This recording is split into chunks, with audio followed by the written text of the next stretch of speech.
would work immediately out of the box for attack and for chip. So we had to spend a lot of time developing these assays, this lab protocol, what we sit and do in the lab when we're wearing our lab coats, accounting for the different species, the different tissues, the different developmental stages. We needed to account for the fact we were using tissues often rather than cells growing in culture. We needed to optimize reagents that we use, the chemicals, and we had to account for the fact that 6 different labs or more were doing this, and not every lab has exactly the same equipment. So we needed to have protocols that were robust enough that they would work in Norway, in the UK, in Greece, or wherever. So this was a major challenge, but we got there, and we were able to take all of our almost 1,000 samples and process them through these techniques.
I'm sure I'm missing 1 or 2 names here. If you're here and I haven't got your name here, that was not my intent, but there's been a lot of people who have worked very hard, especially in the optimization and development of protocols, and of course producing these libraries. So all I really can offer you then is a very big thank you for all your hard work, and good luck with all your analysis going onwards.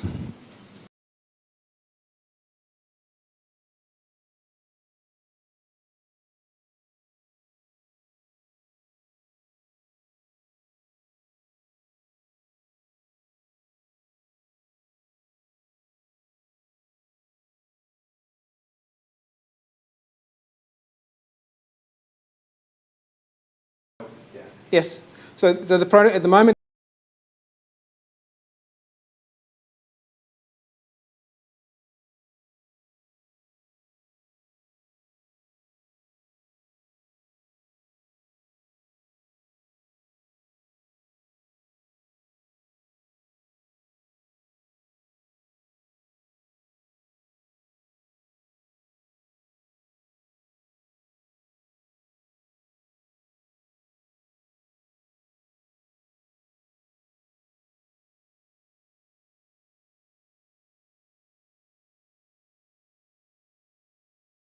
You found it? Yep, it's coming up now. It should be open already,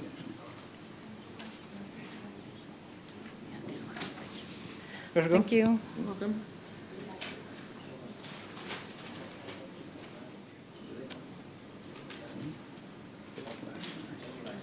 It looks correct right there.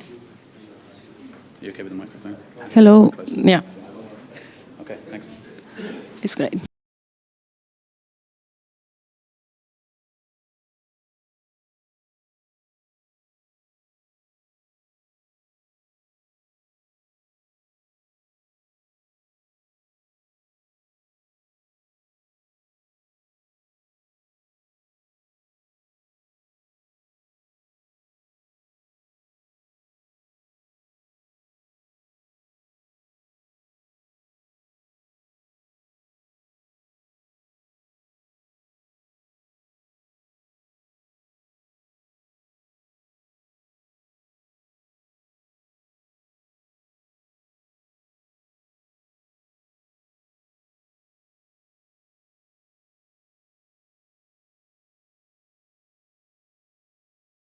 Us to process all this new data generated with these new protocols and these assays.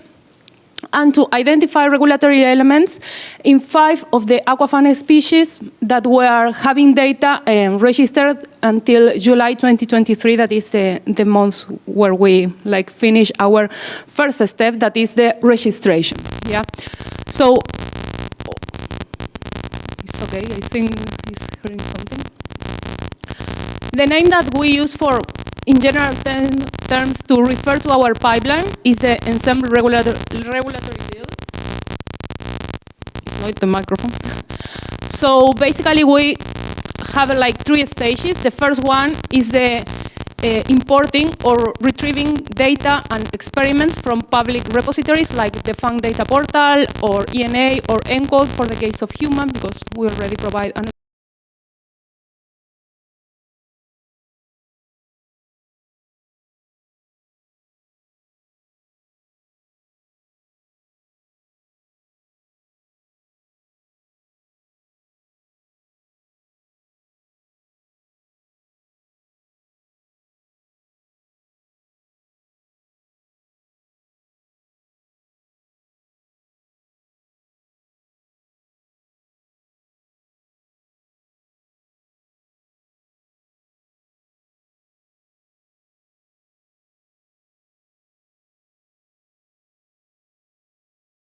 primary analysis pipeline. As you can notice here, this primary analysis pipeline, let me enable the pointer. Oops, sorry.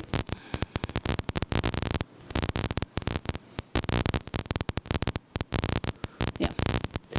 So this primary analysis pipeline involves a lot of different pipelines that are basically designed for the different types of assays that we're interested in to analyze.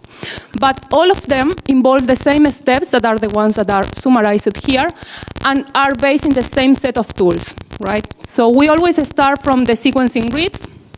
The first step that we perform is to remove remaining adapters still attached to the sequencing grids.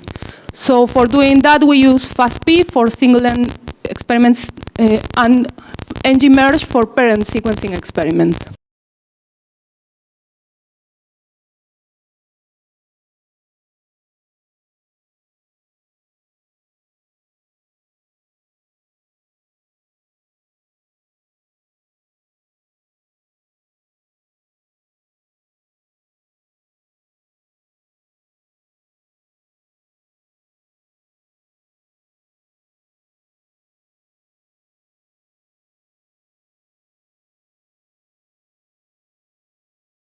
Calling by using GenRich, combining all the information from the different biological replicates.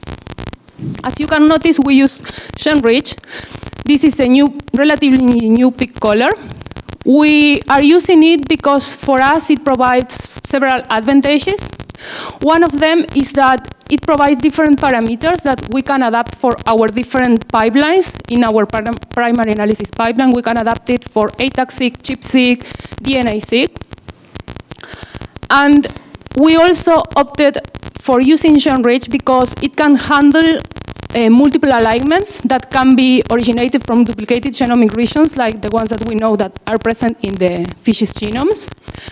And also because it allows us to combine information from different replicates before performing pick calling. So after, we just need to run or to perform one pick calling task without requiring a post-processing like IDR, right?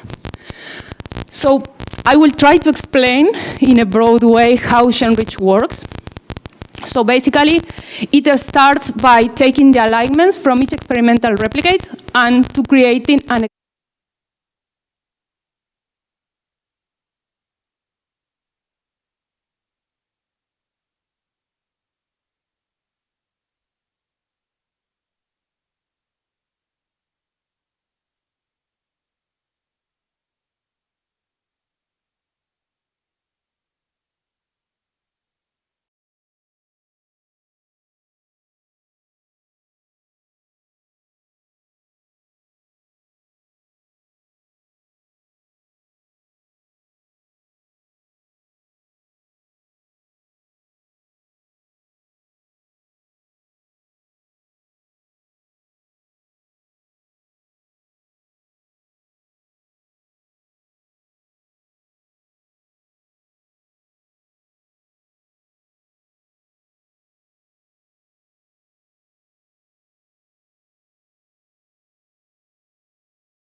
because we were implementing improvements in our pipeline in order to specify which are the regions that we are interested in to exclude, and mainly focus on the genome duplication effects that effect that we can find in fishes' genomes. So, in the case of ensemble, you can see here a region from rainbow trout. We can have from ensemble a file where we have specified different genome repeats that are found through the genome, like, but this file or these annotations are reporting like a lot of different types of duplicates, right? They can be like long tandem duplicates, short repeats, but not all of them will be necessarily highly mappable in our experiments, right? So this is why what we did was to design a pipeline that is mainly based on the experimental data that we have, right? So what we did was to take the different control ChIP-seq experiments we had, we processed them identifying peaks there with GenRich, and then we combined these peaks in order to obtain a set of consensus peaks. So you can see here, these are different peaks identified in different control samples, right? And then we overlap these consensus peaks with the ensemble genome repeats in order to identify which of them were annotated. So basically at the end, we ended just masking the regions that are highly mappable in our experiments, right? So in this case, this region, instead of having all these repeats marked, we only have these three, right? So this allowed us to have less fragmented peaks and also to retrieve more information from different genomic regions that otherwise will be fully masked. Another improvement that we did in our primary analysis pipeline was the introduction of gapped peak tracks for the case of the histone marks that are characterized for broad marks like H3K4 monomethylation, the mark that is related to active enhancers. So in the case of this pipeline, what we do is like to perform two different peak calling tasks. The difference between them is basically different values for some parameters that are involved in the peak calling process. So we are detecting narrow peaks and broad peaks. You can see here an illustration of a narrow peak tracks and a broad peak tracks. So then we combine these two tracks in order to obtain a gapped peaks track, that is the one that is here in pink, where we report the broad peaks, that are overlapping with narrow regions, and we highlight what are the narrow regions that are involved. So when you are retrieving information from our browser, you will obtain for this type of histone marks, this type of tracks. The aim of the primary analysis pipeline is producing high quality data that will be used in our regulatory annotation pipeline, right? But not all of the data that we produce in the primary analysis pipeline is later used. Before doing that, we have a quality check step in which we select what are the experiments that we consider high quality for our further analysis. We analyze different statistics, like the percentage of exclusive peaks per epigenomes, overlapping of the peaks with the ensemble repeats that we didn't exclude in our masks, the number of peaks that we obtain, the overlapping between ATAC-seq and ChIP-seq peaks, and based on different statistics, we decide how many of the experiments we produce in our pipeline will be downstream used. In our regulatory annotation pipeline, we have two steps. The first one is the identification of the regulatory features. This was improved in our database for adapting to the AQUA-FAANG project. I will try to explain briefly how it works. So basically, we start combining the open chromatin sequencing peaks that we detected. In the case of AQUA-FAANG, we just have ATAC-seq, but we could also incorporate DNA-seq peaks. We combine the peaks across all the different experiments we have for a determined species or assembly. For defining a union peak set, this set is then compared or integrated with the annotation of TSS that we retrieve from ensemble, and then we define promoters in a broad way, like calling the regions from these union peaks that are around windows that we define, that are falling, in windows that we define around the TSS. So after this step, we have the set of our promoters, and then we have a set of candidate open chromatins. Then we use information from these two histone marks that are related to active enhancers for identifying which of these candidate open chromatins will be enhancers and which will be open chromatin regions. So we detect how many of these are overlapping with ataxic peaks, let's say, for identifying which are representing active sites. And then we combine the candidate open chromatin regions with annotations of ensemble exons for identifying the sets of enhancers and open chromatin regions. So at the end, we will have 3 different types of regulatory features: promoters, enhancers, and open chromatin regions.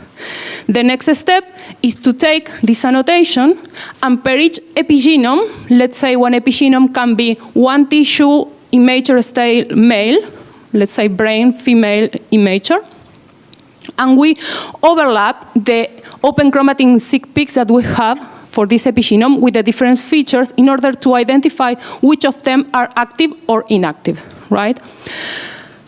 So I have an example of a genomic region here for turbot. You can see here there is a gene annotated. Our regulatory build is reporting 4 features here. The 2 ones that are in gray are open chromatin. The red one is a promoter, and the other one is an enhancer.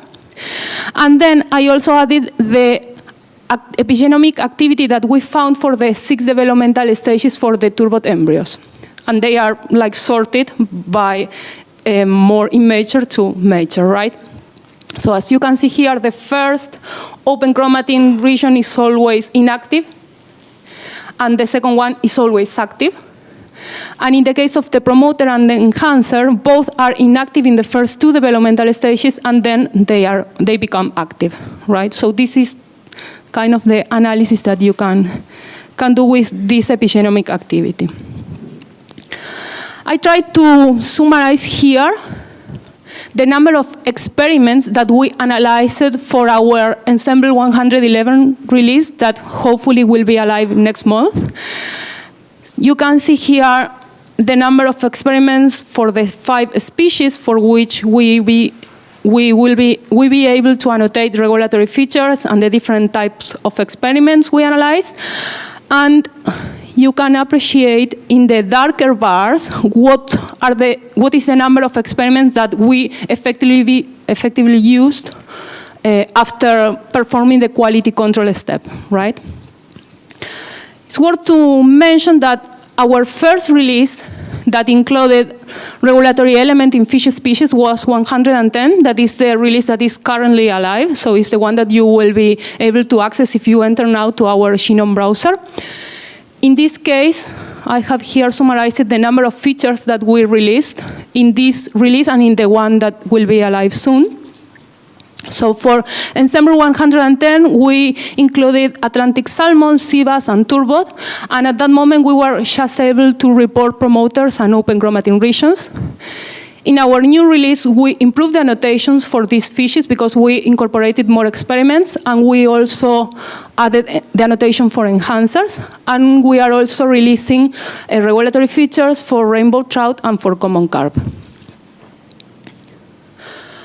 So I want to say thank you to all the Ensemble regulation team. We are all summarized here. Of course, to all the Ensemble team and to all our funders. And thank you for being here, for listening to me. And that's it from my side.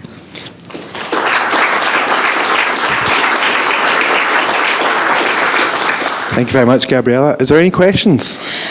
Sorry, I don't know if you prefer or not, but with Garth, because Garth, my line manager, the project lead of Ensemble Regulation, will present now like a talk that is related to this. So we were thinking in that maybe we can answer questions at together. the end, if the audience is okay with that, because we can answer together. If you Okay, agree. yeah, very good. Okay, thank and if you. we can call up Garth to the stage. He's going to give us an update on how to use all this.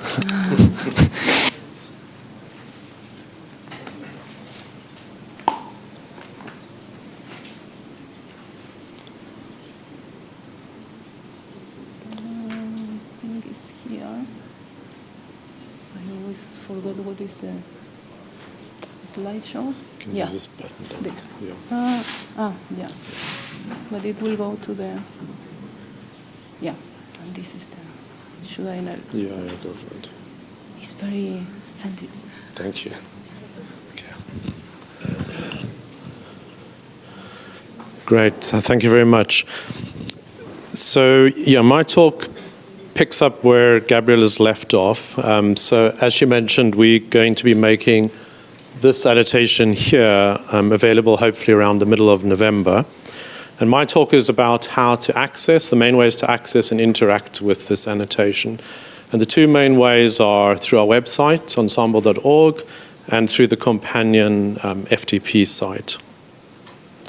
So the main part of our website is the genome browser, and as I'm sure you can expect, you can select the tracks of interest. So the ones I've chosen here are a gene track, which is showing sort of collapsed view here of the transcript, so you can see the exons. This sort of angle bracket is indicating the direction of transcription. There's also a track here of variants from a study from EVA, and as you can, and then just below here is our regulatory annotation.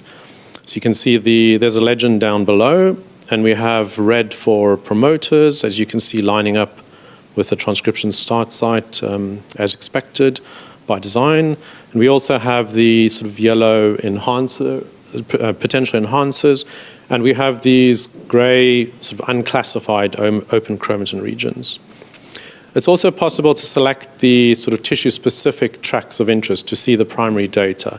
So here we have brain and embryos stage, and you can see the different histone marks that have previously been mentioned, ATAC-seq, which is open chromatin, and these different marks that line up here down below.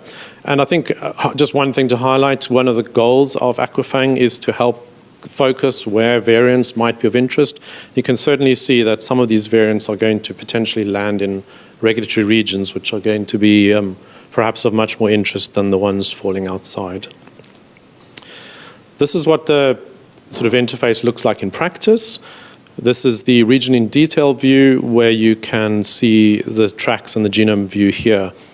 The previous image I showed was exported from this export image button, which is useful if you want high resolution PNG or a PDF. And then you can choose the tracks here with this configure this page. So when you choose configure this page, just to walk you through this a little practically, you get the different sort of sections for the different tracks. The one I'm talking about today is in regulation, and we have the regulatory build annotation track, but then this is where you would choose your sort of cell-specific primary data of interest. So we have brain, I'm selecting brain here just for example, here within the CARP, and we have, here's the cell tissue tab. We would then go to the experiment tab here, and this is where you can choose the primary data that's available for the cells that you've selected. So it's not all available, but just the ones that you've actually selected. We have categories of histone, open chromatin, transcription factors. And then after selecting our tracks, we then can sort of configure what we want to see from peaks and signals, as well as the epigenome activity that sort of Gabriella highlighted in terms of a summary of which of the tracks the regulatory features are active in. And this is sort of what it will look like. I just wanted to highlight a few features here just sort of to help with interpretation. So I think we'll start maybe here with the promoter. So we have a nice clear promoter at the start of this gene. And you'll see piling up sort of below are these marks, H3K4 trimethylation, H3K27 acetylation, which are very characteristic of an active enhancer. So there's very good evidence that you then have this promoter is active in these tissues. However, if you look across here, for example, at this unclassified open chromatin, the same sort of thing is occurring. We see a lot of sort of pileup of the same sort of marks. And I think, and similarly to some degree with these ones over here. And I think for there, it's just worth highlighting that sort of the 5' ends of transcripts is somewhat uncertain, and where exactly transcription starts is not a totally definite thing. And so you might want to sort of consider this as functioning like a promoter. So don't take the classification as without needing interpretation. It's a guide to help you find things of interest, and then looking at the primary data, you can help understand what exactly it's doing in the tissues of interest. I also wanted to highlight we have sort of separate male and female for each of these stages. We could have combined these, but we've kept them separate because, as you can see, the data is very good and gives us pretty clear tracks, even with the biological replicates that are available. And you might be able to find sex-specific differences, but I think probably what mostly will be most useful is you can see how reproducible these tracks are. And that can give you a good indication that in this particular locus, the data is really coming through strongly and can be more reliable than one where you're seeing quite a fair degree of differences. You can also, given a specific feature of interest, you can click on it, and by following this ID link, you can come to this page. And I think the most important thing on this page here is the summary of regulatory activity below. And here you can see, for example, that this enhancer that we've selected on has been detected very clearly in the brain and has not been found to be active in the remaining tissues. And so before moving on, I just wanted to pause to point out things that I'm sure you're probably all aware of, but it's worth bearing in mind that our regulatory annotation is based on peaks, and peaks are based on statistical significance. And of course, if you have a little bit of a noise or assembly is not, problems, not mapping as well, you're going to get things not coming through as detected. They're not going to come through as active. So if something's inactive, it doesn't mean evidence of inactivity. So bear in mind that these false negatives are going to be a feature when it comes to looking at activity in this context. Also in general, of course, if you have a more broad distributions of sort of the readout, whatever it is you're measuring, the activity, even if you have two classes, if they're overlapping, you're not going to find a clear distinction between these sort of on and off. So bear this in mind, but I'm hoping that you will find that this can still guide you into areas of interest for further exploration. Okay, so that's sort of the website part. We also do have the files available on FTP, at least these will be available at the time of the release. These could be where you want to go if you want to do some of the more detailed analysis, so it's worth just highlighting what's there. So we have regulatory annotation in a standard GFF format, and we also have the activity measurements in a tab-separated value file. And then we have the primary tracks, the big bed for the peaks, the bigwig for the signals. So this will all be freely available and accessible. This is, for those who don't know, what a GFF file can look like. So this is some of the features, for example, with Turbit. We'll have the chromosome here, the sort of coordinates on the chromosome, the type of feature, and so on. In this case, the 75,000 features that we are putting out there. The activity is the same idea in terms of one row for every feature, but we also have active or inactive sort of classification for each of the different tissues, cell types that we have. Now, I could just stop there, but I thought just to sort of whet your appetite, I'll do some really simple analysis just to show some of the patterns that are in the data already, perhaps to encourage further investigation. So, for example, taking the turbit, looking at the activity, we can sort of group it into brain, the different sort of tissues, so not considering embryo stages here. Sort of the late and early stages, we've got female, male. And now if you think of these as sort of ones or zeros, you can sum up for each tissue. So brain, for example, here on the first feature will be 4, and then 0 on the other tissues.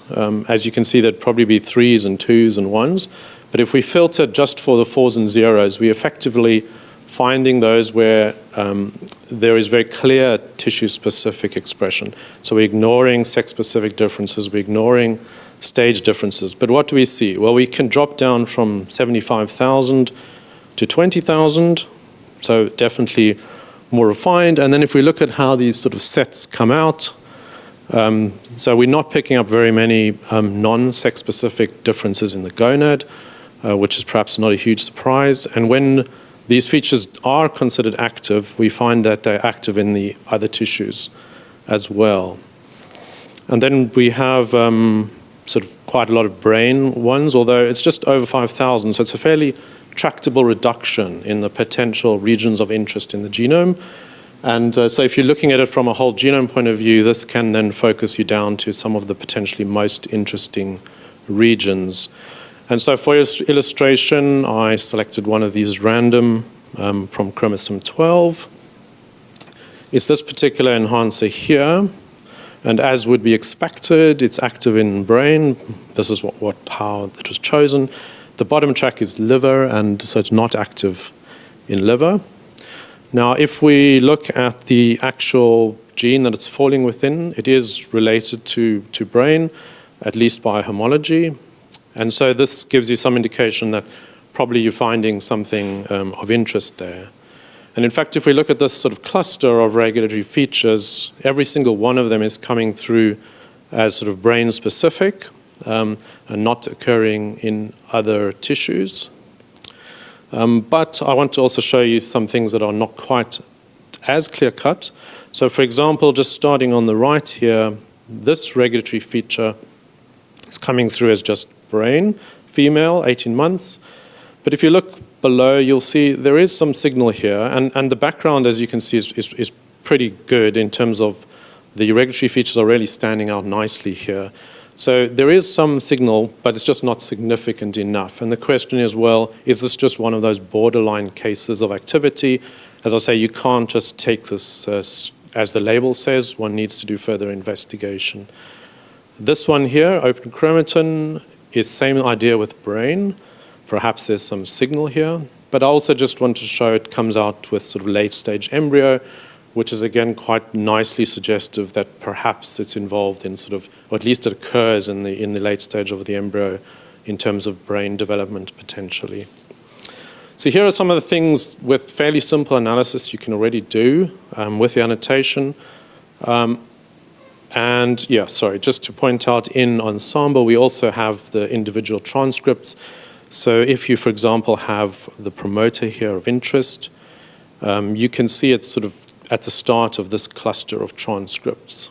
There's also an open chromatin here, which actually has H3K4 trimethylation, H3K27 acetylation, the marks of a promoter, and it is near this transcription start site. So although it's not called as a promoter, I think there's a good case that this could be a promoter where you're seeing alternative transcription start sites. And here's the enhancer that we previously spoke about. Okay, and then really just because I didn't want the embryos to be left out, I chose some of the embryo active and inactive. We don't have an obvious way here of filtering out a lot of these false negatives. Some of the situations I've spoken about. So take this result with a pinch of salt, but it's nevertheless at least for salmon, shows quite interesting trend in that we can see the activity increasing in terms of what we measure as the stages proceed. And at least on the left-hand side here, when something has been detected as active, and this could be a detection factor rather than necessarily biological, but when we are detecting it here, we see that it is also being detected through the later stages. These are probably not the order here is probably not relevant.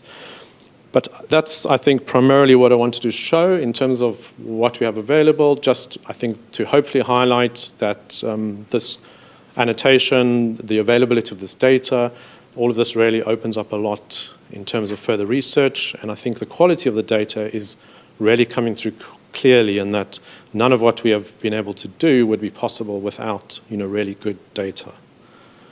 And so we do have help and documentation, but please feel free to contact us, ask any questions. We're around during this conference, so please talk to us if you would like to understand anything in more detail. Acknowledgements again, same team that Gabriella mentioned. It's been a pleasure working with this team in developing this annotation pipeline, and thanks for the funders who make this possible. Thank you very much.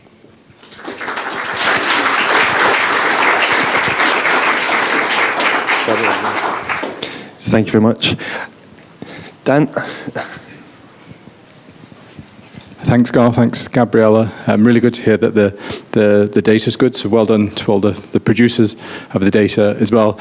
I sort of had two related questions. One was, is there scope beyond AQUA-FAANG? Obviously, the project's ending to uptake more AQUA-FAANG data. So I'm very aware that the immunomap data hasn't been uptaken yet, and I think that has particular novelty and interest. And then my second question is there any plans to develop the regulatory build further to take in other data types, like CageSeq, for example, to better define transcription start sites? Yes, so I mean, there's many ways that we can go to improve things. Obviously, it's about prioritization. I certainly think that we'd like to develop new modalities. I think probably looking into single cell aspects could be particularly important. Like the embryo, for example, of course, it's classic heterogeneous in terms of all the different cells, and measuring a whole embryo, I'm not, it's unclear how much you can really piece apart development. So things like single cell would make a huge difference. CageSeq would obviously give us more precise transcription start sites. In terms of immunoseq, it's a slight challenge because our build is set up for more like baseline measurements, and the immunoseq set is very much based on control experiment, and it would be unclear if it would actually make our regulatory annotation more complex or less easy to interpret. But certainly being able to support that type of environment would be a good further development. Yeah. Do you have a question? Yes, to follow up on this. So my initial question was about the release of this, and as I understand from you, Garth, it's in November sometime. So that's really, we're looking forward to that. My question is then about what about the future? When the genomes are being improved continuously, and there will be probably soon T2T genomes. Will you upgrade to maybe also pan-genomes? Will you be able to upgrade to this new version of better genomes? Yeah, I mean, very much so. The assembly updates are something that we pretty much can do. That is what our pipeline is set up to be able to do. And the pan-genome is going to be a huge development, yeah. Do you have any more questions? Hi, just a very short one. I've seen that your pipeline is working quite well to identify promoters and enhancers in protein coding genes. I was wondering, is it working that well with your non-coding RNAs? Well, for selecting the transcript start sites that we use for identifying promoters, we took every transcript. We do not restrict just for protein coding genes. So from Ensemble, you can retrieve the transcript annotation file for a determined assembly, and we selected all of them. There are long non-coding RNAs and different types of. Yeah, but we didn't measure, how well it performed by the transcript category. But yeah, we didn't impose any restriction in the type of transcript we are interested on. We just estimated all of them. Hi, I have.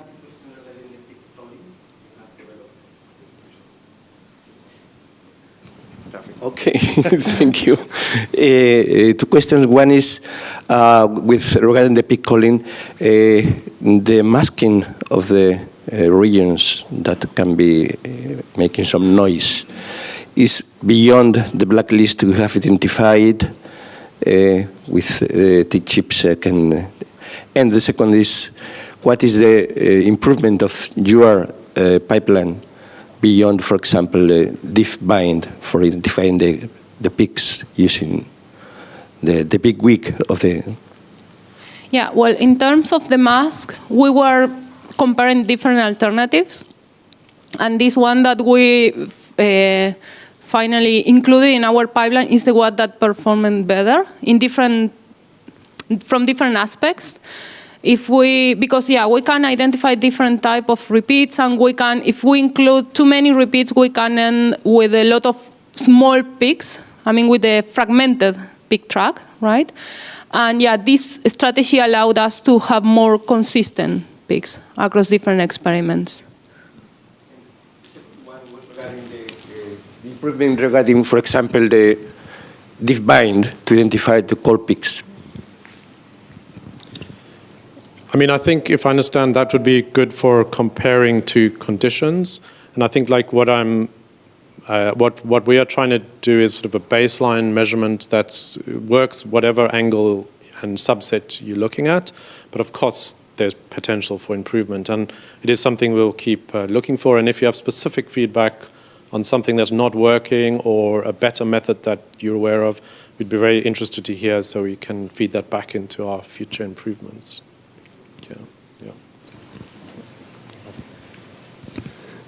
This might be quite a silly question, but in your gene build, you've got the open chromatin regions.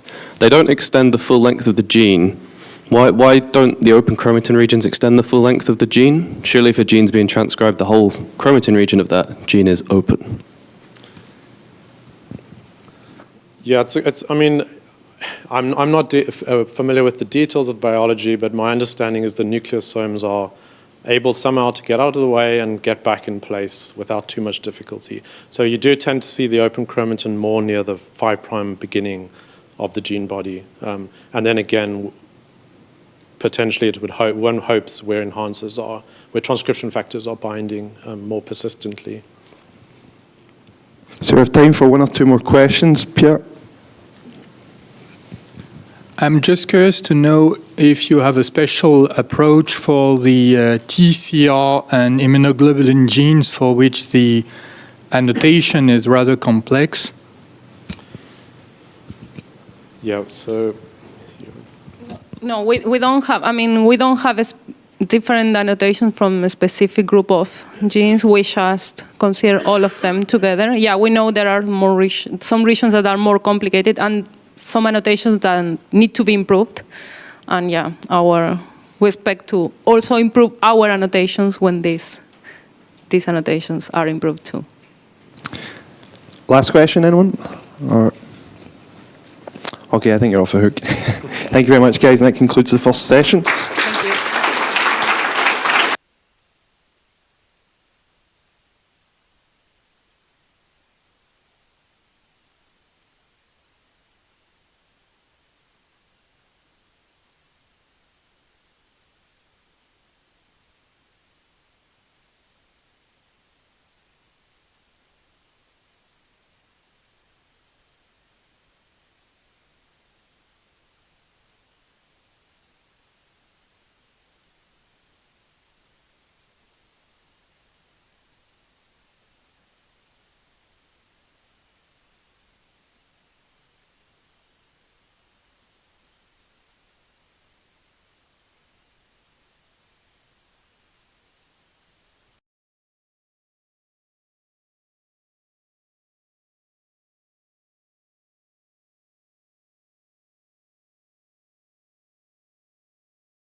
Testing.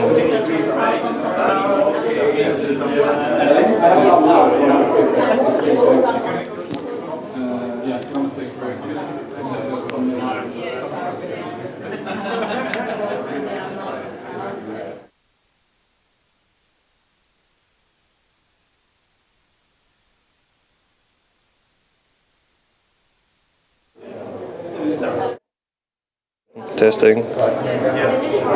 Sensitivity is a little bit better. Testing, testing. 1, 2, 1, 2.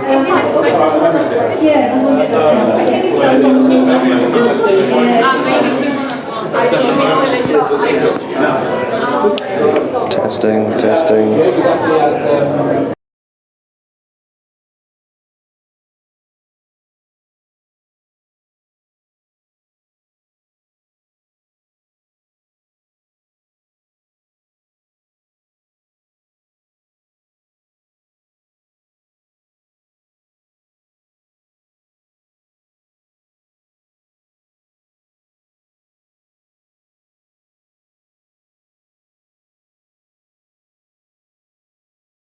Bit better. You can speak to about here. Okay. I can turn the sound up as well. Okay, let's go for that. You'll try that one? Let's try it, yeah. You can get it about there and it still picks you up from even here. So. Okay, we'll try and put it as high as possible.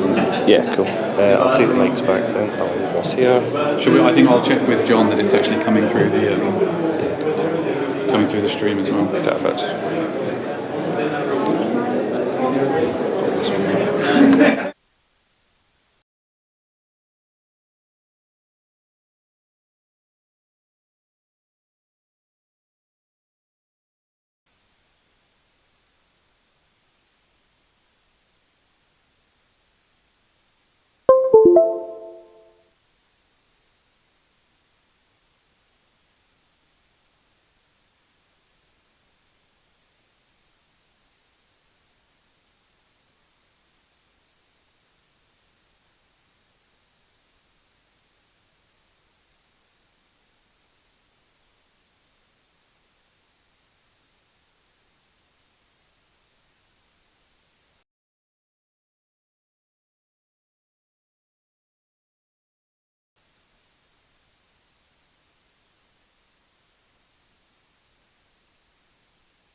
I obviously didn't check that third slide when I said I had a quick look.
Using my data.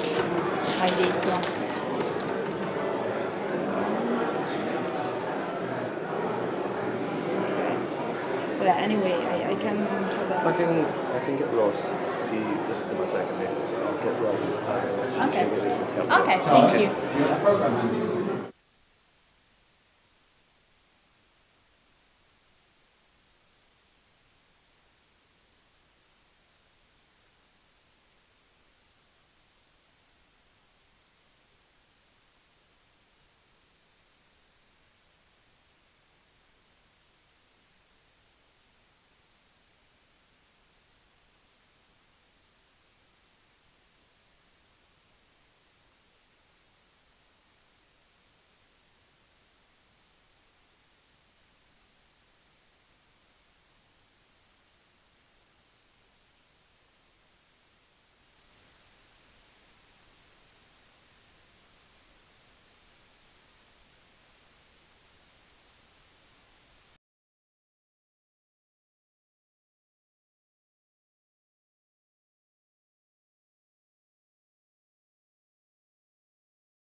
Okay, if you want to try that, see if it's... Okay, good morning, everyone. I think this is it on now? Feedback from you? Good morning, everyone. That's probably maybe too much. Yeah, because now it's feedback between the two. So maybe... Yeah, good idea. Good morning, everyone. Not enough. Higher again? Something in between those two? Yeah. Good morning. Test. Let me go to the back. Test one. Test. Can you hear me? Yes. In the back? Yeah, I can hear you. Yeah? Think it's better? Yeah? Do you want me to keep going? Test. Okay. Perfect. Thanks.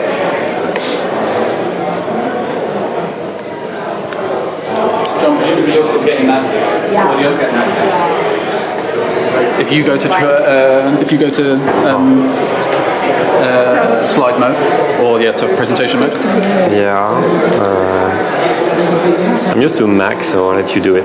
John, sorry, one more question for PDF. Do you mind just giving us a quick? I think it's just this one PDF in this, this session. Okay. just one in the next Since I use a Mac, I use the PDF because. So we can print the form.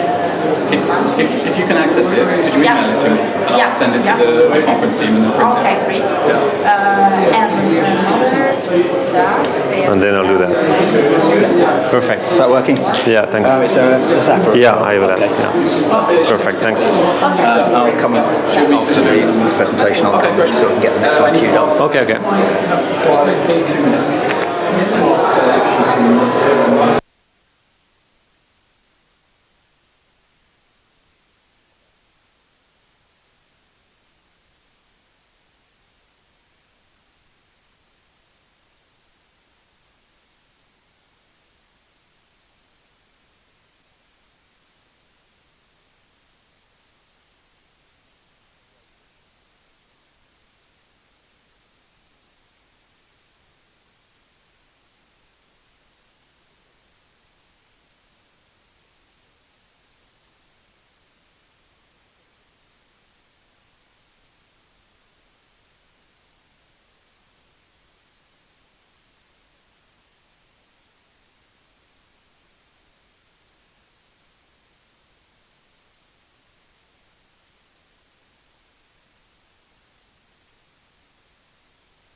Oh, you said you muted? Yeah. Hello, hello, hello. Yeah.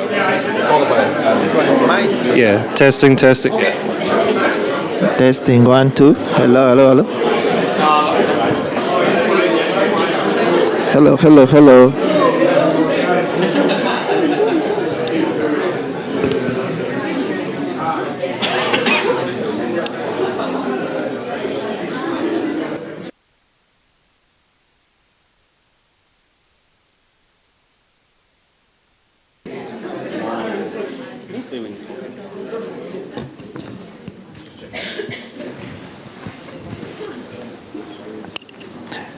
Thank you everyone for coming back quite on time for our next session.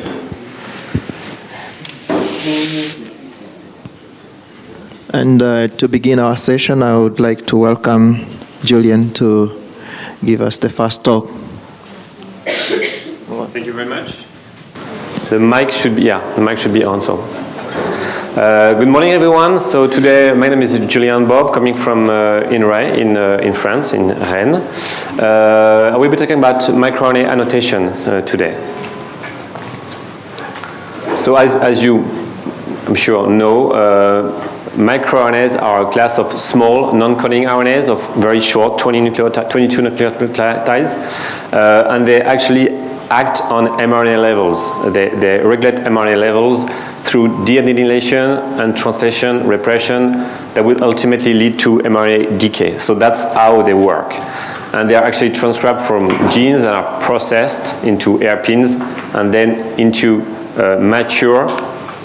short mature microRNA that will actually load onto the Argonaute complex to silence genes at the mRNA level. So we have several problems with microRNAs. One is it's difficult to annotate because they are short, and they are seed sequence that is actually recognizing the motif on the UTR of the mRNA can be highly conserved among mRNA families. And that's especially problematic in not so much in mammals, for instance, but in teleost fish, due to the additional rounds of full genome duplication, especially in all teleosts for starters, but then also in salmonids and carps. And we've been facing over the year many difficulties that are an over-prediction of the number of microRNAs by several tools, and the difficulty in providing an accurate annotation due to those duplications. There's also one other problem which I will not address today, is the difficulty is identifying their biological targets, and that's another story, and that's even much more complicated, but not today. Okay, so the approach that we've used is to pretty much, because the gene repertoire of microRNAs is much smaller than for protein coding genes. So the approach that we've used is to track all the genes, the microRNA genes in teleost from before teleost genome duplication. So using like Holocene species like GAR or bofin. And to pretty much track all the genes, the gene repertoire in different species. So you see that we end up with approximately 300 microRNA genes in teleost, non-salmonid teleost. So the idea was to do that manually based on the expression, on the reads that we know, and then manually annotate that because again there's a limited number of genes, so we can do it manually. Semi-manually. So this is included in a database that is called Fish microRNA, in which we provide annotation, we provide expression data, like for instance here the expression of my favorite microRNA called MIR202, which is a gonad-specific microRNA. And right now we have like up to 12 species in fish microRNA, and more are coming. And you can do BLAST, and you can find the link to the genomes, the link to ZFIN, and that's what we use to make the data available to everyone. So that's what we did before, and in the AQUA-FAANG project, we developed, sorry for the small A, we developed a new pipeline to automatically annotate the microRNA genes based on synteny. So the idea is that we start from putative hairpins, and we try to get synteny support to automatically or almost automatically annotate microRNA genes. So first step is to identify putative hairpins from the prost, from the reads, the small reads that we have. So either we have a putative hairpin with two mature forms, flanking region of, and we had a flanking region on both sides, or we have only one form, and then we have to extrapolate based on the position of the mature. So it's either one. And we do some filtering with at least one mature with a sufficient coverage, and we need at least one mature that has been annotated before, even though if it's an imperfect match. And we remove overlapping hairpins, and with a preference for sequences that have two matures, of course, and the highest coverage. So, okay, this is our new genome with a putative hairpin, and we go for 15 coding genes downstream and upstream of the hairpin, and then we look for the orthologs in fish using the Genomicus website, in which we have many species, and that's also totally available to everyone. And then we are going to try to blast the hairpin to the other genomes and find putative homolog hairpins, putative orthologs. And then we will find neighboring genes and see if they're orthologs to the one that are neighboring genes of the putative hairpin. It's super simple, really, nothing tricky. And then based on that, we decide to keep the best homolog with at least two conserved genes on one side. That's the criterion that we use so far.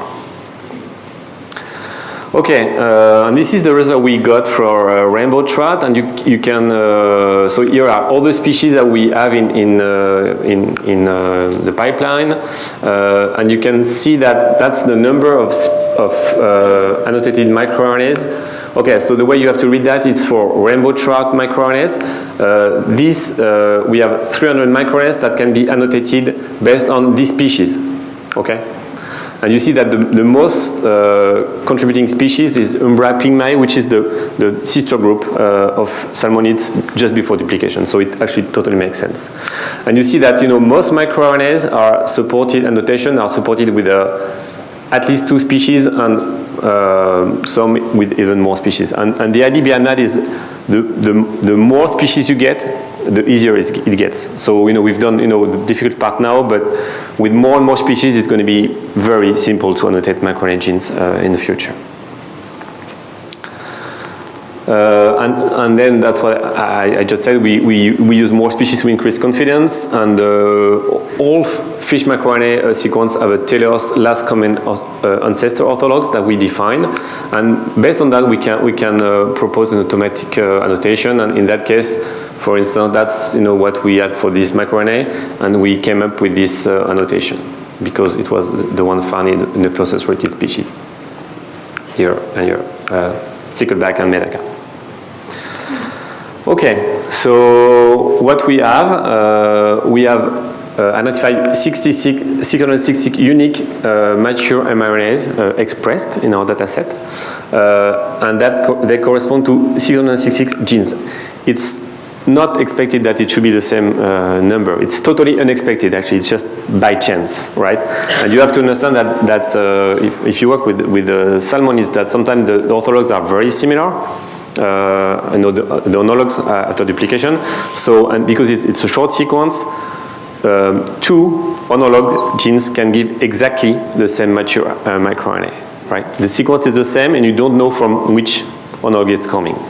Anyway, so don't look too much on this number. It shouldn't be the same, but it's the same. And when it comes to genes, we have 42 singletons. We have 282 genes in duplicates.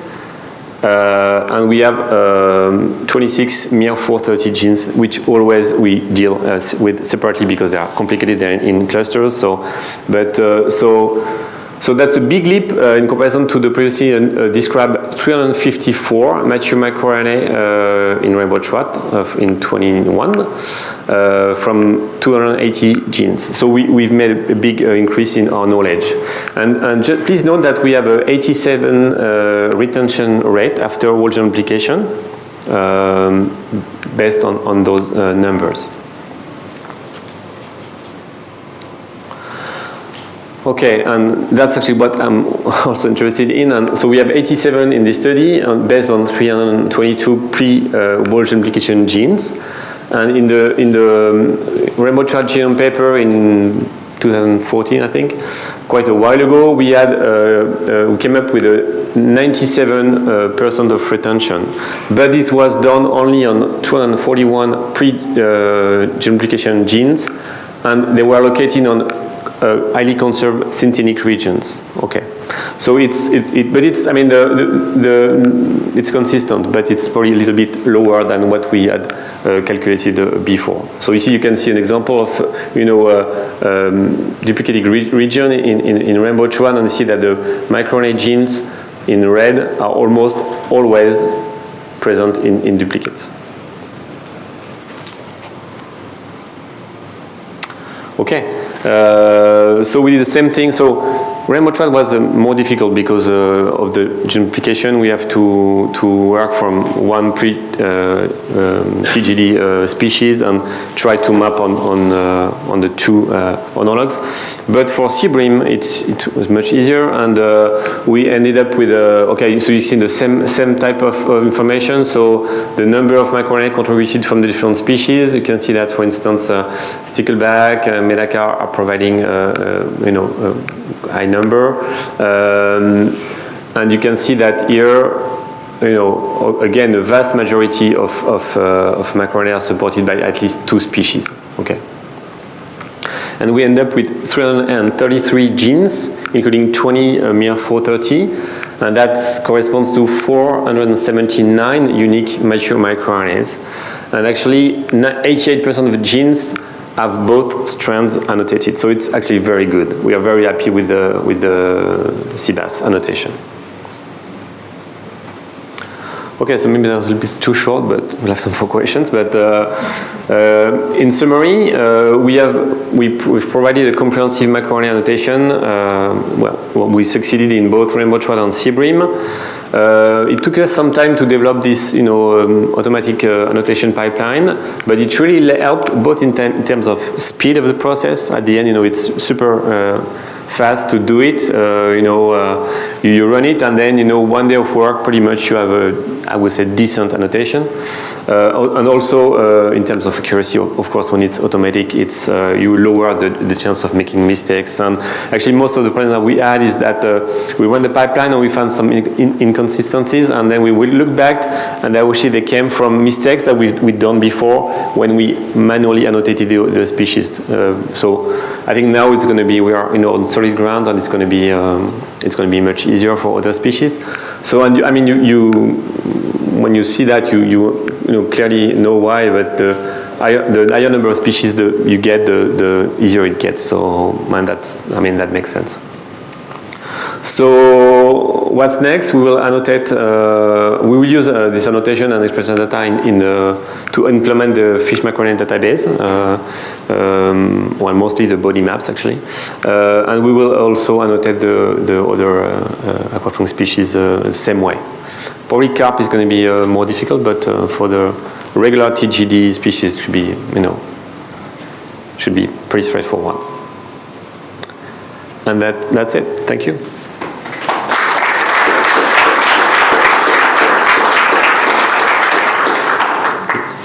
Yeah. So, question. So, near 430, you said you have like 26 and 20.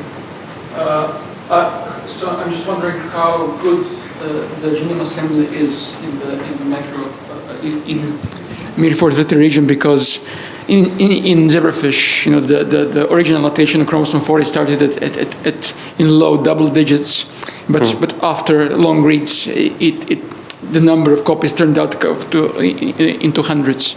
Yeah. Right. Yeah, I mean, MIR430 is always complicated, and you're right. One of the limits could be the quality of the sequence, but now we are working with pretty high quality genomes, and that shouldn't be a limiting factor. MIR430, it's more a matter of coming up with an annotation that makes sense, which is not easy because it will be replicated in tandem, differently depending on the species. So naming the genes, they will be all co-orthologs. And do they all actually map to one or two clusters? Yeah. It's a little bit of a nightmare to annotate, to be honest.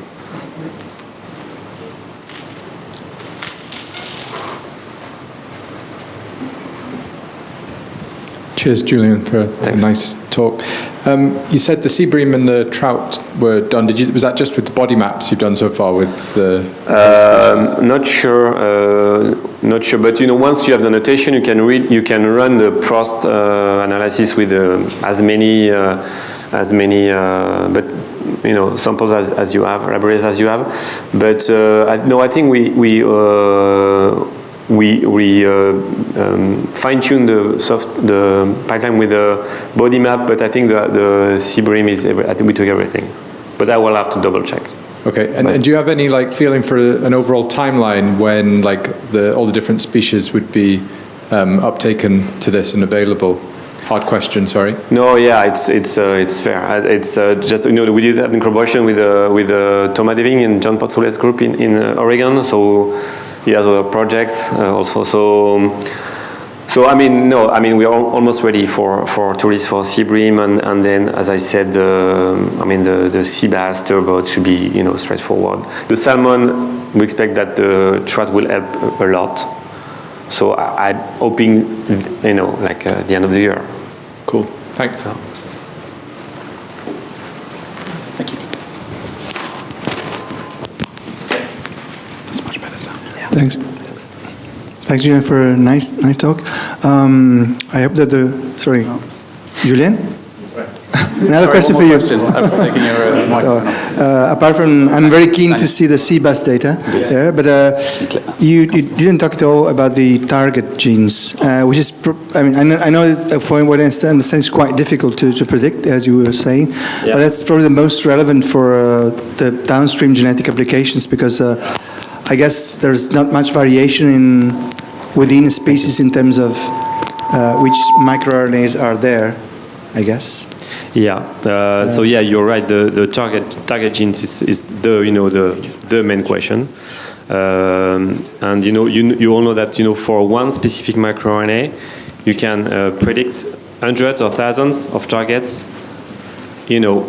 Express targets, not and then so that's that's difficult to deal with, and then when you look at the literature, in most cases where they have actually, shown that one microRNA can target a specific gene, they did it, in vivo or not, with luciferase, something like real. It turns out that one gene is sufficient sometimes to trigger the phenotype that is controlled by the microRNA. So it's super complicated. So we are, actually doing some work right now, hoping to have that published pretty soon, actually. And we are, coming with the theory that for target genes to be credible, it had to be quite stable in expression because it's known that microRNAs that target limited repression, maximum two-fold change of 2, right? So if the gene is already moving all over the place like crazy, there's no way, or it's unlikely that the microRNA will actually do something to this gene. So to this extent, I think the AQUA-FAANG data set is very good because you have replicates, and you can actually approach this information, the stability of the gene, which is, I think, an important factor to take into account. And another important factor is probably the conservation of the binding in the UTR in evolution. And again, the AQUA-FAANG, but not only, but the AQUA-FAANG data will be useful because you have information in different species. So that would be that's how we what we're trying to do and trying to show. But yeah, it's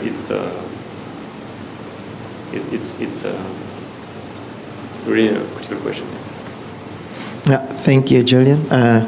Any more questions, you can reach out to him. Let's move on to the next presentation from Daniel. Yeah, that will be me. Thanks a lot. Ooh. Can you hear me? Yes. Yeah. Yeah, we need it for the stream though, but if you have it quite low down, it should be. Okay. Is that better? Yeah, it seems to. Sorry, I have a very loud voice, so.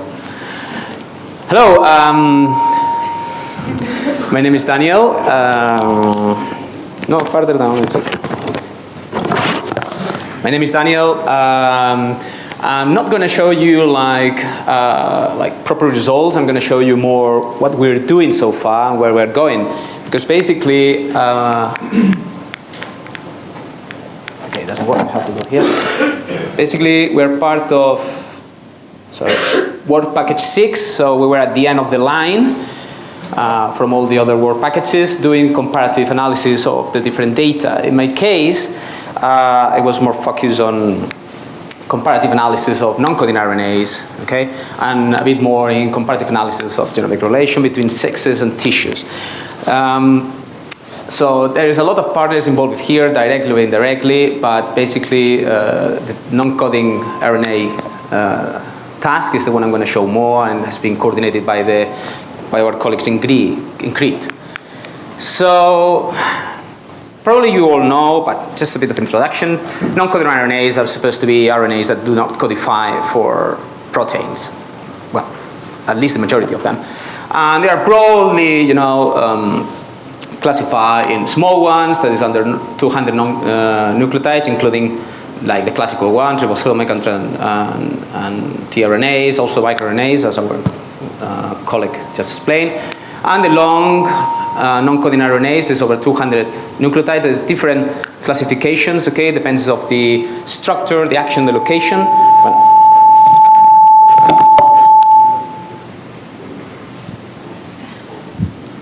Okay, I will try my best. And if I'm really far away, okay.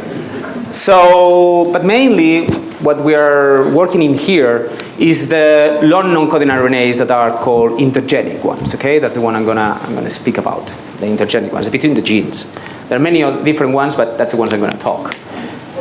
These long non-coding RNAs, they have many different functions, okay, depending where they are, but basically what they do is regulate the transcription of the genes. You could do that directly in the nucleus by interacting with the DNA, like helping to open and close the chromatin. Sometimes they work as a scaffold for proteins. Sometimes they are a decoy for this same protein, so they can prevent or promote to open the chromatin. Sometimes they guide them, so they interact with them, and sometimes they respond to stimuli.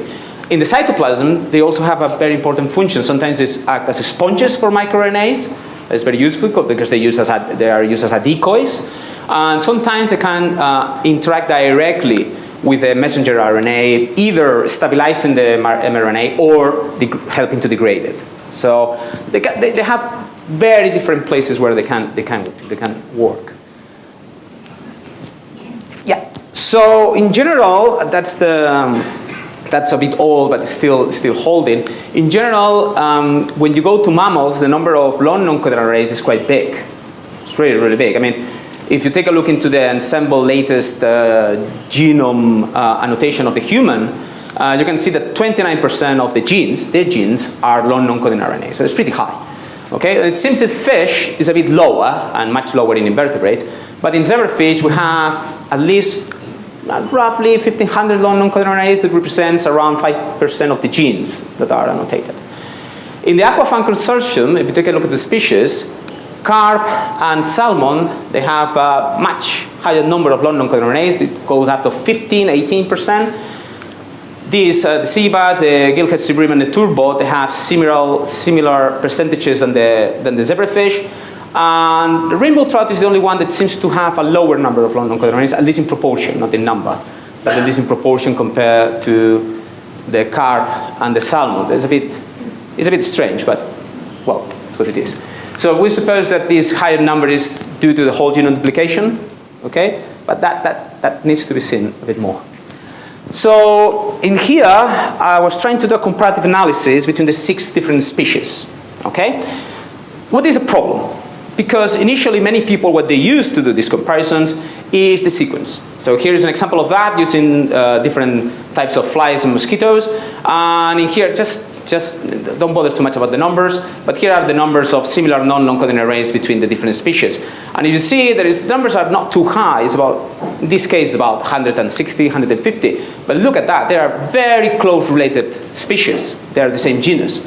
In our case, we're talking about species that they are not even in the same group. So they're really, really far away. So the question in here was, if we want to look to conserved long non-coding arrays, should we look into the sequence? Or maybe should we look to regulatory regions? Because some authors, what they say is what is conserved is not the sequence, but the region that regulates their expression.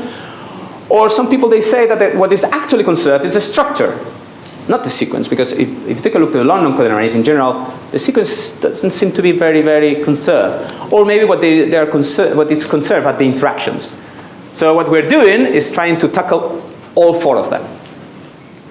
It's a bit of a work. Here is just some examples of a crude analysis of the long non-coding RNA expression data that has been generated by the consortium so far. In here, I'm not distinguishing between sex or anything, okay? Just taking a look, or mature and immature.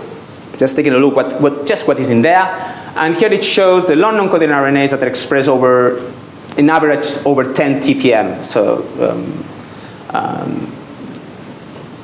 normalized counts. We can see that embryos is a bit of a range of different long non-coders expressed. Carp has a lot of them. Here is as percentage. And here the long non-coders is expressed in different tissues, okay? And in brackets is the ones that are, it seems to be exclusively expressed in that tissue. So there's not in the other one. So the numbers are pretty low, but still there are some of them that seems to be exclusive for each tissue. As I say, that's a very crude analysis. We have to redo that, distinguishing between the sex and between mature and immature. But it gives an idea of the number of long non-coding RNAs we can find there. It seems low compared with the big numbers because, I mean, to be honest, long non-coding RNAs are very lowly expressed. So the expression is very, very low.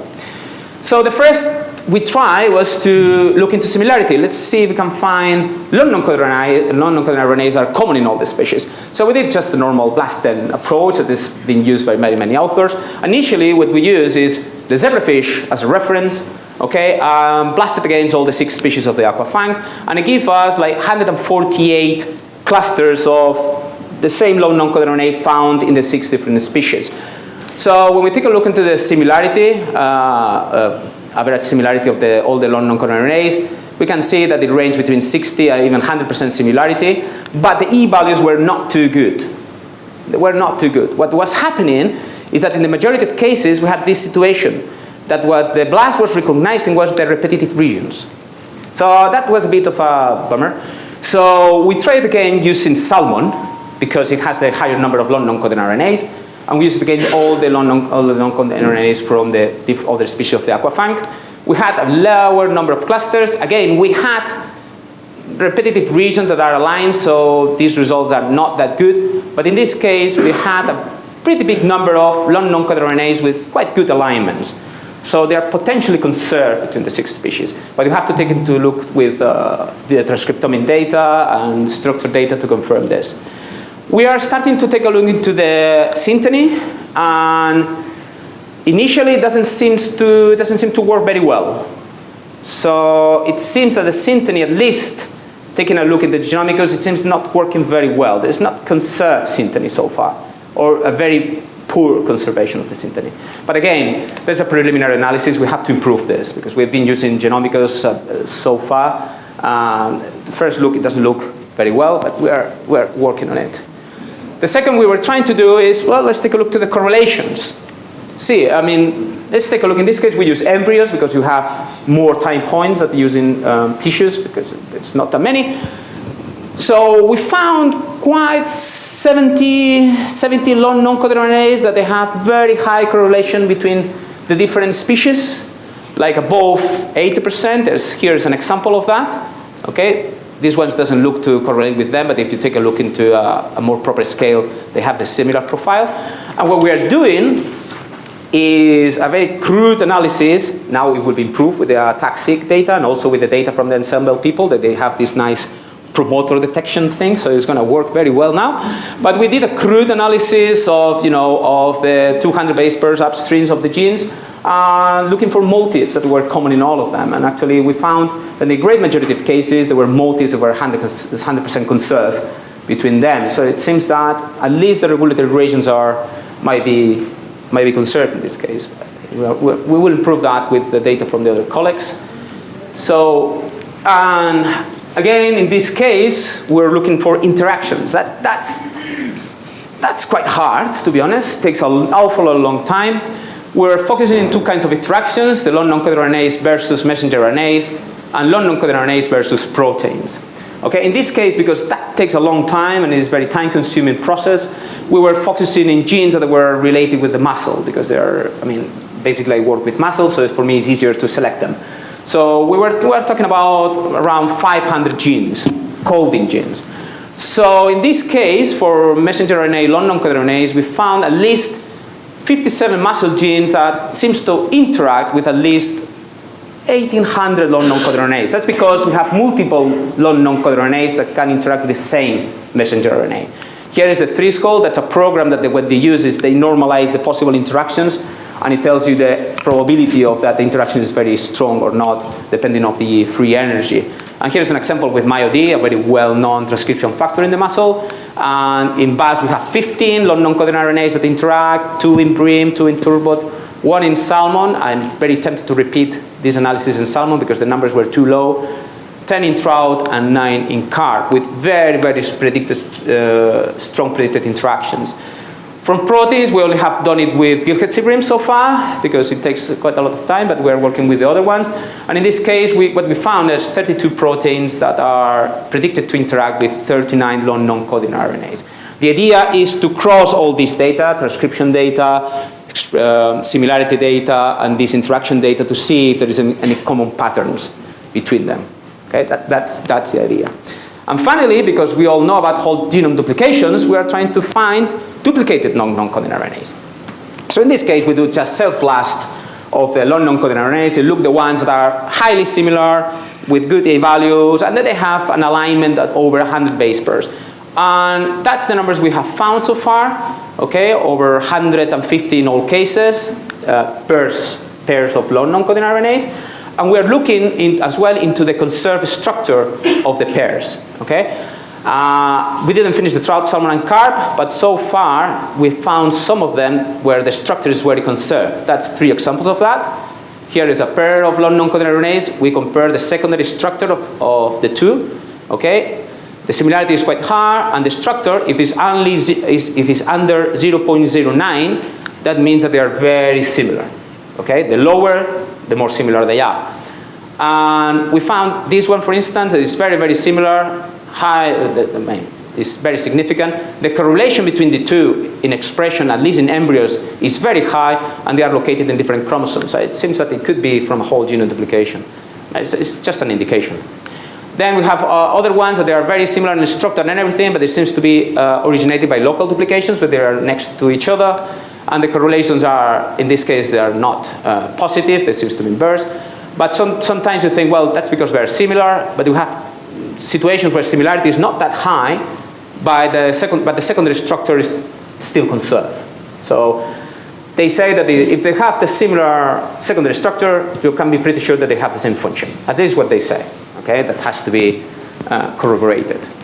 And just to finish, because it has to be a very short talk, we are doing something similar with onologues, because I've always been very interested in them. So I'm taking a look into the conservation of the expression between the differences. stages of embryonic development, tissues, sexes, and everything. So we are working on that. And we're taking a look so far if the correlation among species is the same. We can see that some genes have very high, that's the average correlation. I did comparisons between all the genes and all the homologs for all the species, and that's the average correlation of all comparisons. There's some genes that have very high correlation, so the correlation is very conserved. Some of them are not that conserved, like in this case. That's for embryos. That's for the body map. In this case, we're taking a look into, that's only showing the muscle, so we were comparing fold change. Sorry, I'm going very fast, but I only have 10 minutes. So if anyone has a question, I will be very happy to answer after that. And that's the whole list of things we have to do. So we have to finish the analysis, we have to take all the ATAC-seq data, we have to take all the new annotations for promoters and enhancers, and without losing our minds, try to combine everything to make something, that makes sense out of it. Because long non-coding arrays, so far, they're quite hard to work with. So that's where we are now, and that's where we want to go. So if anyone has a question that maybe I might answer, you're very welcome to ask. We have time for 2 or 1 question. 2 or 1? Just 1, so that another one can ask. Okay, thanks. Actually, I have 3 questions, but I will just start with 1. Yeah, that's fine. Yeah, the easiest. So in your presentation, in the initial analysis, you show like almost more than 800 long non-coding RNAs are about 10 TPM value, and which are mainly intergenic long non-coding RNA, right? Yep. Yeah, I was a bit surprised with this number because in human and in cattle and the livestock species which I checked, they always have like below 2 TPM value, even like lower than 0.5 TPM values. And on top of that, if you check intergenic, they are even much lower. But when you check the antisense RNAs, which are overlapping with coding, then you could imagine or expect them to have more than 10 TPM. Do you think, is it because those intergenics are not intergenic, but actually overlapping with the coding gene, or are the antisense long non-coding RNAs? Well, that's a very good question, because that's very true that normally long non-coding RNAs, they have awfully low levels of expression. So I was very surprised. That is the case of the CARP. It doesn't happen with the other ones. They're still there. They happen high numbers, to be honest. It only happens with the CARP. The problem is when you download the data for long non-coding arrays, it doesn't tell you if it's intergenic or not. The only ones that has them classified as intergenic is the zebrafish, and the other species is not. So I have to investigate that, because I was really surprised about the numbers like you are. And actually, I can show you later, there is some other, especially a few tissues like gonads, in where the numbers are awfully high, like really high. I need to find an explanation for that. Yeah, thank you. I think, we can have more discussions. Let's have the next presentation. Thank you so much. You're welcome. ¿You're next? Sí. ¿Esto qué se pone aquí? Es un rollo, pero es para... ¿Cómo haces? ¿Lo pones aquí? No, yo te lo cuelgas aquí y esto te lo cuelgas aquí. ¿Y cómo abres esto? Gracias. Here is quiet, here is very loud. Yeah, mine is very loud. This is working or not? Because you didn't use this. The laser is working. You have to pass the slides. We'll try and fix it another time. If you stand here instead, then the laser... It's not working here. This one, yeah. You see this red one? Yeah, but for the slides, no, just press down. Yeah.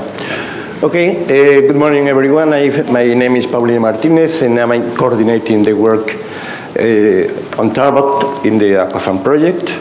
So, Tarbot is a species, a flatfish species, which main production problems are related with diseases, but growth is a target of breeding programs, and also sex control is important because the females grow much higher than males, and the production currently, this is from the last week, 100,000 tons. China is the biggest production, but Spain is the second one.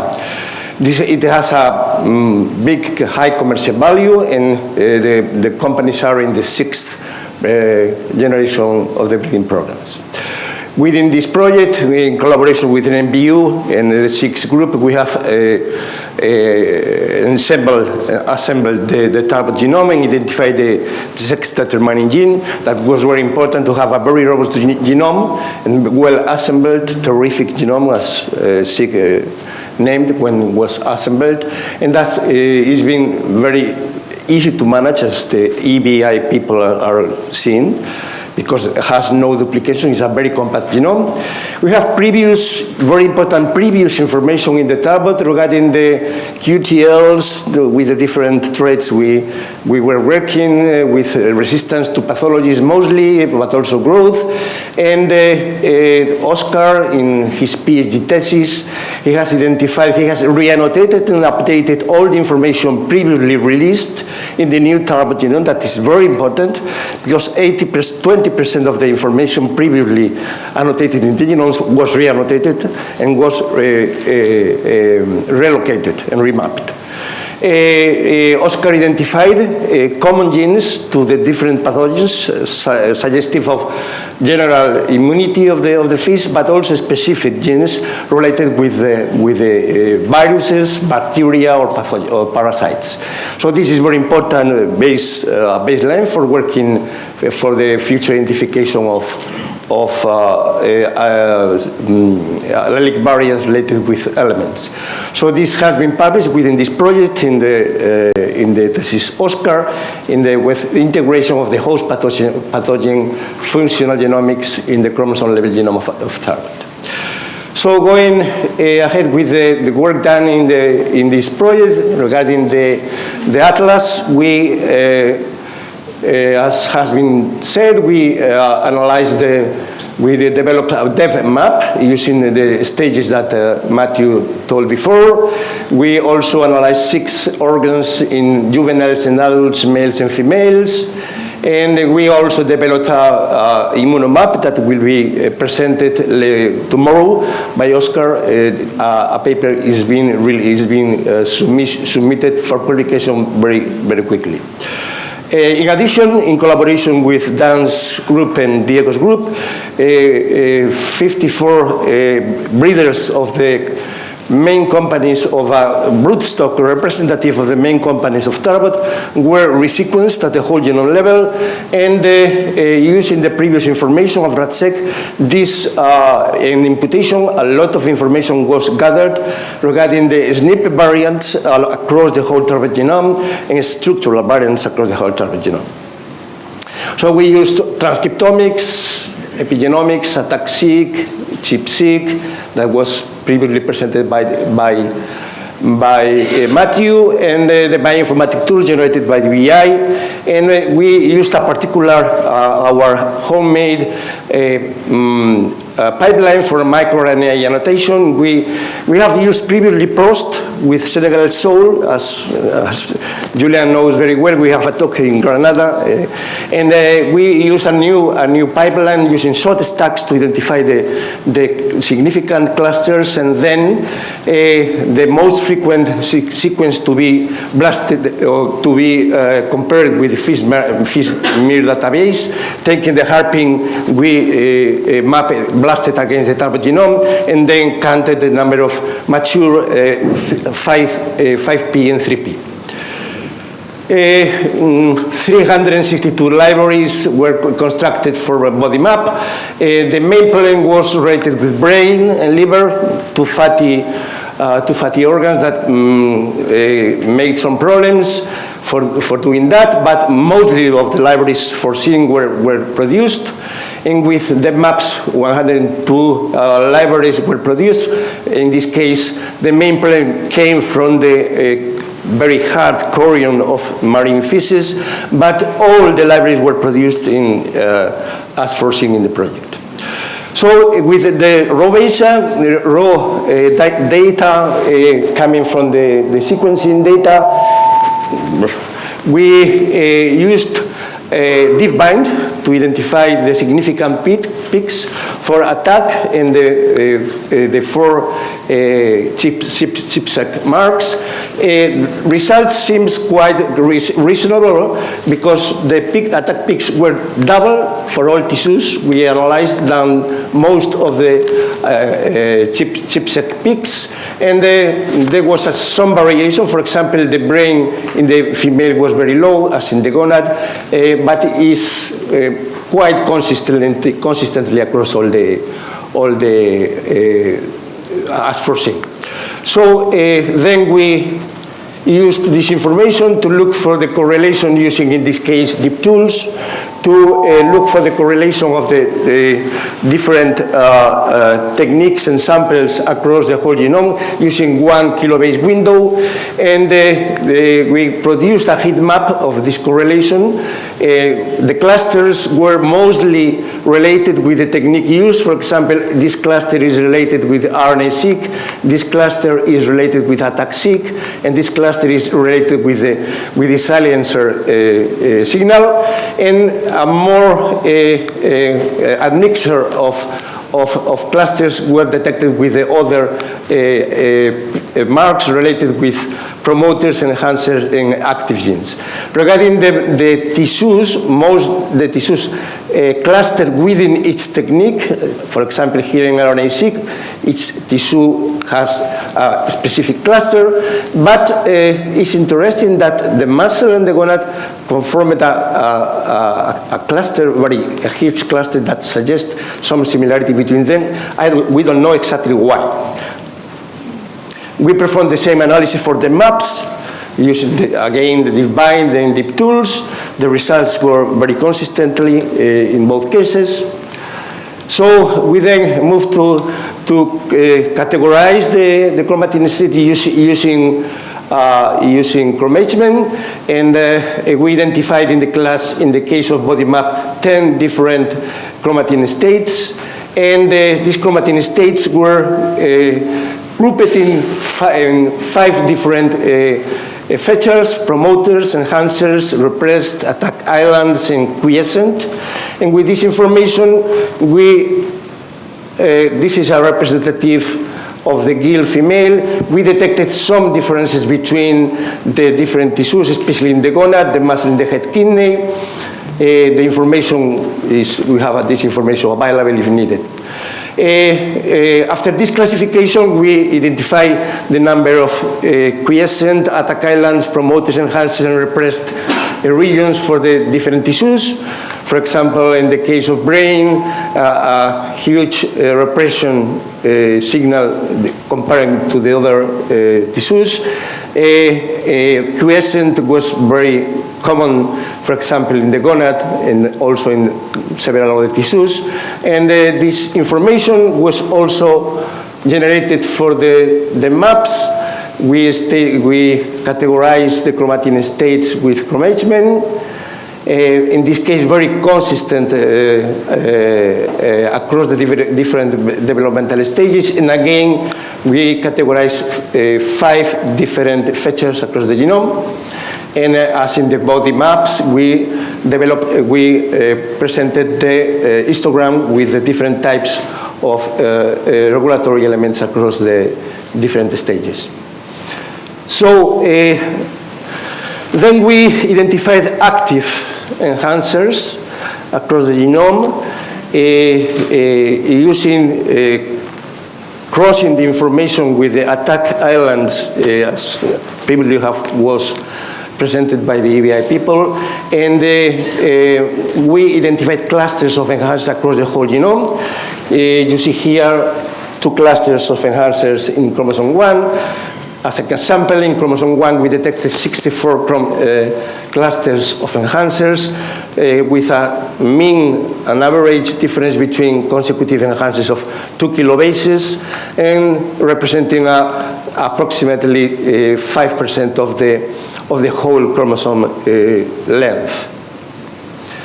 This information, the clusters of enhancers are very interesting because it's supposed that are very conserved across the evolution. So Juan, which is presenting, is initiating the work with the comparative regulomics in flatfish will use this information to check the conservation of these enhancers, clusters of enhancers across the different species. Then, within the active enhancers, using Homer, we identified the motifs of the most significant transcription factors in the different, for example, in the case of the MAPS, Pharyngula, the two first transcription factor motifs identified were RFX and this one. You will see here that in the different stages of the MAPS, the SOX genes, the SOX transcription factors are very important and apparently very specific of the different stages. And we performed the same work for body maps. I have no time to explain this. In this case, it was very clear the high specificity of the different transcription factors regarding the tissue, excluding the muscle and the gonad that apparently shared the same transcription factors. Sorry. Why this is going go to the reverse? It's not moving now? Okay.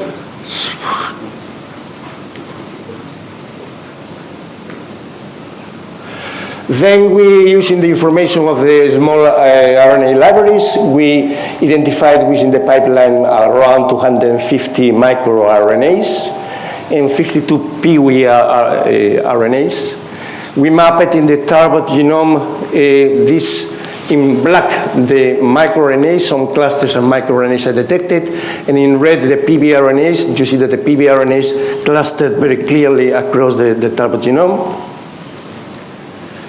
And we used the information of the number of reads for each of microRNA, and gathering all the information, we can see that the microRNA are practically inexistent at the beginning of the development, but is increasing across the developmental stages.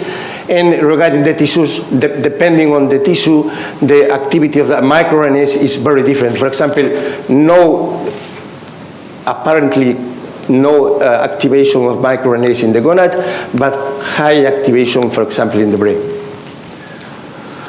We use a PCA to compare all this information across all samples we analyzed in the project, and we could separate clearly using the microRNA information the embryonic stages from the body map organs across the first and the second dimensions. The most important microRNAs separating the tissues across the first dimension was there, and across the second dimension was this. And in the body map, you can see here that the brain clearly separates from the other tissues, and the second component separates the other tissues of the body maps very clearly. So variants in the regulatory elements, after identifying active enhancers, Cristina and Joe from the Diego Santana's group identified more than 1 million of SNPs across the target genome, and overlapping with the enhancers 65,000. And in the case of Joe, he identified very consistent 9,000, closely to 9,000 structural variants, duplications or deletions, and 292 overlapped with the active enhancers. So we crossed the information. This is the representation of the information crossing the active enhancers with in this case, the structural variants. For example, this enhancer that starts here is in chromosome 1, and then here this is a deletion. This is the position of the initiation of the deletion, the ensemble annotation of the gene, and the chromatin and the chromatin categorization of enhancers and promoters. This is a figure done by Joe, a particular gene where enhancers and promoter apparently are crossed by a particular structural variant. So finally, application for turbot industry. We have developed 3 years ago a multi-species SNP chip. This is very important for a species like turbot that has not very big production. So this reduces the price very much, for 20 euros currently per chip. We are combining whole genome sequencing in the parents with imputation after genotyping with the chip of the offspring. Genomic selection programs are currently being going ahead with turbot farms, and the simulation studies performed by the Diegos group suggest that this strategy is good for working with breeding programs. So this is the first chip we produced 2 years ago. We based on the polymorphism, the homogeneous distribution, no other polymorphism. Additionally, in turbot, we included markers related with sex, size, resistance, geographic and farm markers, and associated with environmental variables. In November of this year, we are releasing a second multi-species chip that includes rainbow trout and other mollusk species. And for 2025, we expected to include the new information coming from this project in the new turbot chip, in the new multi-species chip. And Adrian will have a presentation of this application for the turbot breeding programs tomorrow, I guess, or no, on Friday, sorry. So the take-home messages: an atlas was constructed, the results seem to be consistent, a total number of ataxic, epigenetic marks characterizing active enhancers and promoters, transcriptional factor motifs identified, microRNAs and PBRNAs identified, a huge amount of structural variants and SNPs overlapping with, some of them overlapping with the active enhancers. And this information is being evaluated to check the increasing accuracy of breeding values in breeding programs. So I would like to, if possible, if the computer works, but it, sorry. I will, the reverse? I'm pushing the same arrows, you know? This is...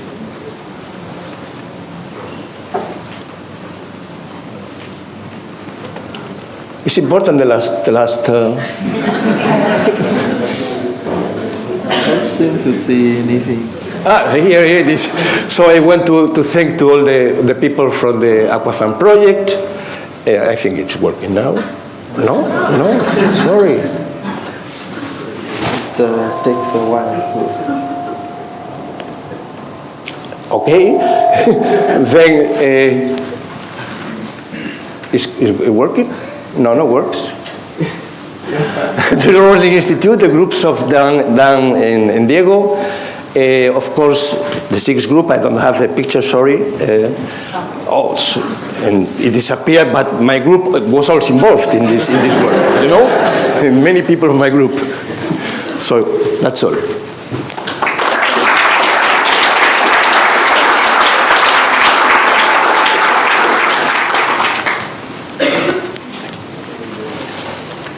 Thanks, Paulino. We have time for one quick question. How is this? Second. Okay. It's funny. You need any pocket as well. Yeah, thanks. Are you ready, Paulina? Yeah. You were mentioning the new SNP array, but I guess the numbers of SNPs will be still not that many. The next, the future one. The future, yeah. Because you were mentioning that there are 60,000 variants just in enhancers. Yeah. So I wonder how are you going to prioritize among those? Yeah, the idea is to check, to map the motifs of the transcriptional factors within the enhancers and to look for SNPs overlapping with the motifs of the transcriptional factors. This is our first filter, okay? And this is the idea. So we are working on that idea for the future. And regarding the structural variants that appear to be very important, of course cannot be included in a chip, but can be think if they are very important, how to develop molecular tools for going ahead with that information.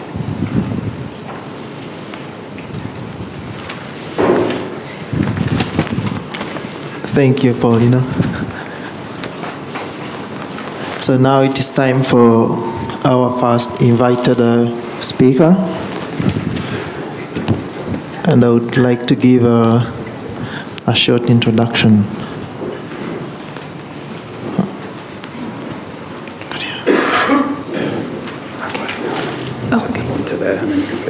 Oh, that's great. Thank you. So Dr. Emily Clark is a research group leader at the Roslin Institute, University of Edinburgh. Her research focuses on understanding tissue-specific gene expression and regulation in farmed species, and using this information, she's working towards improving the link between genotype and phenotype in farmed animals in both tropical and temperate regions of the globe. And she's a coordinator of the AQUA-FAANG infrastructure project, and recently laid a white paper describing the next decade of research priorities for functional annotation of animal genomes consortium. You're welcome. Great. Thank you, Robert. Thank you for the introduction. So it's my job today to give this presentation, which is celebrating 10 years of FAANG. So the title is From FAANG to Fork, and I'm going to talk about how highly annotated farmed animal genomes can act as resources to improve food security and sustainability. So just to give you an overview of what I'll cover in the talk, so initially talk about why understanding the genome of farmed animals is important, then give you a brief history of the Functional Annotation of Animal Genomes Consortium, or FAANG, and then an introduction to the AQUA-FAANG projects and the US FAANG projects. I'll then talk about exploiting functional annotation for animal breeding, the FAANG to Fork research framework, and also the priorities going forwards. So firstly, why is understanding the genome of farmed animals important? Well, the Food and Agriculture Organization reports that by the year 2050, the global human population is likely to reach 9.7 billion. And this population growth poses several challenges. Sustainable improvements in the efficient production of farmed animals to provide healthy food are needed to address this significant population growth. So the demand for meat and aquaculture products globally are not showing any signs of slowing down. Therefore, we must focus on sustainable, climate-friendly food production from farmed animals. So the challenge basically is to produce more food using fewer resources in a sustainable way that also flexibly meets societal expectations.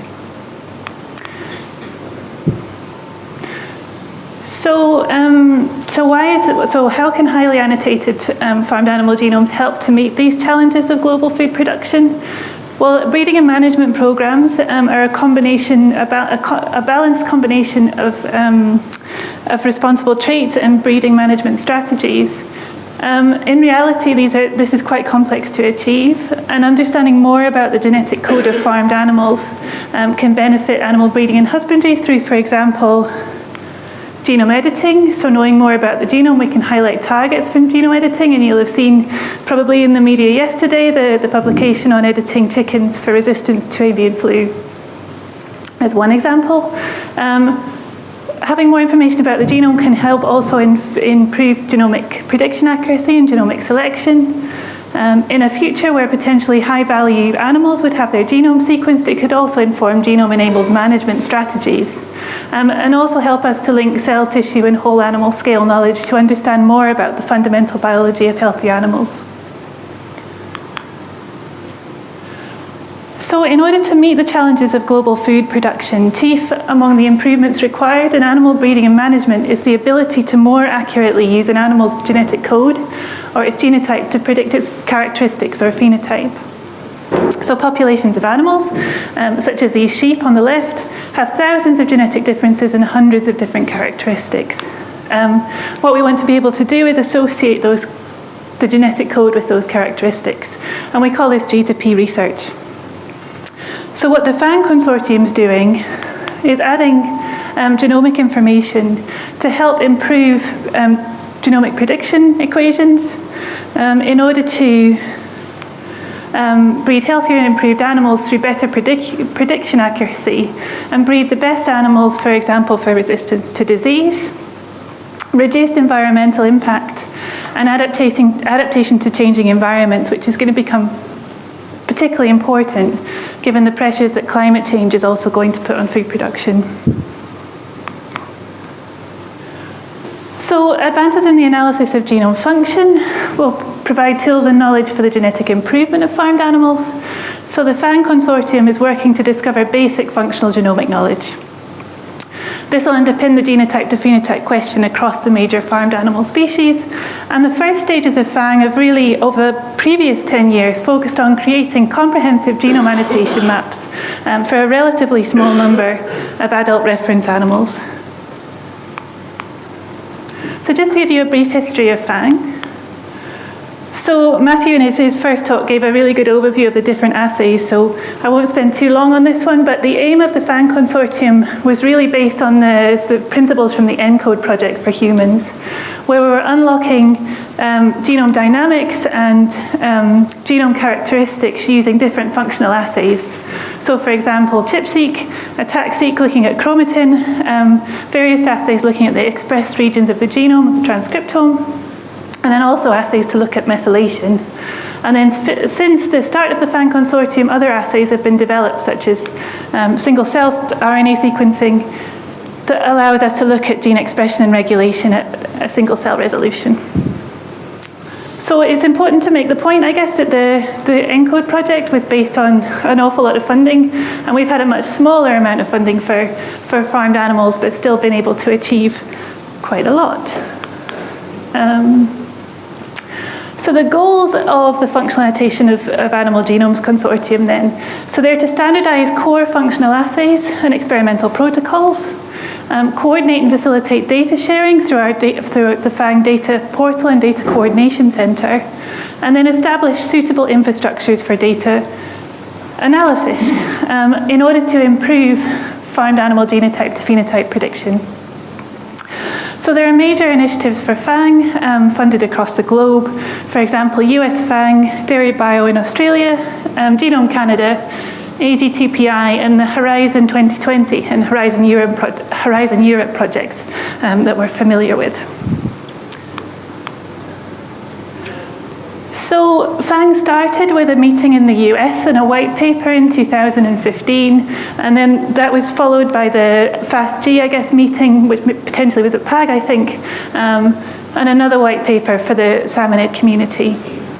So this was 2015. It was really the start of a global initiative. So FAANG is a non-institutional organization, so it's not based on one single institute leading it. It's a global collaborative effort of community, of labs and people. Memberships by subscription via the FAANG website that I'll mention on the next slide, and there are currently more than 500 contributors to FAANG, and they're spread across the globe. So FAANG has a website, which probably many of you have visited, but this is a platform for interaction with the community and a way to sign up to FAANG. So there are currently 6 different task forces that were formed, I think, 2 years ago now. One on genomic prediction, one on fair access to data, the farm GTEx, one using gene expression data for complex trait prediction, a single cell task force, comparative genetics, and high throughput phenotyping. So please, if you're interested, please go to the website and have a look at the task forces and see if you would like to sign up to those. They meet regularly at the different conferences across the globe. So signing up to FAANG also means signing up to the data sharing agreement, which was a key component of FAANG from the beginning. So we signed up to make data accessible and available as soon as it was ready, rather than waiting till publication. So there's also the FAANG Data Coordination Centre, where the FAANG data sets are managed and curated. It involves where you can go there and download data sets, files, particularly also protocols, experimental protocols. I think that's been a particularly useful tool from the Data Coordination Centre. It also links to track hubs, where you can load tracks into the Ensemble Genome Browser and visualize these. There are specific project environments for the different projects, and also an ontology improvement service. There are also GitHub pages, particularly for the different AQUA-FAANG projects. So the FAANG data portal benefits the entire farmed animal genomics community. And I think one of the key things, and I think Garth mentioned this as well earlier on, is if you want your data to be used by others and make a real impact, you need to make sure that the metadata is accurate and that others can use it and understand it. And my colleague Ling Xiao Fang, who coordinates the Farm GTEx project, plenary lecture at the ISAG meeting in Cape Town this summer. So this is a timeline of FAANG. So back in 2015, this was when the first white paper was released. There was then a large EU animal genomics meeting that really led or provided the foundation for the topic calls for Horizon 2020. And that was also on the back of a cost action called FAANG Europe. So in 2018, the European Commission announced the Horizon 2020 FAANG topic calls, and those led to the projects we know now as GeneSwitch, BOVREG, and AQUA-FAANG. Those projects were funded and started in 2019, and at the same time there were parallel initiatives in the US that were funded through the USDA. Those three first projects meant we could establish the AQUA-FAANG umbrella, and then three further projects were funded through Horizon 2020 a bit later and joined the AQUA-FAANG umbrella. So just to give you an introduction to the AQUA-FAANG project, so we've seen this slide a couple of times, I think, in the conference already, but just to briefly say, these were the three initial projects funded through Horizon 2020, and then three new projects joined slightly later. So just to briefly summarize these projects, and because the three main projects that were funded first, AQUA-FAANG, BOVREG, and GeneSwitch, have their final conferences coming up, I haven't focused specifically on the results of these projects, but just to introduce them briefly. So obviously everybody here knows the concept of AQUA-FAANG. So what AQUA-FAANG's done is improve our understanding of genome function and genotype to phenotype prediction in 6 of the most important European farmed animal species. And this knowledge will be used to study traits that are relevant for sustainable aquaculture production. So BOVREG was a project for cattle. It provided a comprehensive map of functionally active genomic features in cattle and how their epigenetic and genetic variation in beef and dairy breeds translates into phenotypes. And this key knowledge will be implemented to address challenges in cattle breeding and management.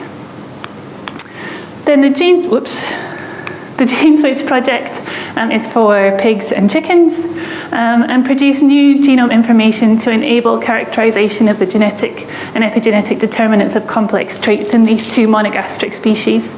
And this new knowledge will enable immediate translation to the pig and poultry sectors and inform pig and poultry breeding. So where are we now? So we're in 2023, and earlier this year, a new project called the AQUA-FAANG Research Infrastructure Project started, and this project was built on the foundation provided by the 6 earlier Horizon 2020 projects, and was funded through the Horizon Europe Infrastructure Concept Development Funding Call. So the new Horizon Europe Infrastructure Project runs from 2023 to 2025. It's coordinated by FBN and co-coordinated by University of Edinburgh. And there are 7 different partners at the moment.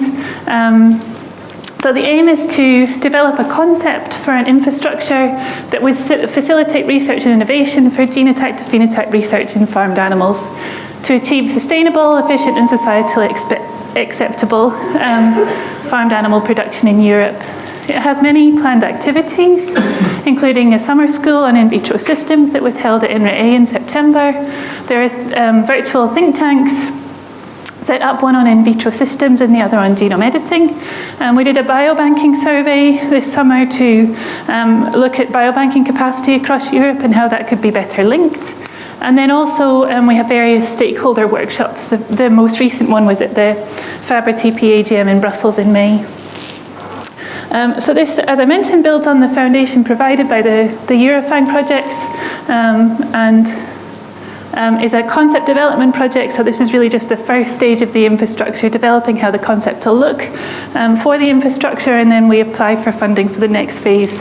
And the infrastructure continues its life cycle all the way through to being a formalized infrastructure, hopefully.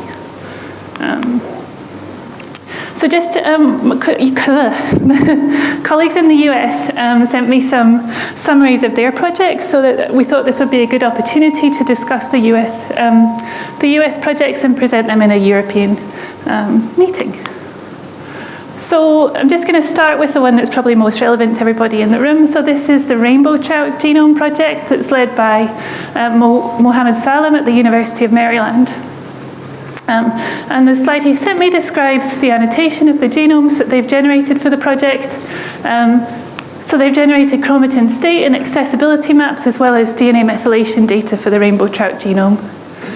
So the study involves a comprehensive catalogue of these annotations and includes many different genomic regulatory elements. So all of this data, I think, should be public, and much of it's been published already, including an analysis of isoseq data and a long-read transcriptome. Please do reach out to Mohammed if you have any questions about this project. One of the aims of this talk, I guess, is to try and facilitate global collaboration for FAANG. So my colleague Haijun Zhu at UC Davis sent this slide on the functional annotation of the bovine genome that's been undertaken it was funded by the USDA, as was the previous project on rainbow trout.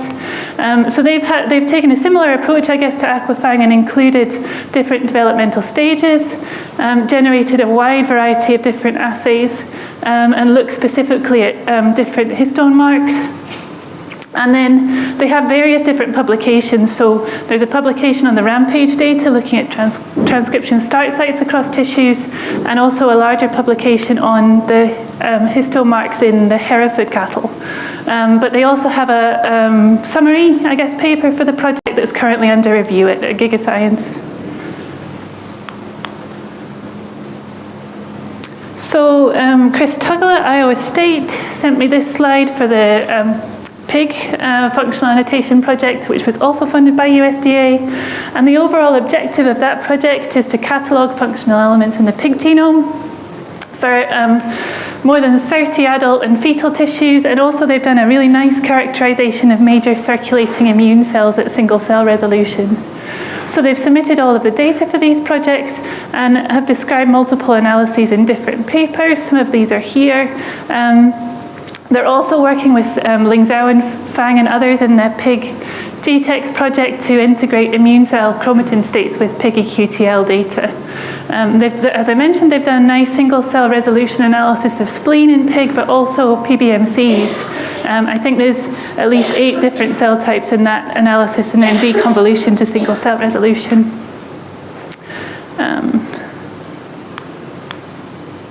So just going to move on to functional annotation of the ovine genome, and this project was led by the University of Idaho, but the University of Edinburgh also participated in this one. So I should say that my research group focuses mostly on functional genomics in ruminants, and particularly in sheep. So I'm going to spend a couple of minutes on this one, I think.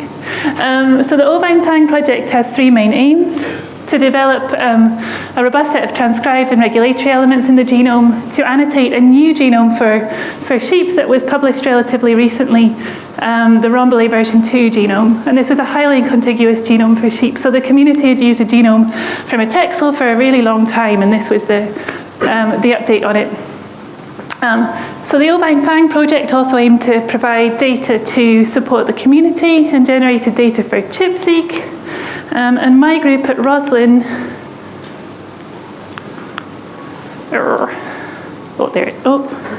There we go.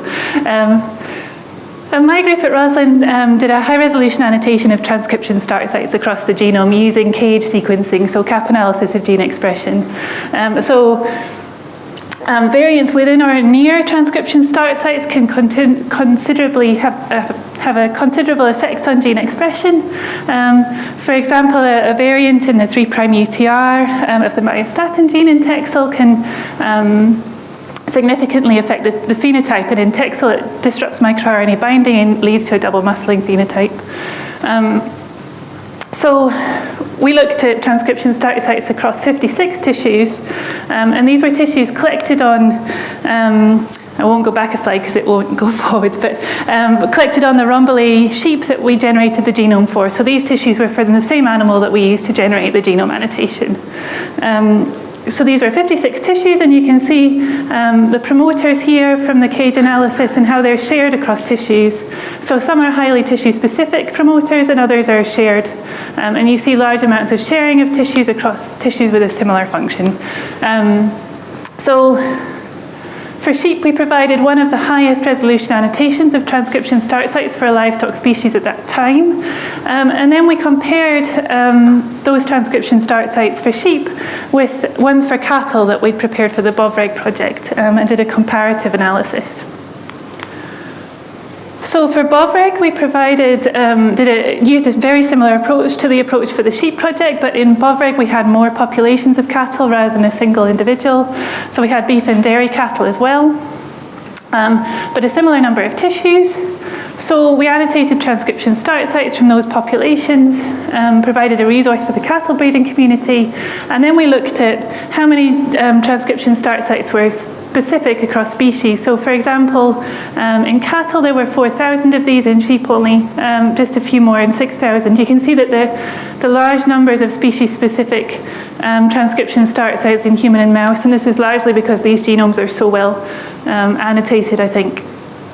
So these resources through BOVREG will be provided to the cattle genomics community and the sheep genomics community, and there's vastly more that we can do with the comparative analysis for these two projects. So they illustrate that highly annotated genomes can be important tools to predict the effect of functional variants on complex traits and improve production, potentially improve production, I should say. And our colleagues in Australia have really shown this particularly well, I think, in cattle populations. So the first paper they published was in 2019, where they quantified contribution of functionally enriched variants to prediction of complex traits in cattle. And then they showed that different types of functional information could provide really useful tools to predict complex traits. In that paper, particularly methylation information. And then very recently, just in Cell Genomics, they've published a paper suggesting that gene expression and RNA splicing information can explain large proportions of heritability of complex traits in cattle. So they've really led the way, I think, in this space in the farmed animal species that I work on, at least. So just to come on to how exploiting functional annotation information can be exploited in breeding. So this is a slide from Dan. So these are obviously the 6 different AQUA-FAANG fish species, where through the AQUA-FAANG project you've generated millions of novel functional elements for these fish genomes, which is a huge effort. And I'm always amazed in AQUA-FAANG at the fact that you had 6 species and we only had like 1 for most of ours. So it is a huge effort to do this many analyses and predict this amount of information. And all of the data is open, and that's important, so it's also available then to industry collaborators as well, and was generated based on biological traits of interest, and I think that's particularly important when thinking about generating this data, that it's relevant to the questions that we want to ask of the data downstream. So for all of the functional elements, they're then overlapped with genetic variant data sets, and this could be through animal QTLDB or the ensemble variant effect predictor. So you can build novel applications based on the outcome of these. So for example, the precision genetic tools like the SNP chip that the previous speaker mentioned, novel breeding models to improve genomic prediction accuracy, and then targets for genome editing. And obviously that's becoming more and more of a possibility as regulatory requirements change, and also provides a potential for doing things like high throughput CRISPR screening. This will lead to more profitable and sustainable aquaculture, leveraging all of this information for genetic improvement of traits, particularly those for sustainability, and enhanced disease resistance and animal welfare. So what will be the outcomes for animal breeding of all this information? Well, as we mentioned on the previous slide, potentially enhanced genomic prediction accuracy. Farmers and breeders can make better breeding decisions about managing their herds and individuals if they know more about the genome. It's also important for conservation of genetic diversity, both at global and regional scales. And that's particularly important in, for example, tropical systems where you can lose an awful lot of genetic diversity due to things like drought. So it'll also lead to improved farm animals, potentially for health, welfare, and productivity.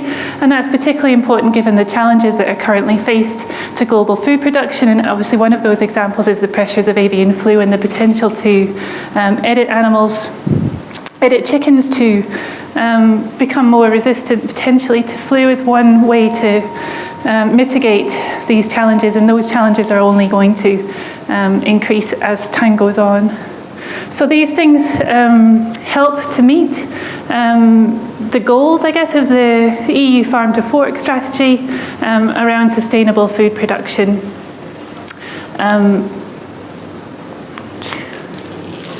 So just going to briefly outline the FAANG to Fork research strategy and then the priorities for FAANG going forwards. So a few years ago, actually during COVID, with colleagues, we put together, with colleagues in FAANG from Europe and the US and also Australia, we put together a research framework for FAANG for the next 10 years. And we called it the FAANG to Fork research strategy, and that was that phrase came from Ross Houston, which is really nice. We talked in this about how the application of highly annotated genomes could help improve farmed animal production and really set out a set of priorities for the next 10 years of FAANG. So the FAANG to Fork lays out this strategy for research linking genotype to phenotype in farmed animals for the coming decade.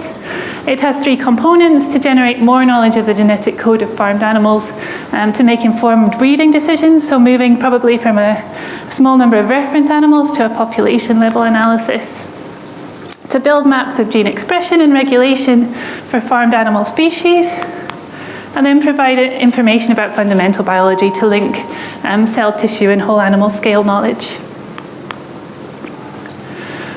So these were the priorities that we set out in the FAANG to Fork strategy, and they were built around ways to inform these 4 things. So the tools, the first priority was generating high throughput in vitro systems, particularly using organoids or cell lines for high throughput screening, for example, using CRISPR-Cas9. And that would develop tools and resources for new breeding technologies such as genome editing. The second priority was developing pangenomes and comparative genomics to fully discover, preserve, and utilize genomic diversity. And this information would be for many breeds to preserve and utilize genetic information. Colleagues in Farm GTEx are characterizing genotype to expression in many different cell types. So they're mining publicly available data and then using that to predict complex traits. So for example, through Farm GTEx, and there are Farm GTEx analyses for chicken, pig, and cattle, I think now, and they're also working on analysis for sheep and goats. We need to better, I think, align with research infrastructures for animal phenotyping to generate large phenotype collections and manage phenotyping data. And then the 5th priority was in vitro biorepositories, so biobanking is a resource for research and conservation. And then developing single-cell atlases to build tissue and life-scale specific functional maps at a single-cell resolution, in addition to the atlases we've already built at a bulk level. So all of these things together should influence multiple different components in animal breeding and breed healthier, potentially provide information to breed healthier and improved animals. So I just wanted to give at the end one example from my research group where we're moving more now towards looking at sustainability traits in sheep. So this is the Wiltshire horn, which is a sheep that seasonally sheds its fleece. So the farmer doesn't have to put the same investment into shearing or have to dispose of the wool, and they're a major cost to the sheep industry and the sheep producer at the moment. So these sheep are sustainable, and they also have a really good carcass quality. So the farmers are really shifting towards wanting to use these sheep.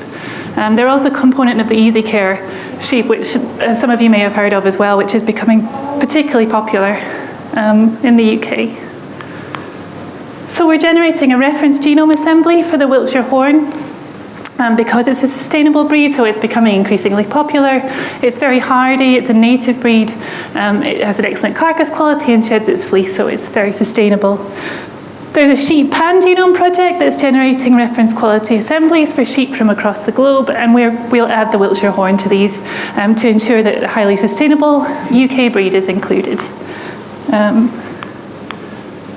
So the Wiltshire horn are actually quite different genetically from the UK's other sheep breeds, and this is some 50k genotyping data that a student of mine, Ellie Carr, generated.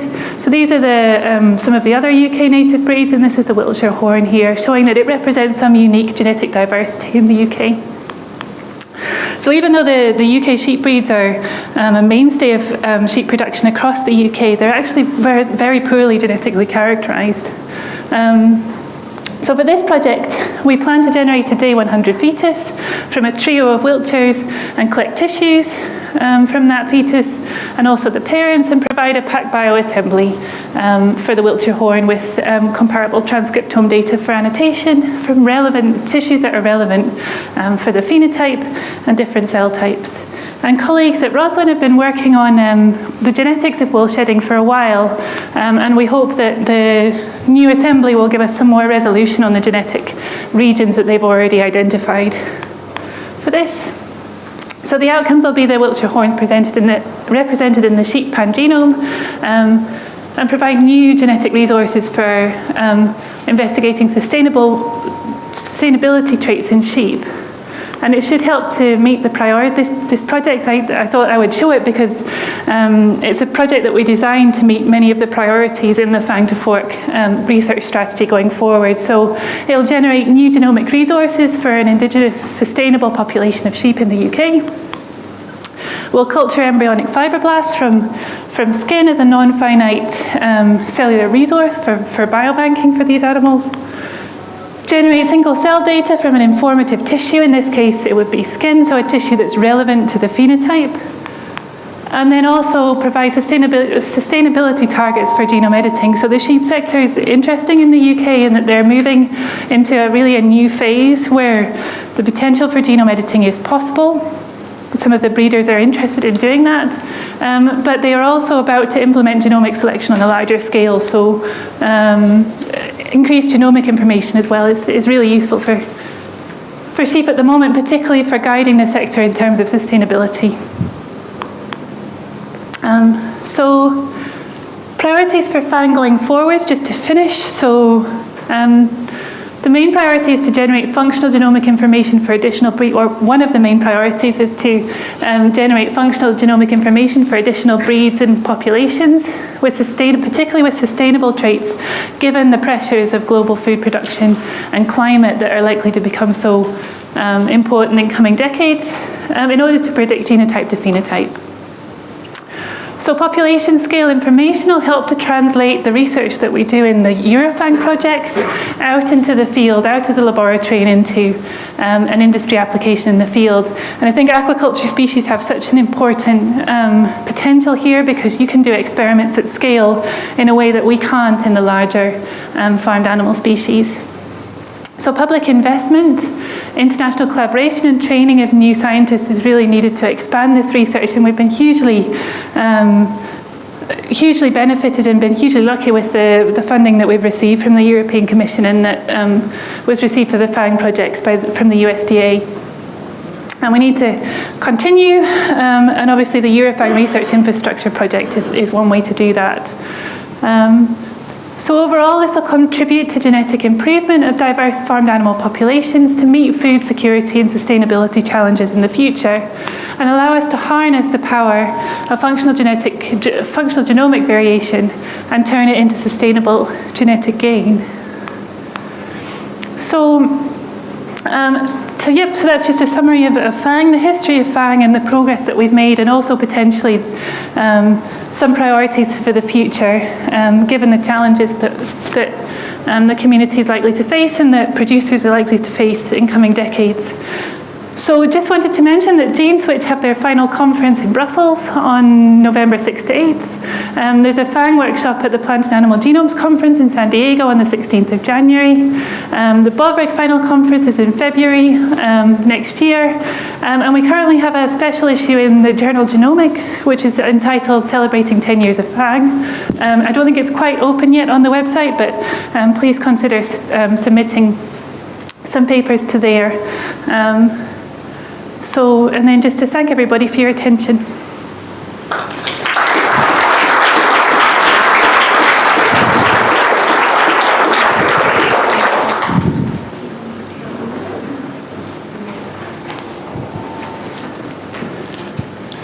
Thanks a lot, Emily, for this very interesting and good overview of FAANG initiatives in Europe and worldwide.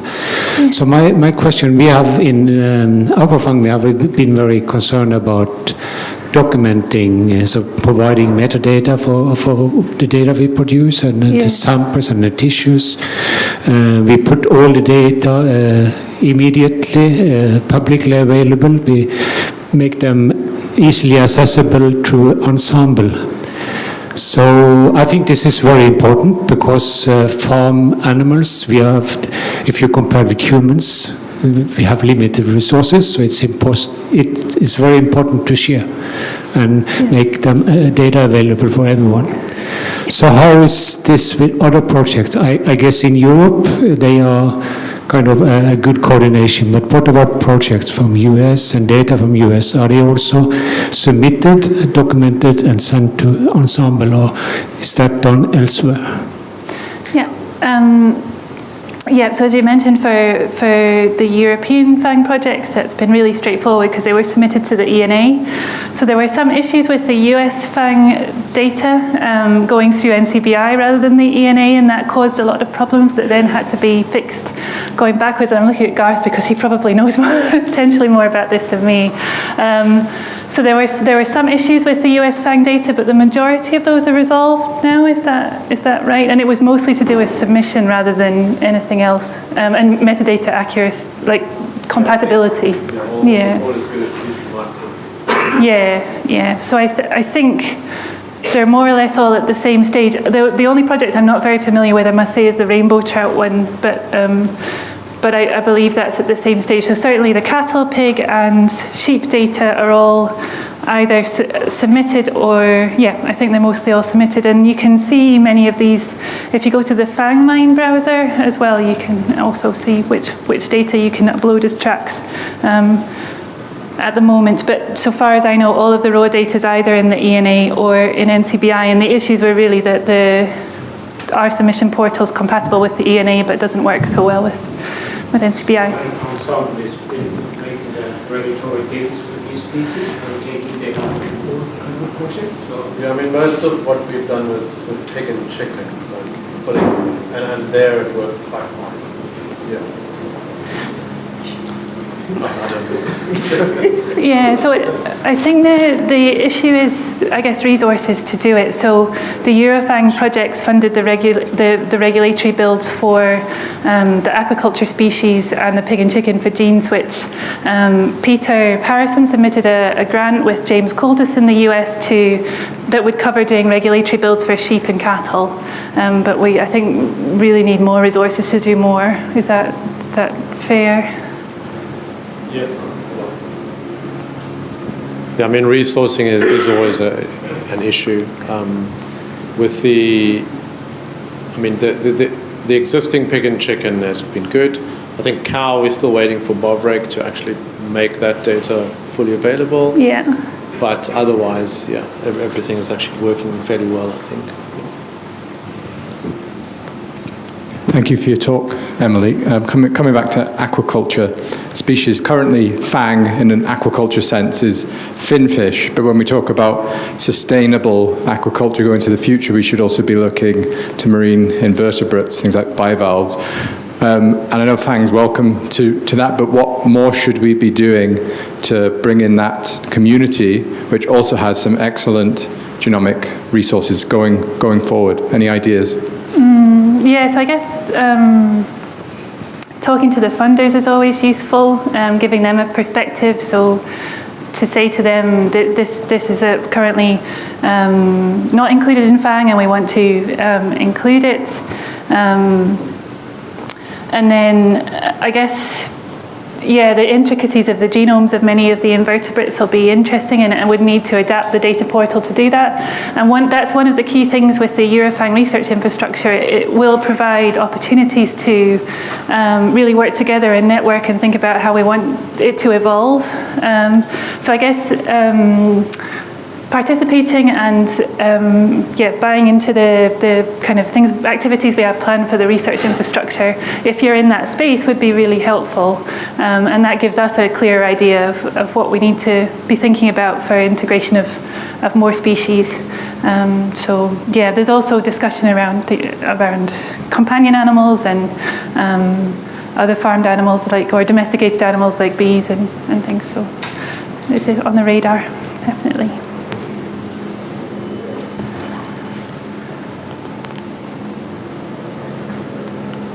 Thank you, Emily. Thanks. I think that's all.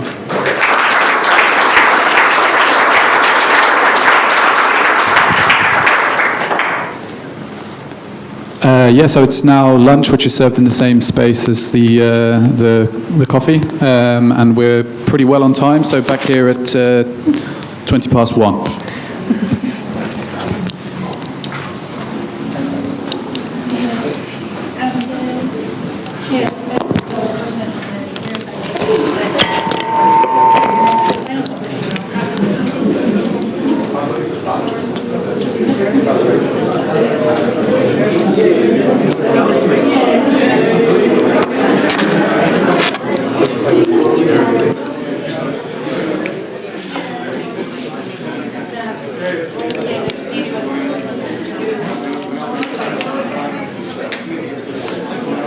Most welcome. I think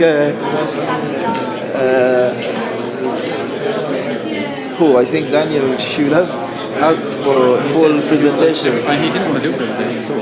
Unless we do something, he said, okay, maybe. I'll just there's no poster session, so okay, maybe I can do 10 minutes. And then he sent me the slides. I figured it's not very much, but and then he spoke for 20 minutes. But luckily, yeah. Sig was like, I was like, should I just stop?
Testing.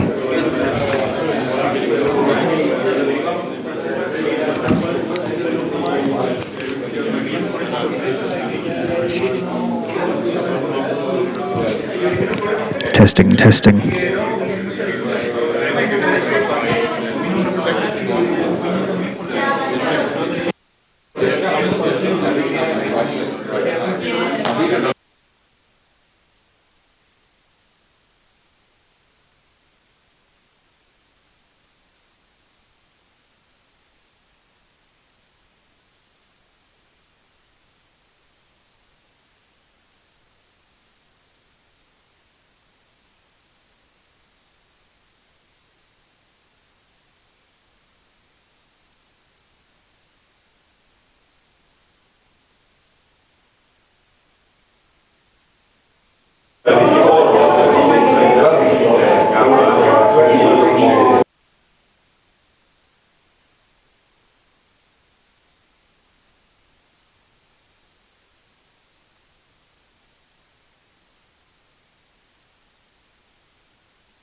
means it's on. Yep.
It was just no, it's also not working.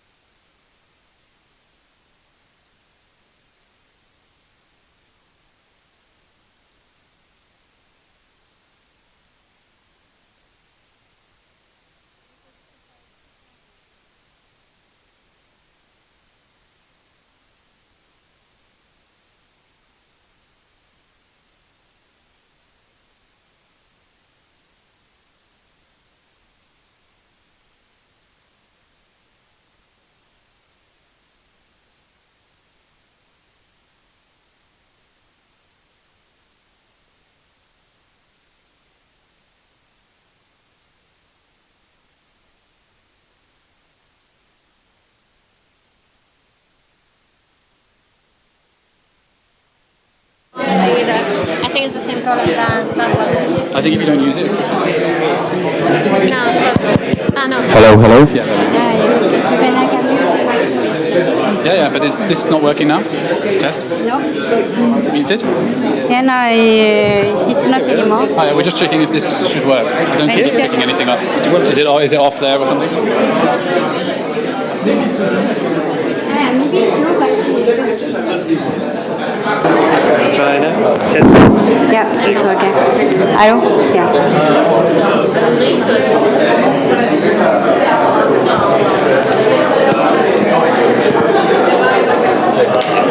Hello? Hello? Right, it's working now. Yep. I'll stay here. I'm gonna do... And it's working? Yeah, it's working. Okay. What time are we? Probably past 12 o'clock. Oh yeah, we're way past. Hello. Yeah. Hi everyone. We're going to get started again. We're already a couple of minutes past 20 past. Before handing over to Arda, who will chair this next session, I just wanted to make a couple more announcements. One thing I forgot earlier, if anyone is struggling with EduRoam, which I think a few people are, there is a Wi-Fi Visit Ed. You have to put your phone number or some Facebook details possibly in, but that should work very well. It's working for me. Second is about this evening. So we have a kind of short welcome drink followed by a dinner at the Playfair Library, which I haven't been to, but Dan reassures me is very, very nice. It's about a 25-minute walk from here. You can shave a little bit of time off that with public transport, but given that it's mid-October in Scotland and the sun is out, I think maybe take advantage of that and take a stroll down. We can arrive from 6. A welcome drink should be served around 6:15. If everybody can please try and be there by 6:30 at the latest, then I appreciate it. Thank you very much. Over to Arda. Hello. Welcome to the second session, which is about the dynamic functional regulation of farm fish genomes. And today we're going to have Mo presenting first, so go ahead. Hello? Oh, fucking crap. That was your, that's what. Hello? Is it like that? Is better? Yeah. Okay, so hi everybody. So yeah, a lot of you know me as Mo. Well, my real name is actually Mariosi, just so you know. I'm finally presenting to all of you guys the work that we did develop for the salmonid species of AQUA-FAANG, which are Atlantic salmon and red bottrot. So I'm really glad to present today because I spend almost all my time on the AQUA-FAANG project. So I'm really glad to do that today. So the first thing I wanted, or we wanted to highlight is to thank all our collaborators for this amazing project that we did between salmonids. So a lot of different partners of AQUA-FAANG has been involved in the development of this project. And actually, you will have, after me, also 3 other talks that I will present briefly about this same project, Salmonid. So thank you for all this common effort for this amazing project. So the project goal, mostly, of course, it's linked to the project goal of AQUA-FAANG, of course, was to produce and to understand genomic regulation through ontogeny, and also following this specific whole genome duplication, as you can see here, which did happen in the salmonid lineage specific group. So which cover and Atlantic salmon and rainbow trout. And it happened about 100 million years ago. And what happens after this whole genome duplication lineage-specific event is that after rediploidization of the species, we still have a high level of genome parts, around 60% of the genome, has still stayed in double copy in the genome. So as you can see here from the publication from Sibion in 2016, that there is a very huge chunk of chromosomes which are in double copy, but in 2 different locations in the genome. And this is for Atlantic salmon, but we can find the same thing for rainbow trout. So the output of this huge collaboration was, so first of all, of course, to produce this novel functional annotation and to to understand the genome regulation, which happened after this whole genome duplication through ontology and also in terms of evolution. Because by studying this whole genome duplication in salmonid, we might understand the several run of duplication which did happen in vertebrates. At AQUA-FAANG, we want to overlap, of course, this annotation with different genetic variations, such as SNP and structural variants, to help the community of breeder companies and industry to understand better the relationship between the genotype and the phenotype to enhance sustainable aquaculture in the future. So the goal of AQUA-FAANG, of course. So this is to come back a little bit of what Matthew did present this morning. So this is the full sequencing data set that have been generated between the two species, Atlantic salmon and rainbow trout, DevMap and ModiVav. So we have overall, oh shoot, it's what is starting. We have an overall of more than 1,000 sequencing data set which has been generated. And today I can say that all those data are available in ENA and in FAANG data portal. So thanks to also the support of the FAANG data portal that Emilie has introduced earlier. In terms of timing, so of course now we are really grateful that Ensemble has generated this functional annotation and will extend it for all the species in AQUA-FAANG. However, in our timeline it was a little bit late, so we have decided to use NF core pipelines, so either for RNA, chip, and ATAC data set to generate our proper functional annotation. So now the goal is also going to be an internal work also between us and Garcia and Gabriela and Peter team to find out what are the similarity and the discordance between those two annotations. However, in our work for the salmonid, we will work and we will develop our point of studies with our proper functional annotations that we generate with NF core. So this is the overall generation of functional annotation that we did and how we did summarize all this annotation through the tool Chrome HMM to annotate the regulatory element in salmonid species. So for this, we have really put a lot of effort on developing a single and a common annotation for either Atlantic salmon and rainbow trout and for DevMap and BodyMap samples. So this is what we can see. So we have different profile of attack, H3K27 acetylation, H3K4 monomethyl, H3K4 trimethyl, and H3K27 trimethylation signals in chip, in DevMap and in BodyMap, and we categorize a total of 12 different chromatic states, going from the active TSS regions to the quiescent regions, which are completely empty of map, of course, passing by accessible chromatin and Respres polycomb domains. So this is just to visualize a little bit the coverage of these different annotation through all the data set. So this is only for salmon, Atlantic salmon. So here in the different stage of DevMap, and here for each tissue, for male and female, which are immature, and male and female, which are mature. So as you can see, we have most of it are quite similar to each other. However, we can see that there is a little bit of difference between the different sexes and or the different maturity stage. Yes, so the talk which will come just after me, sorry Diego, I just found a really old picture of you. But so it's gonna to be a talk from Diego, which trying to reply to the question how the organism is dealing with this full genome duplication.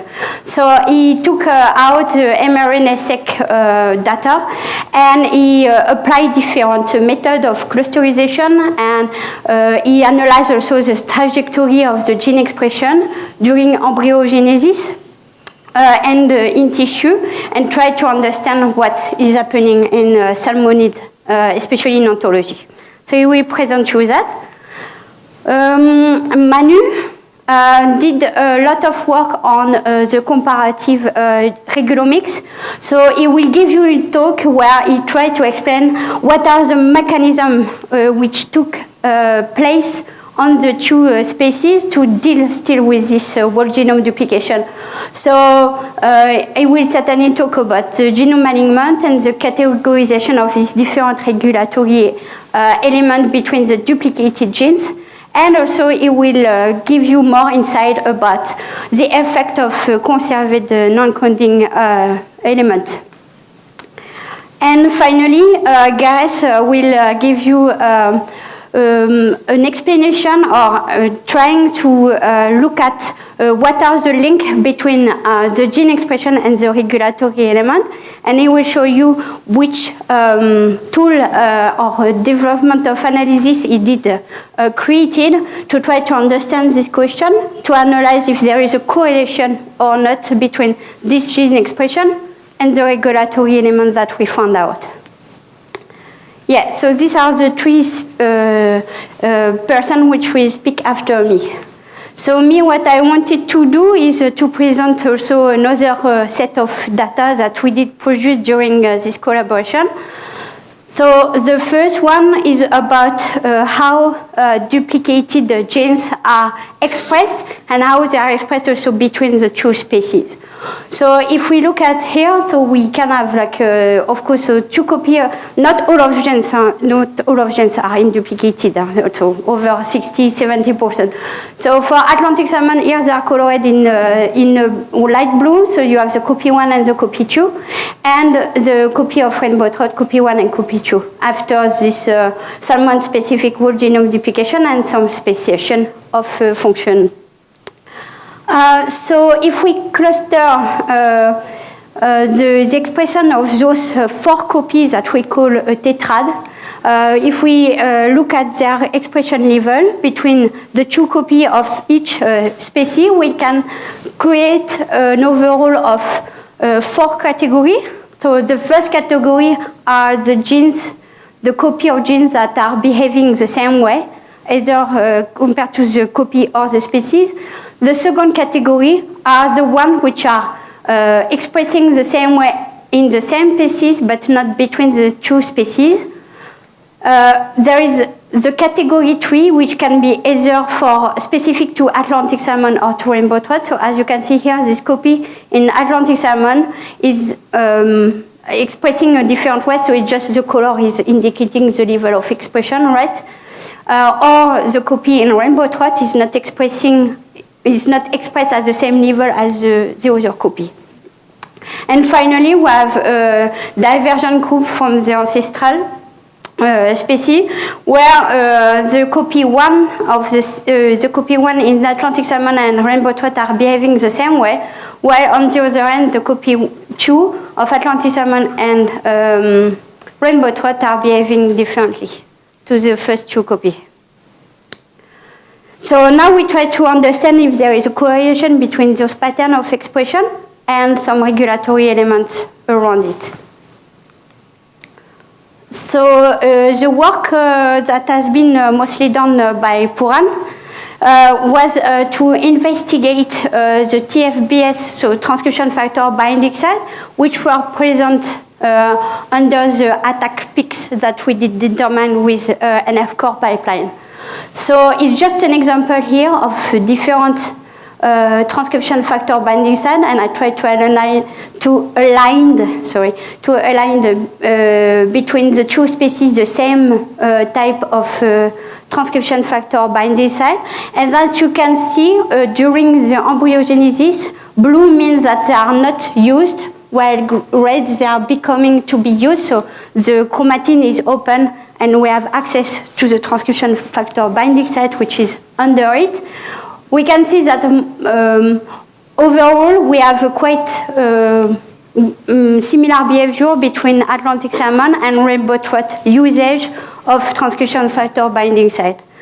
However, as you can see here on the total number of transcription factor binding sites that we can find a common but also divergent between the two species at one time point is that some of them can be specific to rainbow trout, here in pink, while some others can be specific to Atlantic salmon. And we did repeated this work and for the promoter-like attack peaks, so the attack peak which were landing on the regions where it was annotated promoter, and also on the regions that are enhancer-like regions. Okay, so an extra analysis that we did. I'm good on time? Yes, good. So the extra work that we did was since this whole genome duplication event has happened several times, 2 times actually, in vertebrates, and that the hypothesis is that this brings us body shape changes which did help the evolution of vertebrates. And since this event in anamodous species is supposed to be linked to the effect of migration of Atlantic salmon and rainbow trout, we did investigate the ox cluster, so the group of ox cluster in Atlantic salmon and rainbow trout.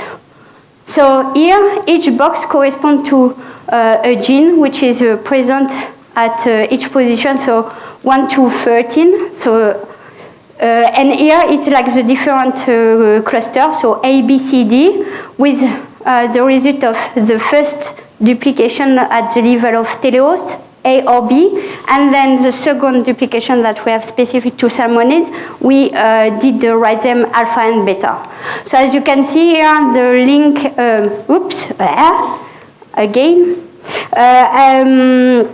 so the line which are pink are the one connected to rainbow trout, and the blue one under is the one directly similar in Atlantic salmon. So for most of them, and if you look at the expression of the gene during ontogeny, we don't have so much differences, except for one, which is this one, OXRB. So actually here we can see that we have an intact copy alpha for both species, while the copy beta is actually a little bit present in Atlantic salmon, but completely absent in rainbow trout. So we hypothesize that this can be really a pressure selection which happened here to not maintain this copy. So this is quite interesting also. Yeah, so to go through just a last point, so just to bring up the fact that we are working now with Ensemble to find out what are the differences between NF core pipeline and their pipeline. Here is a sorry. So here is just the 4 copy of one gene, which is MyoD. And so if we look on one of those regions, so this is from Ensemble early access, we can see so this different region as the one which are categorized as active enhancer, but in different tissue sex, so it's muscle female, muscle both sex, muscle female here, and those 2 enhancers seems to be used only in embryo stages. But actually what is really interesting for the industry, the industry partner, is that if we overlap the variants which are actually used, you can see that a lot of these blue dots here are really overlapping a lot with the regulatory element. So meaning that there is really a powerful tool to use, which is regulatory elements, to really improve the selection, the breeding selection. Yeah, so to finish, I actually use the slide of Dan also, like Emily.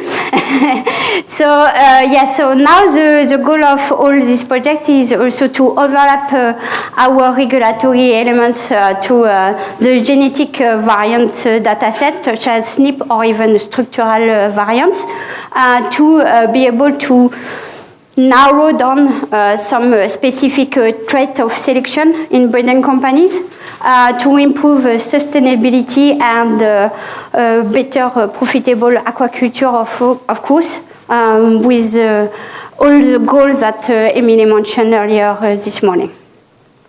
Yeah, so that's it. So thanks everybody. So these are like the direct collaborators again, which are named.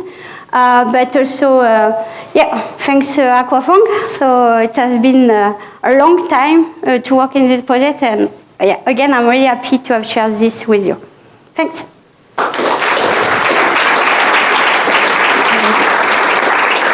Thanks, Mo. We have time for one question. Okay.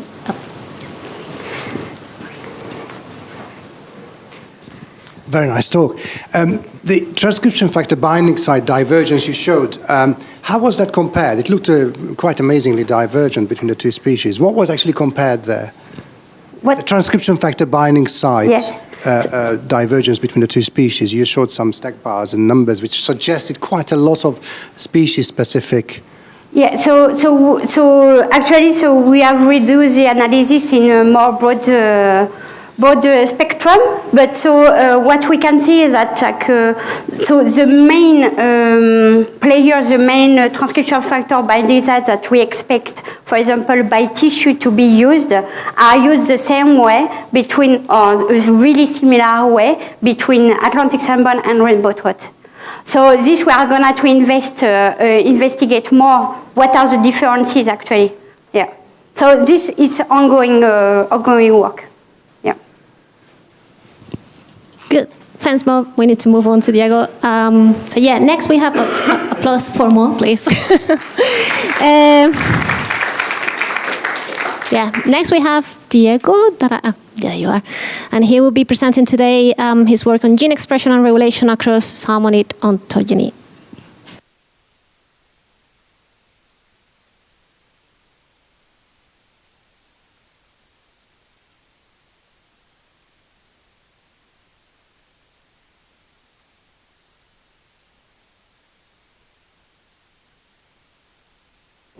Hello? Yeah. Perfect. Don't put it too high because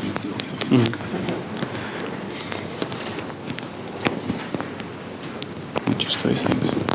Yeah, just clip it somewhere around that should point it here in the middle and then this first slide. Perfect. Thank you. All right. So thanks a lot, Mo, for your introduction. Yeah. Is it? Okay.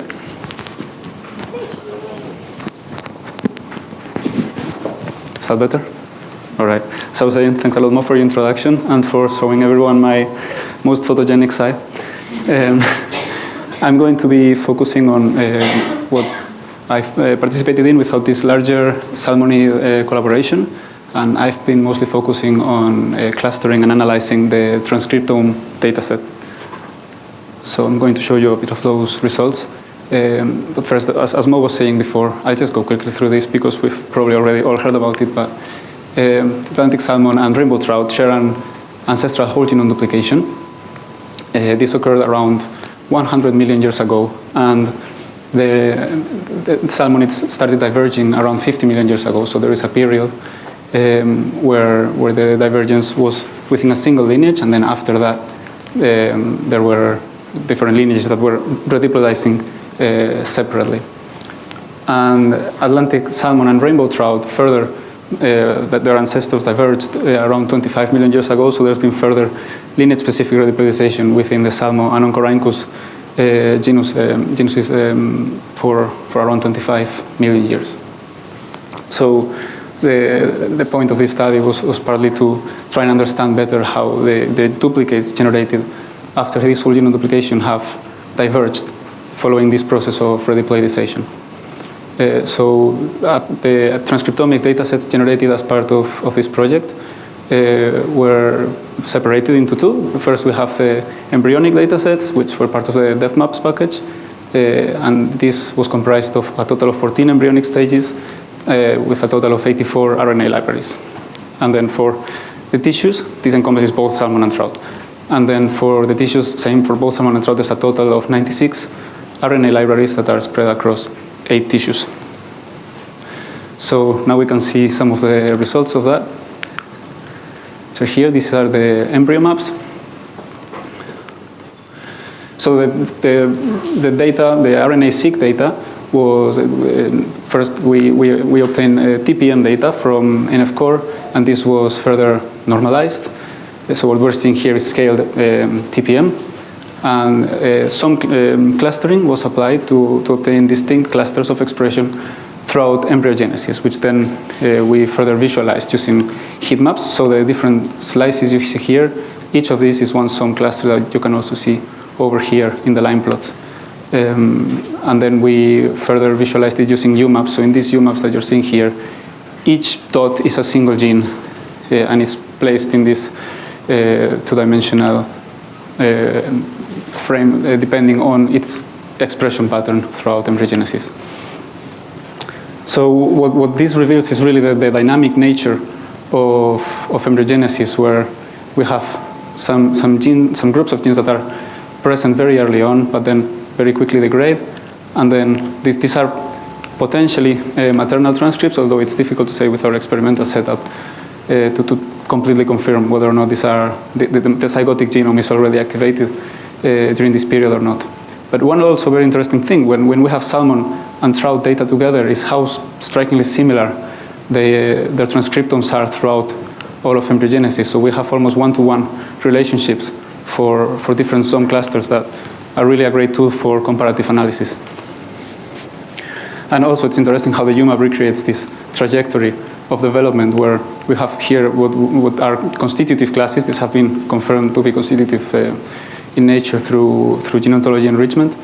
And they are present towards the middle of the UMAP, and then over here we have early expression genes, and as we go over here we have genes expressed later on in development, and the shape of the UMAP is also quite similar across both species. So when it comes to the body maps datasets, it's also, as you can see, quite similar across Atlantic salmon and rainbow trout. There are some small differences in the case of the testes, but mostly this is due to a different number of libraries between Atlantic salmon and rainbow trout. And the different categories that were obtained through the SOM clustering can be divided into tissue-specific. So here we have like ova, brain genes, testis genes, muscle genes, liver, head, kidney, gill, and intestine. And then over here, we have classes that are not constitutive per se, but are expressed in multiple tissues. And it's interesting, for example, classes that are expressed in both head, kidney, and liver, that we can suppose that probably have some sort of immune function, since both of those organs have an immune function. The UMaps are a great tool to visualize this body maps data, and they again place the constitutive genes spot on in the center, and then each tissue, instead of like before in the dev maps, we have a trajectory of development with genes turning on through development. In the body maps, we have a bit of a different scenario where the different tissues extend outwards and create their own specific cluster that it's being colored by some, but the UMAP doesn't really know which gene belongs to what SOM. It just has its pattern of expression throughout development. But they are very good at separating the different SOMs together, which tells us that both SOM and UMAP are working well together. And again, this multi-expression class is observed in between each class. So if this is expressed, for example, in between liver and ova, something will probably be present here.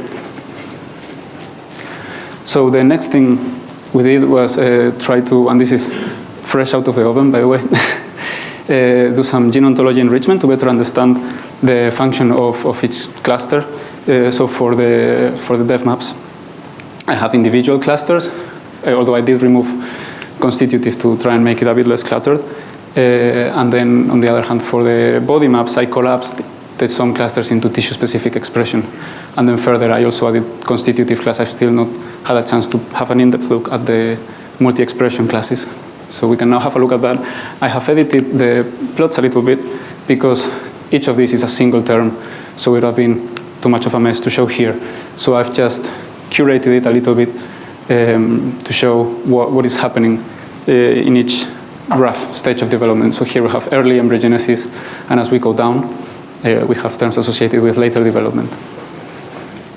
So we can see that the earlier stages are characterized by the negative regulation of DNA transcription and things like cell cycle. We also have post-translational regulation of RNA and cytoskeleton organization. So all of this tells us that it is likely that these clusters are composed, at least in part, by maternal transcripts. The fact that there is a negative regulation of DNA transcription tells us that even if the genome is likely starting to activate, it's probably largely still being negatively regulated and inactive. And most of the terms associated with this cluster are associated with things like the cell cycle and the structure of the cell. And also RNA post-translational regulation, which is one of the ways that maternal transcripts can do their thing, basically, so because initially they need to be modified at the right time so that they can perform their function.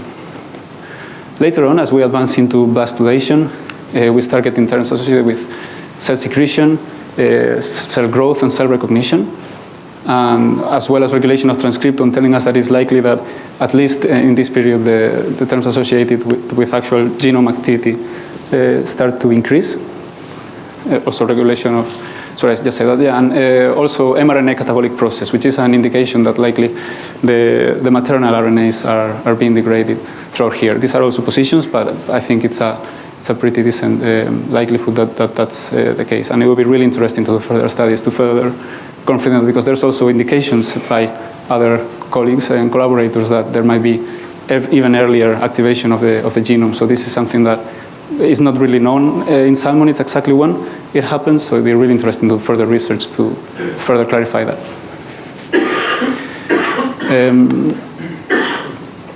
Right, so as we go further down into late blastulation and the start of gastrulation, we have mRNA splicing, nervous system development, which is a bit of a shocker because there's no brain in the embryo there. But this is also associated with endoderm development and things like that. The genes, I've looked at the specific genes, and it's endoderm terms and stuff like that. So it doesn't necessarily mean that there's a brain at that point. Also cell death regulation. And further down, we start getting highly enriched terms for cell signaling, cell adhesion, and tissue development. And all of these things are how the cells regulate things like migration, regulating how much they adhere to each other to be able to move and form the different layers of the embryo. As well as tissue development, which again makes sense for gastrulation. And further on, as we advance into segmentation, we get things like WNT signaling, organogenesis, muscle development, anterior-posterior patterning. Again, we can see the anterior-posterior patterning here, and tube development. So these are all consistent with expectations for these stages. And finally, for the 8th stage, which when the circulatory system around the yolk is developing, etc., we're getting terms associated with circulatory system development, renal development, and also increased signs of increased metabolism, like ATP metabolism and carbohydrate metabolism, and also lots of brain activity and eye development. As we go on into the body maps for co-enrichment, it mostly makes quite a lot of sense for the different tissues. So we have the tissues down here. So we have ovary, brain, testis, muscle, liver, head, kidney, gill, intestine, and then a constitutive class. And for ovary, it's interesting to note that a lot of these terms are found also in the earlier stage, again suggesting that this could be at least partly maternally deposited, I mean. Then going into the brain, well, it makes sense, nervous system development, potassium ion transport, cell signaling, and locomotion. Going into testis, we have flagellum assembly, embryo development, things that in general make a lot of sense. For muscle, we've got a big component associated with metabolism, but also, of course, muscle structure development. And then going into, there's a big class here of several terms that suggest that the functionality of these organs, such as the liver, head, kidney, and gill, liver and head kidney are slightly overlapping, and they both have, although the liver takes more of a metabolic role, they both have an immune component. So we find terms associated with immune in both tissues. And finally, for GIL, we have terms associated with gas transport and phagocytosis, if I'm reading that correctly. And then the constitutive class is highly enriched for things like histone modification, non-coding RNA metabolic processes, and nucleic acid catabolic process. So things that, again, make sense for constitutive, and also there's stuff like cell cycle and stuff like that in there.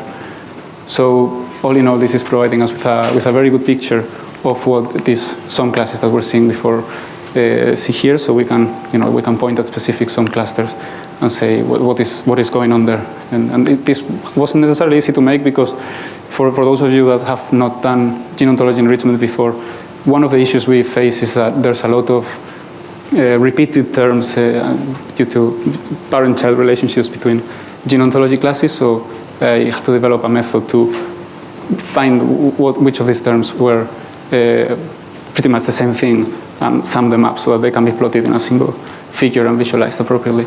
And even then, I still had to edit it for the presentation. But yeah, further from this, leaving this, I'm also interested in the constraints acting through development. So in all of these periods of development, there's different homologs present, duplicates from the whole genome duplication. And we're interested in understanding how different processes going on in development are shaping homolog conservation. So to better understand that, I took an approach that has previously been used by Marlet et al., for example, and many others of using the Jensen-Shannon divergence metric to compare transcriptome similarity. However, I did one thing a little bit different. Previous studies have taken the approach of comparing different species. Here we see zebrafish, medaka, I think Xenopus, and chicken. And we can see that there's a period towards late development when organs are maturing, where there is a very high transcriptome similarity across species. And mirroring this approach, I decided to look within a single species at the duplicates generated through the whole genome duplication and apply this same metric to them. And we can see that the divergence in gene duplicate expression is steadily decreasing towards the late stage. We don't have further stages, but development goes on for quite a bit after that, and the expectation is that divergence would go up as is mirrored by the adult tissues that we have here that have been ordered according to their constraint level. So this is really almost done. So this is the first indication that the same constraints operating through development that are shaping transcription similarity across species are also determining how homologs are being maintained or diverged through development. And Manu, who is speaking next, has some really interesting results regarding how this is being shaped by changes in gene regulation. Thank you very much for listening.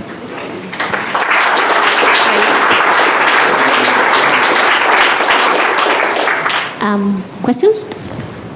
We can have a couple of them. Okay, I'm going to ask something just out of my own curiosity.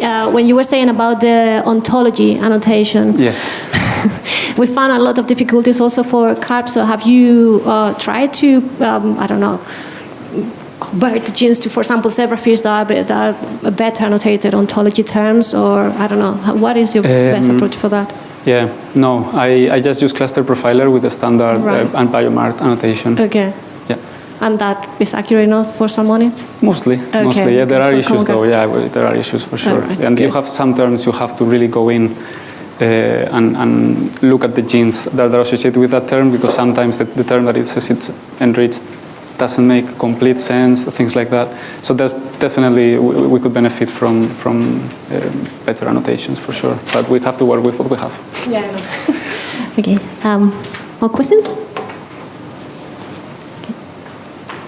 All right, okay, all right. Thank you, Diego. Thank you.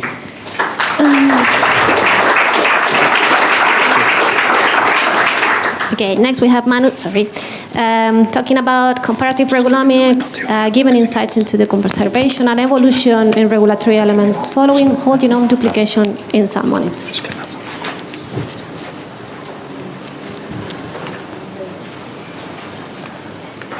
this one for the, and then click between slides. Perfect. Okay. Right. So, good afternoon, everyone. My name is Manikumar Gundappa, and I'm currently working as a core scientist with Dan McQueen at the Roslin Institute, University of Edinburgh. So, my talk today will be focusing on my work on comparative regulomics, which looks into the conservation and evolution of regulatory elements in salmonids following the whole genome duplication event. So, to begin with, we all know that salmonids are an important family of fishes with interesting genomes. Besides their importance in commercial aquaculture, they're also species with a huge conservation value and cultural significance. And in addition to all of this, they provide an ideal system for understanding the impact of whole genome duplications on genome evolution. So my talk today will be focusing particularly on the genomic mapping of regulatory elements, which is the ATAC-seq and the ChIP-seq data that was generated for salmon and trout in the AQUA-FAANG project. And the main objective is to define the regulatory elements dynamics through ontogeny and evolution. So to begin with, so we had around 80 ATAC-seq libraries and around 270 ChIP-seq libraries for each species, Atlantic salmon and rainbow trout, across 5 different dev-map stages and 4 tissues, both for mature individuals, immature individuals, for both the sexes. And if we look into the curated data for Atlantic salmon, we identified around 300,000 open chromatin regions, and using a chrome-HMM based annotation, we were able to identify around 46,000 active promoters and around 200,000 active enhancers. So what does this data look like on the Atlantic salmon genome? So we have got 29 rectangles representing the 29 chromosomes of Atlantic salmon genome, and the sweeping bands over here connect the duplicated regions that arose after the salmonid-specific whole genome duplication. And the track over here highlights the density of open chromatin regions across the 29 different chromosomes.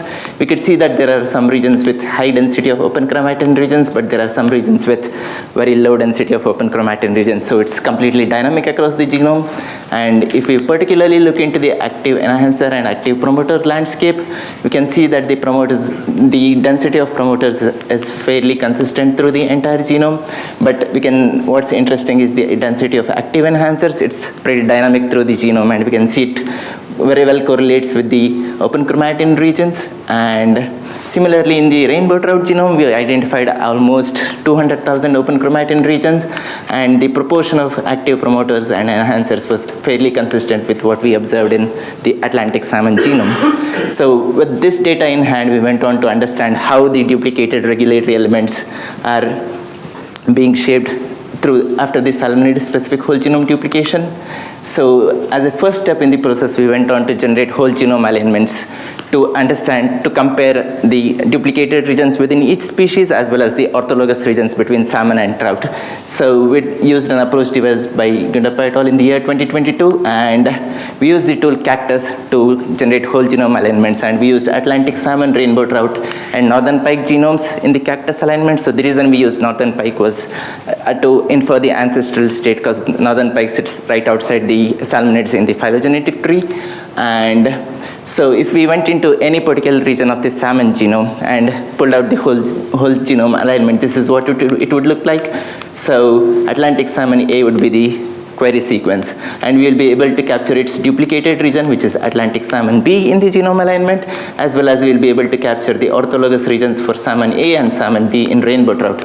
Besides that, the genome alignment will also capture the northern pike sequence in it. So with this genome alignment data in hand, we went to test how sequence conservation is coupled with chromatin accessibility across the duplicated genome.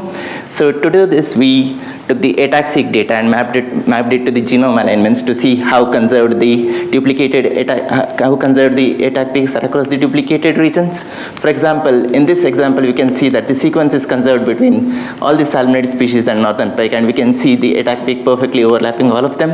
So we did see different combinations of that. For example, over here we can see that the sequence is conserved across all the duplicated regions, but the ATAC peak is restricted to just one of the duplicated salmon. And we did see instances where sequence was completely lost in one or more species in the duplicated regions, or completely lost in the other species. So altogether, we were able to clearly define how the ATAC peaks are regulated across the duplicated regions using this approach. So further on, we went to understand how particular elements are regulated, how particular features in chromHMM are regulated through ontogeny. So for this, we pulled out all the active enhancers in the Atlantic salmon genome. So, and we categorized them as duplicated and singletons. So a duplicated enhancer would mean that there is an active enhancer across both the duplicated regions. A singleton enhancer would mean that the enhancer is restricted to one duplicate, but it's completely lost in terms of sequence in the other duplicated region. So altogether, we were able to identify around 18,000 duplicated enhancers and 43,000 singleton enhancers. And the graph over here shows the proportion of duplicated enhancers and singleton enhancers through different stages of embryogenesis and the other tissues. So we can see an increased conservation of duplicated regulatory elements through embryogenesis. And when we look into the tissues, we can see that the brain has the highest proportion of duplicated enhancers among all the different tissue types. And interestingly, the results correlate very well with what Diego presented earlier. So we can see that when he looked into his gene expression data, he observed the lowest amount of divergence between duplicated genes was observed in the late embryogenesis stage, and this perfectly correlates with the highest amount of duplicated enhancers being active in the late embryogenesis stage. So we can see that there is a strong coupling between our regulatory element data and the expression data, which is actually very interesting and confirmation that the data is like making proper sense.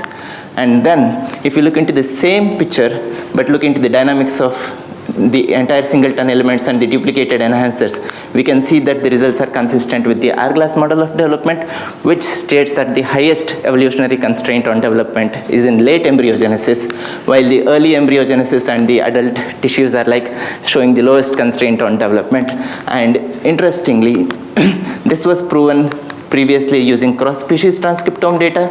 So in the study by Malatas in the year 2018, they observed the highest similarity between transcriptomes of different species in late embryogenesis. But this is the first strong evidence that the hourglass model holds up for duplicated gene expression as well as regulatory elements that are retained after whole genome duplication. So this is an interesting finding of this study. And further on, I went into looking into the evolutionary conservation of regulatory elements within these regulatory elements. To do this, I started by calling conserved non-coding elements, which are sections of DNA that are highly conserved evolutionarily. So many of these CNAs play regulatory roles. For example, they could be developmental enhancers that have got a key role in embryogenesis. So we started by identifying CNAs in the northern pike genome. So we used northern pike because it could be used to infer the ancestral state in both the salmon genome and the trout genome. So that was the reason we used northern pike as a reference to call CNEs. And this was done by our collaborators at IBANS using a multi-Z alignment of 46 genomes using this Pegasus procedure. So one interesting thing was that each of the CNE had an evolutionary age associated with it. For example, 21,000 CNEs were conserved across the entire utiliostomy, which is around 450 million years. And we observed around 8.6% of the CNEs to be conserved between Procanthaopterygia, which is just salmon and its outgroup northern pike. So I went on to overlap these CNEs across all the duplicated and singleton open chromatin regions in the Atlantic salmon genome. Interestingly, so 35% of these duplicated open chromatin regions had a CNE overlapping them, but in contrast, only 9.3% of the singleton open chromatin regions had a CNE associated with them, overlapping them. So we can actually say that singleton regulatory elements have a lower representation of CNEs compared to duplicated regulatory elements in the Atlantic salmon genome. So if we looked into the CNE density between the duplicated regions and the singleton regions through ontogeny, so we can see that in the embryogenesis stages and brain tissues, duplicated regulatory elements are like enriched for CNEs compared to duplicated regulatory elements have the highest densities of CNEs compared to singleton elements, and CNEs of the oldest age are found in the highest density in embryogenesis compared to CNEs of younger age. And when we look into the other tissues, we don't see a huge striking difference between the density of CNEs in duplicated and singleton regions.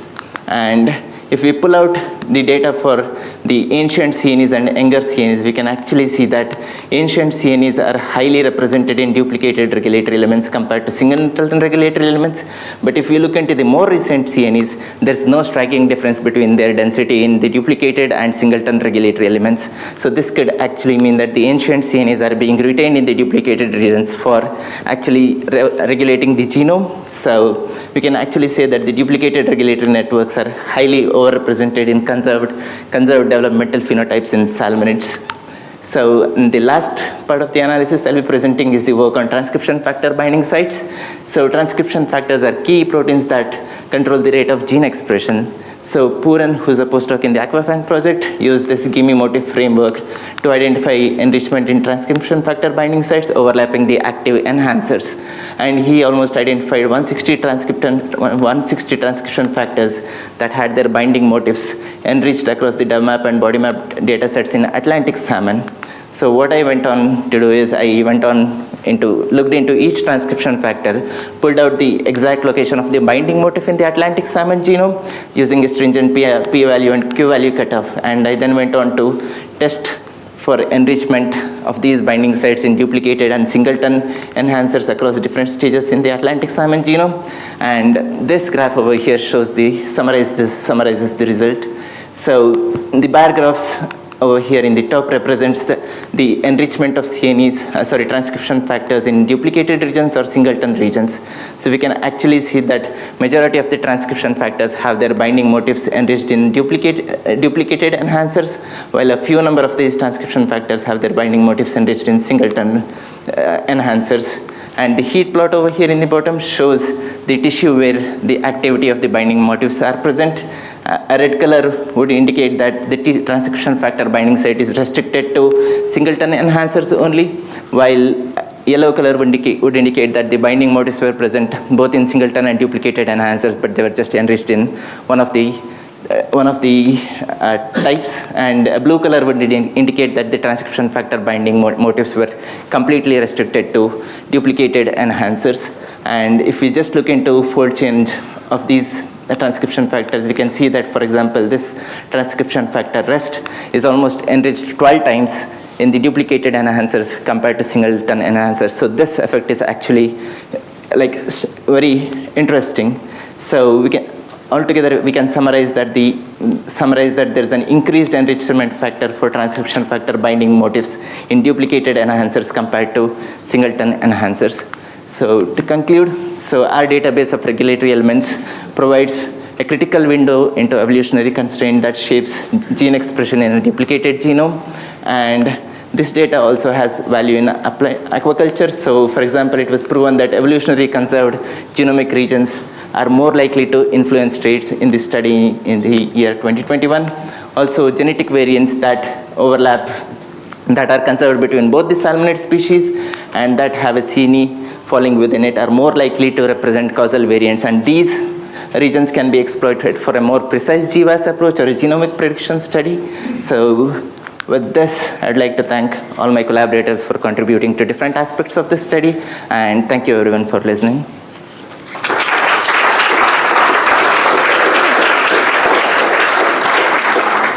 Questions? I have a very general question on the gene ontology. So you use the human one or across species or the salmonid specific, which is generated in this project? So all of this work is done on a salmonid specific thing because we have got good databases for Atlantic salmon at the moment. So this analysis is very much specific to data that's generated for this Atlantic salmon thing. Wouldn't it create okay, I do not want to say it might be still not fully complete because gene ontology which you are using are generated from the data set you are applying. So I particularly did not do any gene ontology study over here, so I'm a bit confused if you're... Okay, so, maybe we can discuss later. Sorry. More questions?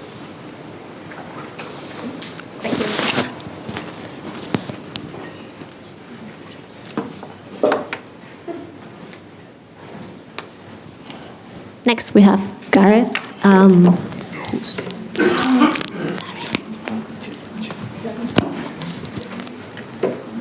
Loud or cough first? Loud or cough first? Right. Yep. Gareth will be talking about linking Yeah. the divergence of salmonic gene expression to regulation.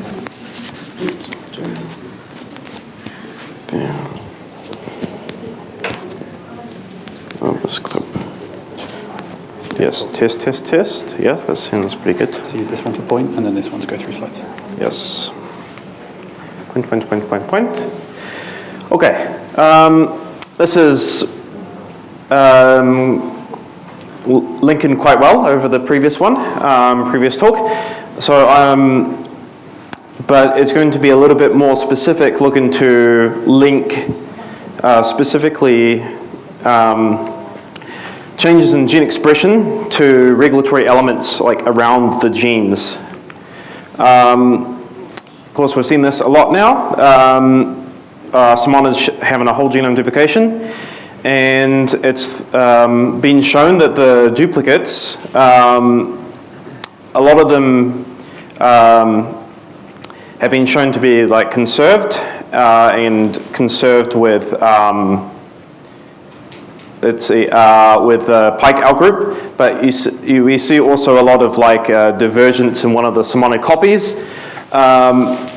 And it's a long-standing hypothesis that the whole genome duplications provide exogenic material, which allow one of the genes to be played with and diverge and have a novel function. And we can see that with changes in gene expression. How does the gene expression change? And a very simple idea can just be, well, changes in regulatory elements around. But is that the case? That hasn't been shown yet. With this regulatory data, we can begin to explore such hypothesis and see if that is actually the case. Does changes in the regulatory landscape around genes after duplication changes the gene expression? All right, so we've got the ancestral gene, the duplication, and is there changes here? So we can first measure to see if there's changes in gene expression. We can compare between copies within the same species, copy 1 and copy 2, and for the second species. And we can also compare across species the same copy. And this analysis that we did here, so we got the RNA-seq data from the body map, and we looked here to compute the correlation of gene expression across these tissues to measure our similarity, and then look to classify analogues into ones that are conserved. So high correlation across all 4 copies, and the ones that are diverged, meaning that copy 1 in both species is different to its reciprocal copy 2. So they're not correlated. And so here is some distributions of Pearson correlation between copies 1 and 2. So within the same fish, copy 1 and copy 2, and then this is just a distribution of correlation, and then in Atlantic salmon and rainbow trout, and then across species, copy 1 versus copy 1 across the species. And we can see that a lot of genes, a lot of duplicates are highly conserved, and then we have also a proportion that is not highly conserved or correlated across tissues. And so we can put some filtering criteria to pull out the most conserved and most diverged analogues. And so for our conserved analogues, they needed to be correlated across copy 1 and copy 2. in both species, but also we want it conserved across species as well. But we have a slightly lesser threshold for that. And then for the diverged logs, they just had to be different between copy 1 and copy 2, but they could be different in different ways between the species. So that's why we don't have the cross-species constraint there. Also to try and keep these numbers a bit proportional to each other as much as we can for statistics. Yeah. All right, and then this is just looking at those genes, the conserved logs, about 3,000, and diverged logs, about 1.3 thousand. Looking at heat maps of gene expression across tissues. So these are tissues, and then these are heat maps. The rows, one row is the same 4 logs across the species and copies. And then if we cluster it, this is clustered by this gene. Then yeah, conserved logs, they look like they're expressed very similar across all the tissues. Most conserved are in brain. This is the Pearson correlation. More white means more highly correlated. And yeah, so more correlated between copies 1 and copies 2. In salmon and trout. Yep, and then these are the diverged ones, which have very low Pearson correlation if you look like it. Not correlated. Yep. So, do these changes in gene expression, do we see changes in gene regulation through enhancers of these genes? So we tried to do there's a lot of different ways that you could go about doing this, and I think it can get complicated very quickly. We tried to do a methodic approach. So this is going through the approach in order to compare enhancers across duplicates. So we have copy 1, copy 2. First we get these windows, and we use the same method that Camille did in her paper here, when she looked at comparing promoters and enhancers across mammalian species. Basically, you define in windows around the TSS of genes, right, with some overlap allowed and some conserved non-overlap allowed windows up to limits. So those define the windows for the duplicates. Then we took attack-seek robust open chromatin regions. So this is also attack peaks that are reproducible, so in multiple replicates. And we can then put those into our windows. And then we can annotate these using the chromatin states that overlap with this, as we've seen before. And with in this analysis, we're mainly concerned with enhancer elements, the difference in enhancer elements, and I'm taking any kind of enhancers, whether it's active or primed or poised, that we have different kinds based on the different various signals. Any one of these, it's labeled as enhancer for this analysis. And then we use the genome alignments that was described before. That gives us syntenic alignments across duplicates. And so we have these defined regions that we know are aligned between copy 1 and copy 2.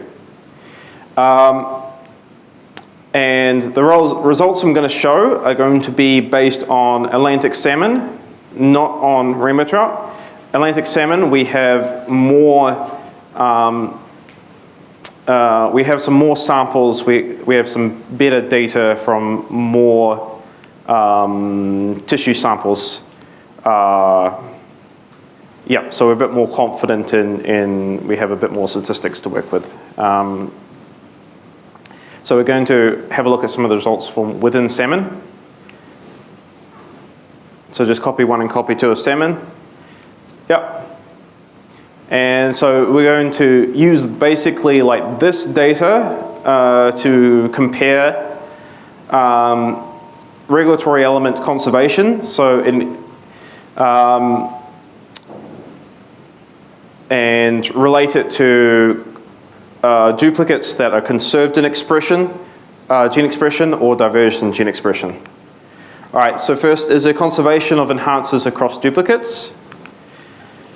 Now this is looking at a difference. We can classify enhancers as a non-conserved, so whether it's just present in or just active enhancer in one copy, but in the aligned region in copy 2, it does not have an active enhancer. And an active enhancer in this case is going to be, we're going to be not so strict here. If it has enhancer activity in any tissue or stage, so like any sex or level of maturity or tissue, in any of our samples, if it's an enhancer, it's going to be labeled as it's an enhancer. All right, and if we have an active enhancer in both copy 1 and the aligned region in copy 2, then this is our conserved enhancer. Now this doesn't happen very often. If we look at across all the enhancers, so not on, across all the lined up enhancers, about 6%. Let's see, first of all, we have 2 categories here, conserved, diverged. This is duplicates that are conserved in gene expression and those that are diverged in gene expression. And so if we look at the ones that are conserved in gene expression, about 6% of enhancers belonging to all of those duplicates are conserved, and then about 5% are diverged. Now, this is not too big of a difference, but it is quite significant because of just how many enhancers there are. But it's not such a big value overall, so most enhancers that you find within the genome are not going to be conserved across duplicates. But if we plot this, seems to be missing color somehow. But if we do a QQ plot where we rank the values from lowest to highest, and we plot the values of the duplicates that are conserved, then and then we plot the values. Oh, let's see. So this is on like a total level, and then this is looking at the proportion of conserved enhancers to non-conserved enhancers per duplicate pair. So this over this. And then if we look at the conserved and diverged, we can see that the conserved ones generally have a higher proportion of conserved enhancers than the diverged genes. Yep, with a small significance level of the difference in distributions. Okay, so this seems like to be quite promising that and seems to make sense to say that the ones with more conserved expression have more conserved enhancers around their genes. But that was looking basically being agnostic of where the activity was. So is there conservation of enhancer activity like across our different tissues? So per conserved enhancer, we can now look at the activity across the different conditions. We have 16 conditions, 4 tissues, 2 sexes, 2 maturity stages, and then we can then have a look at whether there is activity in both copies, or so for this, is there activity in this condition? Is there activity in this condition, this condition, this condition? So this is the 16 conditions, and then we can label them if it's active or inactive in that condition, and then see when it's the same, or when they're both off, or when it's only active in one. And this, we can put this as binary, and then compute a Jacquard distance. And then this is Jacquard distance per enhancer, so per gene, we can either look at the mean enhancer distance, or the minimum enhancer distance. I think both are kind of interesting. To look at the differences between enhancer activity duplicates. All right, and so we're going to be plotting again. Somehow there isn't some color here, but anyway. Again, the conserved duplicates against the diverged ones. And if we look at the mean enhancer Jacquard distance per gene, so distance of 1 means it's the most distant, so this means more distant, and we see the values for the diverged, if we rank them up against each other, are overall more. So the diverged duplicates are less similar in enhancer activity. This is for mean enhancer activity. If we look at the minimum enhancer activity, then we see like even a bit more clearer that like when you have, let's see, that you will have a lot of genes that have like very high,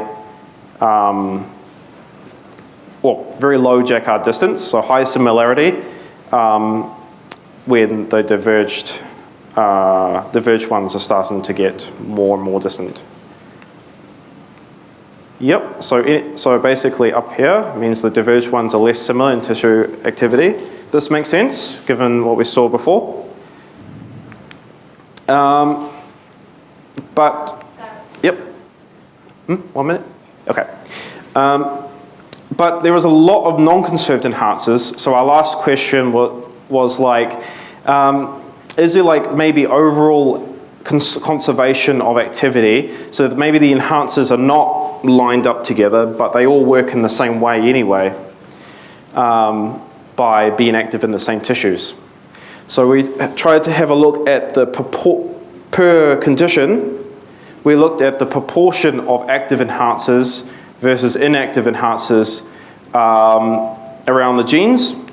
And we tried to look at the similarity of these proportions. And so this is basically removing the alignment aspect, but just looking at the proportion of activity of enhancers around genes within condition. And then we computed Jensen-Shannon distance between these proportions.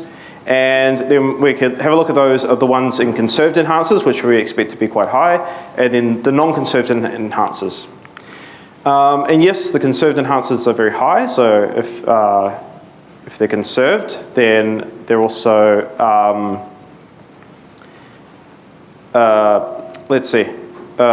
then the diverged duplicates have a high distance, so they're less similar.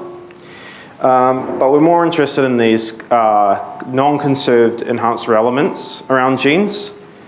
So is there still like conservation of activity of these non-conserved enhancers? And so basically the diverged genes do have less, are more diverged in these, so less similar. So let's see. So conserved genes have more similar expression pattern of non-conserved enhancers, but it's not that great. I mean, the p-value is not too low. So I don't know if we can say too much about that, about the non-conserved enhancers, whether they are still contributing to conserving gene expression. So this is the takeaway. Our conserved duplicates, they have more conserved enhancers that are aligned and active. They have more similar enhancer activity across conditions, and more similar enhancer activity across conditions for conserved enhancers, but maybe not for non-conserved enhancers. It's not too significant. So I think it's fair to say that we can see, which makes a lot of sense in the beginning anyway, that changes in gene expression is linked to changes in regulatory elements. But even though that could make a lot of sense, we have not seen really it so far without this type of data. But this is like a very sort of high level look, because there's so many other factors that come into play, like how much does this affect, what genes does this affect, in what conditions, which elements matter, because there's a lot of different regulatory elements around the genes, or maybe only a few conserved ones matter, and other functional genomic effects like the organization of the chromatin or other non-coding elements around the enhancers that affect gene expression. Yeah, together it's all very complicated, but there's at least some signal between this, which is a good sanity check for the data. Yep. And some novel needed information for, looking to see how duplicates have evolved. Okay, thank you.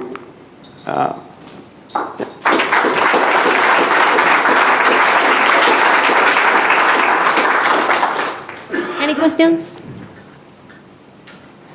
I do have one. Maybe it's a silly one, but is it possible that with these approaches we are missing duplicate enhancers because they are open or accessible in a very small population, in very small subpopulations, and we have a mixture in our samples?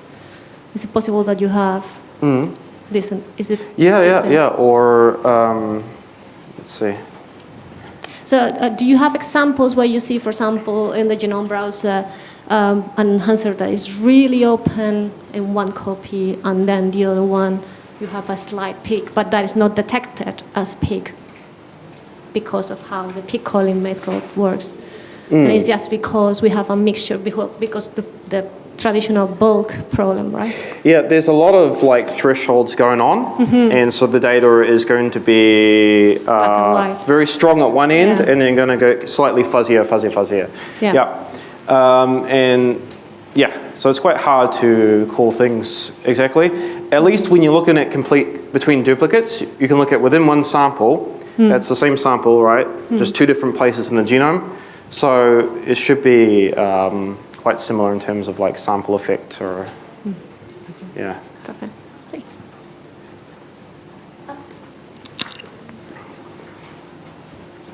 Sorry. Quite some time ago, there was an hypothesis that to explain the very high retention of duplicate copies, which was not really explainable by positive selection, toward divergent functions. I think they put forward the hypothesis of sub-functionalization, so losing some elements. So the two copies actually, they were not one conserved and one divergent, but sort of they both slightly divergent due to the deleterious mutations. I wonder whether you could, is this scenario present in your data?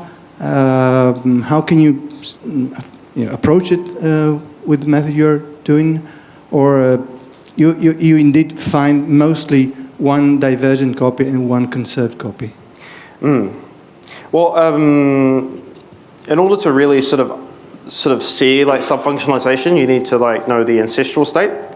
Some stuff has been done on that, so looking at the Pike outgroup and then looking at maybe expression across tissues.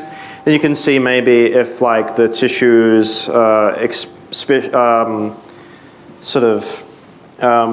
in which tissues the genes are expressed and maybe divided. That's one way with RNA-seq data. Of course, if the proteins have split in function, then that's out of the scope.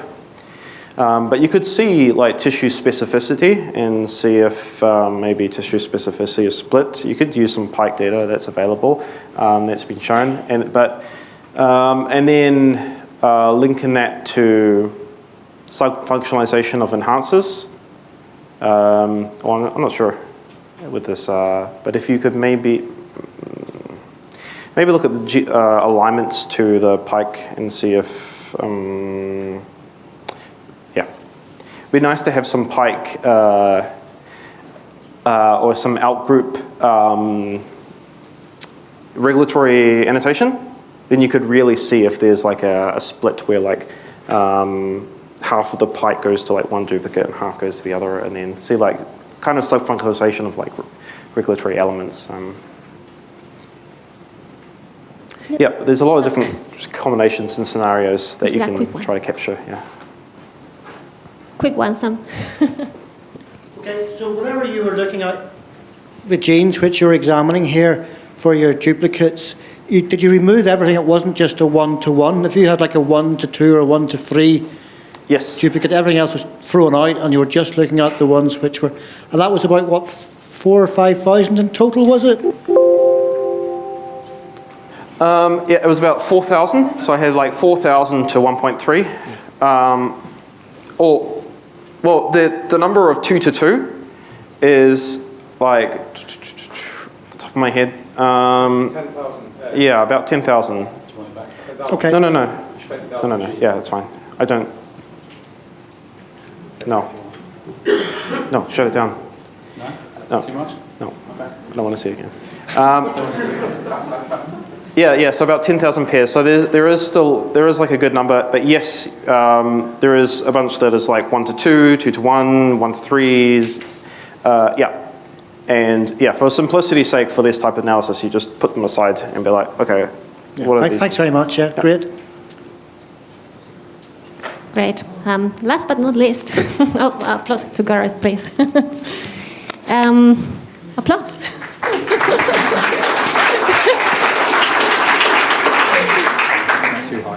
Yeah, last but not least, Damien will be talking today about promoter analysis in cyprinets, but I cannot find his title. Yeah. About differences in transcription initiation in early embryogenesis between cyprinid species. So I must say, after the whole salmonid session, here I am talking about common carp. However, I must disclaim there is a similar analysis ongoing for the salmon as we speak, so it can be also generalized. But what will I be talking is about promoters and transcription initiation in common carp. So why do we bother? So why are promoter important? The transcription starts from the promoter, and the promoter takes input from all the regulatory regions in the genome to drive the gene expression, timely gene expression. And the promoter is composed by several elements, which some are known, some are not known yet, some are yet to discover. And in general, we have like a couple of different classes of promoters.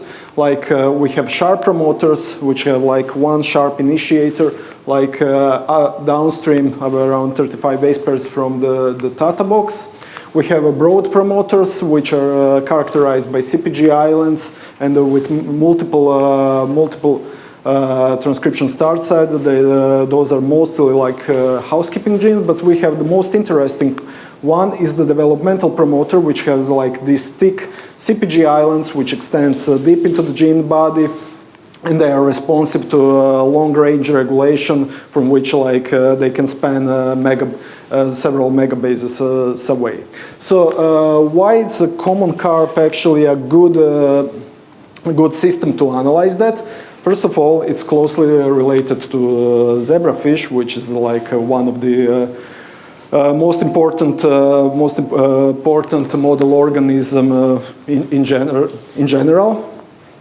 And there was a lot of discoveries and a lot of analysis on promoters happening in zebrafish. So we can actually compare the early development of carp with the zebrafish. But unlike zebrafish, it had a whole genome evolution, just like salmon did.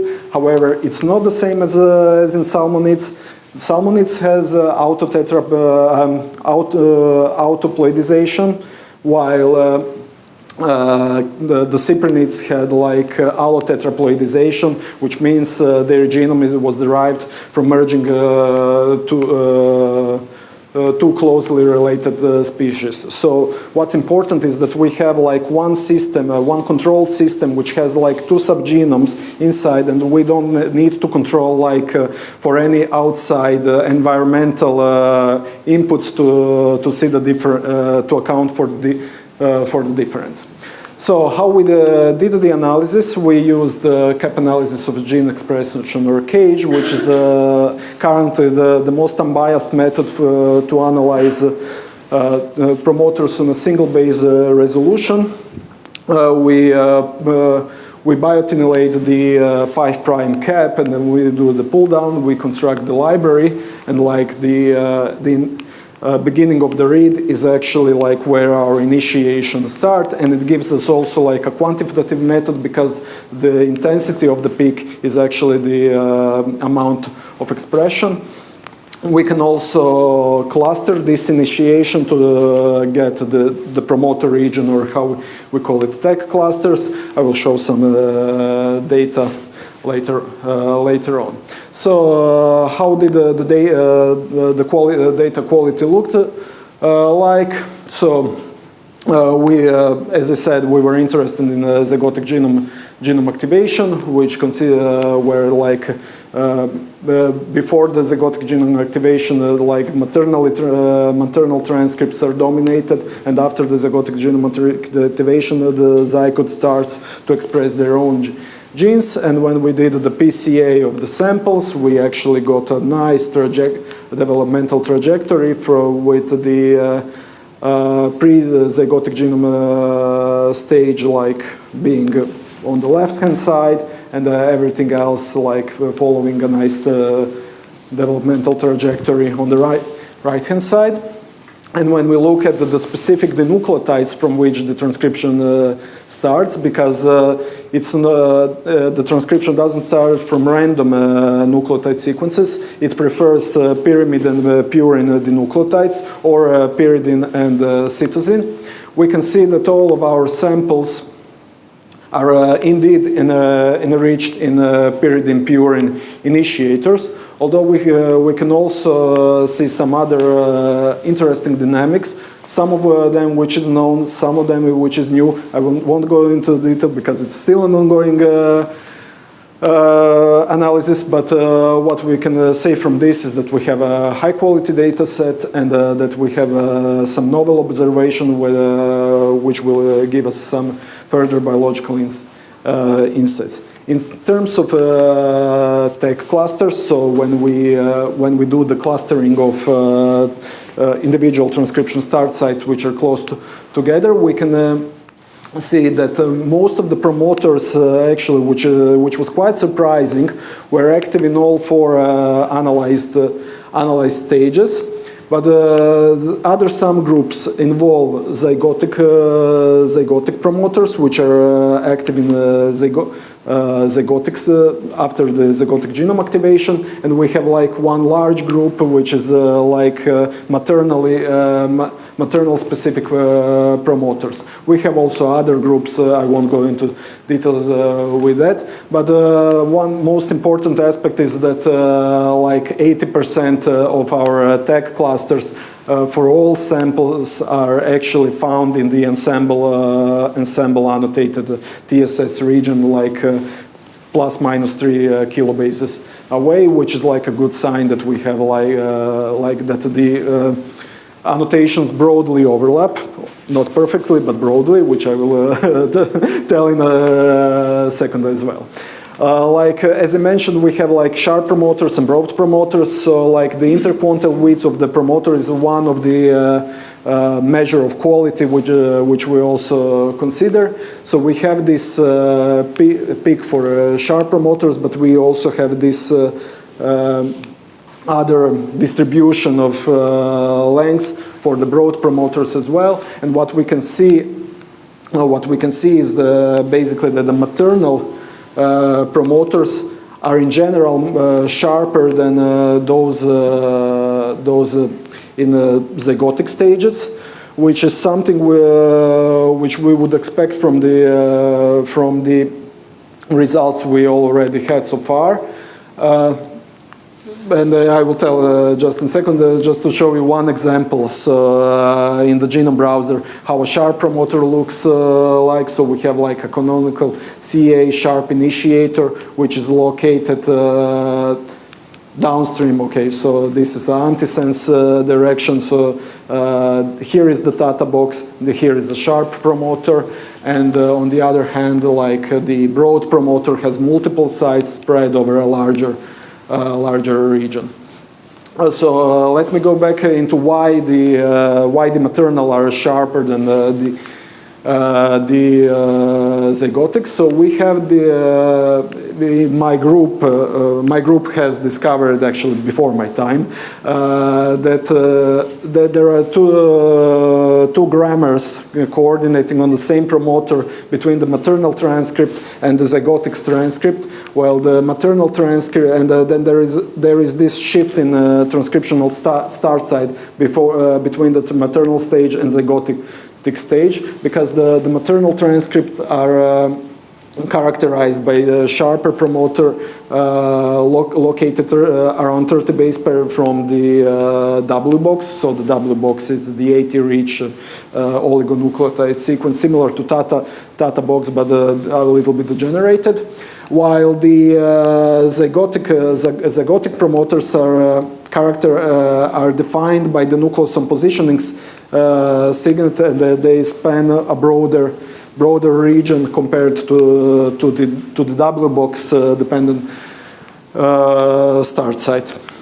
So, and just to show how this looked in zebrafish. So if you look, each of the line in the heat map represent one promoter, and when they are centered on the maternal dominant TSS, we can see this W box here. But if we center them on the zygotic TSS, you can see that we have a nucleosome positioning signal really sharp here, and that the W box doesn't influence actually too much the position.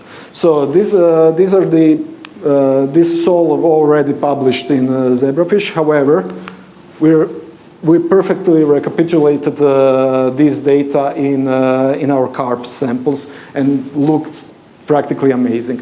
The only question which we now have is, so we now know, even we had a whole genome duplication, that both of these grammar are found still on the same promoter, although we had like a whole genome duplication, meaning that a lot of them didn't lost one of the grammar. So, however, we still don't know if some of them basically did lose the grammar, and how much these mutations in this sequence are tolerated to change the expression and lead to subfunctionalization of the gene.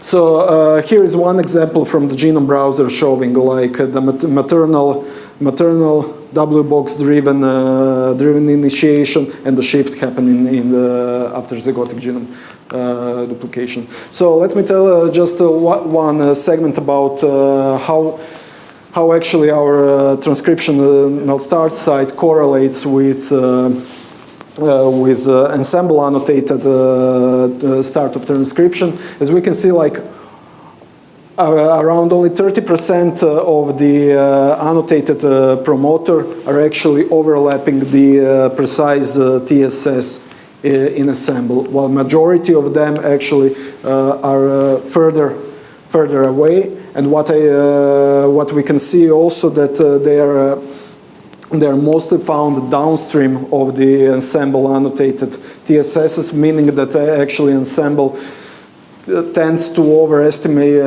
actually RNA-seq data in general tend to overestimate the transcription start site, taking like the longest, probably taking the longest variant of the transcript. And here is one example from the genome browser where you can see that the annotated TSS is here, while downstream we have the actual promoter and the actual transcription start.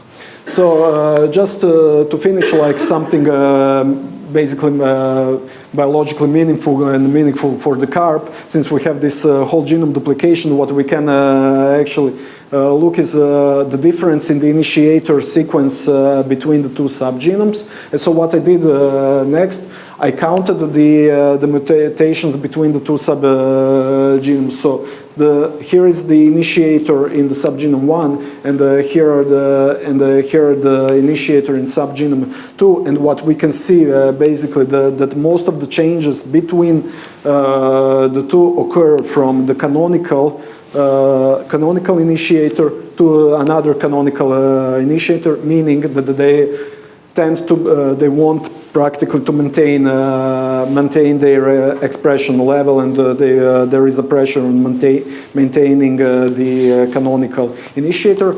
The question is what happens if we have a canonical initiator transitioning into non-canonical initiator, or the other way around. What we see basically is that the transcription, if we have a canonical to a non-canonical transition, that the expression of that particular transcriptional start site drops, while if we have like a transition from a non-canonical initiator to a canonical initiator, the expression rises, which means that there is like first an evolutionary pressure, and it might be a source of functionalization as well. And here is actually one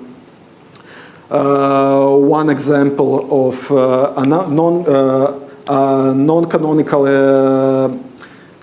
initiator transitioning into a canonical initiator, and we see that the expression actually increases 4 times.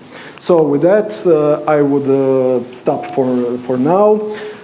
We have some summaries, like CARP indeed represent like a good system to look at the promoter evolution and expression initiation. Cage is an adequate method to do that, and this data set actually presents like an opportunity to tap into promoter evolution. And with that, I would like to thank my old group at Imperial College London, also my new division in my new institute, Ruđer Bošković in Zagreb, where I recently started a new tenure track position with hope to establish my own group, and that would be all for me for now.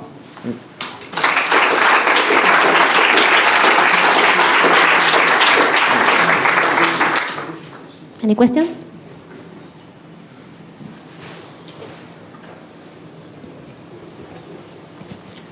Thanks very much. That was really interesting. What caught my attention was this difference between your transcription start site that you're observing in Ensemble compared to what you were looking at from your cage analysis.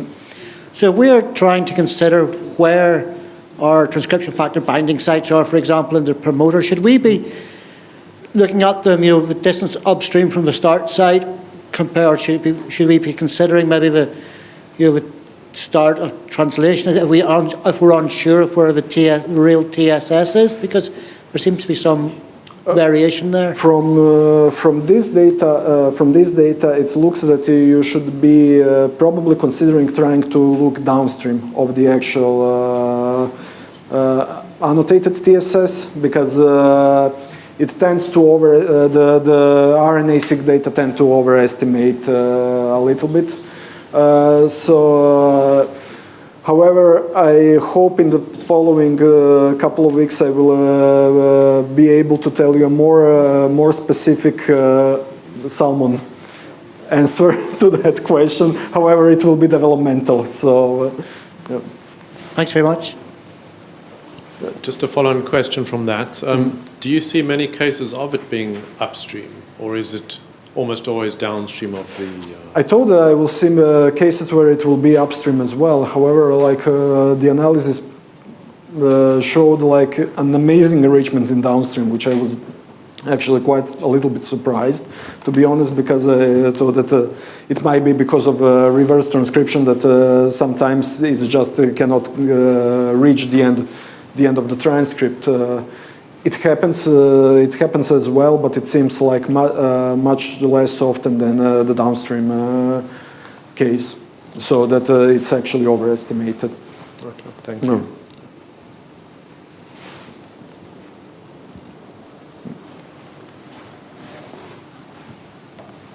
So the cage data you are producing now for salmon and maybe also rainbow trout, is it only developmental stages? Unfortunately, it's only developmental stages. Like, it's a funny story of obtaining, but it's for another occasion. Hey, Dami, over here.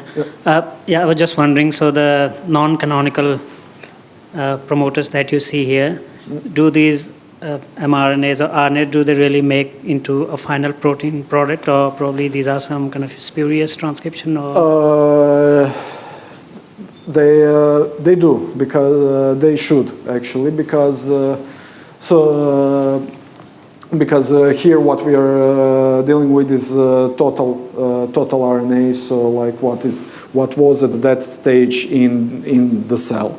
So you pull down all the RNA basically, which has a cap, 5' cap. Mm-hmm.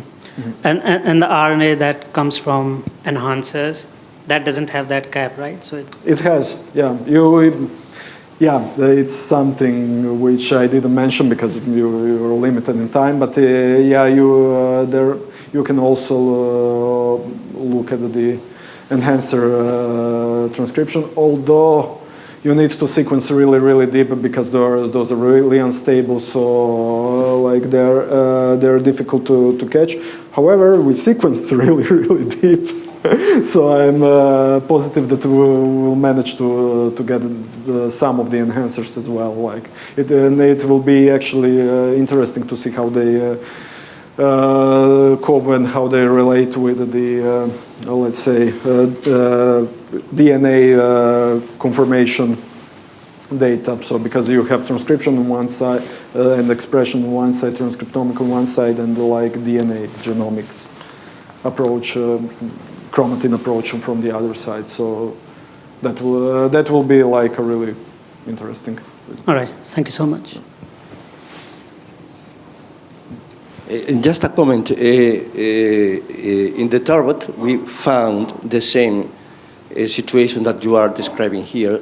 So when annotating promoters with chromatiment, we have identified the highest signal downstream. So we have expanded downstream the location of promoters in addition to the upstream. Just going to comment. I think it happens in all the species, in all the fish species. I don't know if it's a fish-specific thing or an ensemble thing. It happens more or less, because you have this RNA-seq and I think it's because the ensemble pipeline just traditionally starts from a wrong assumption that the longest upstream transcript is the most complete one. Well, it's actually, if you have a broad promoter, it's the most extreme one. It's not representative at all. So you need gauge to see which is the most common position in the start site. And definitely the longest one isn't the most common one, it's the most extreme one.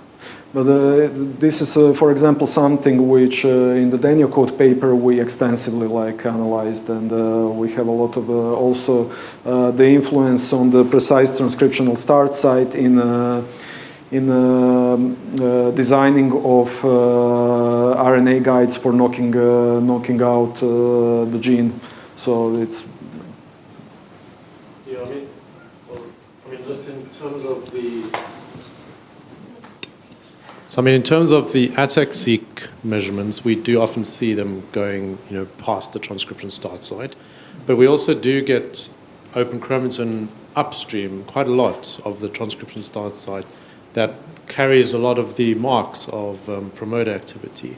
And so that's why I'm surprised that none of the cages picking that up.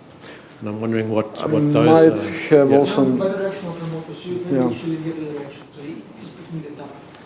But in many cases, especially in genes with multiple whole genome duplication, one of the directions is actually non-productive. Transcription starts, but the actual RNA is unstable. So you also have to actually sequence very deeply to see it. But you see it in cage data actually in antisense transcription, and it has it has its own set of promoter associated. it fixes the position of the first downstream workers from it and everything. So you do see the thing, the scriptural coverage. First, it's antisense, and second, it's very often much less stable. So which means there is much less of it in transcriptome derived total RNA. Yeah, it's definitely going to be very interesting to look at the data in a bit more detail and work this out. But, yeah. Continue the debate in the coffee break that we have now. Are we back? Yeah, we can maybe extend it by 5 minutes because we're a little bit over. So let's say 3:35 back here. Yeah, thanks.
Yeah.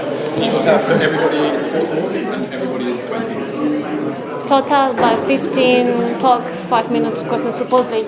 Let's give us 17 minutes. 17, 30. I think 17, 18 is fine. You know what? I may hold it like that for sure. Sure? Yes. Is it on? It's very, yeah.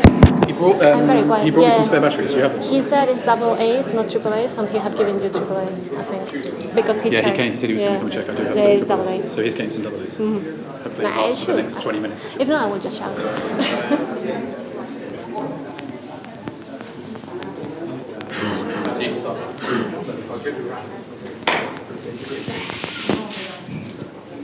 So, hello everybody. Can you hear me? Yeah. So, welcome to our last session for today, and we will start with a talk from Ada Jimenez Gonzalez from the University of Birmingham. More or less. Who will talk about exploring the mechanism behind allotetraploid genome regulation. Ada, the floor is yours. Thank you. I think I'm going to hold this like that just in case so you can hear me better.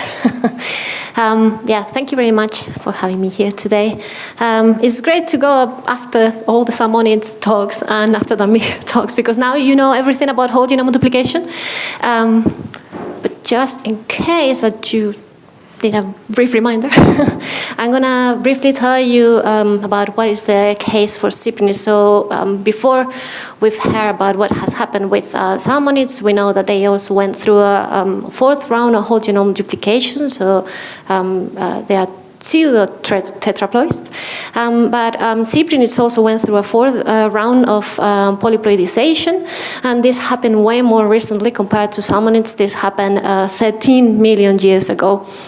And what occurred is that there was an event of hybridization between two different species that we will call the species A and the species B.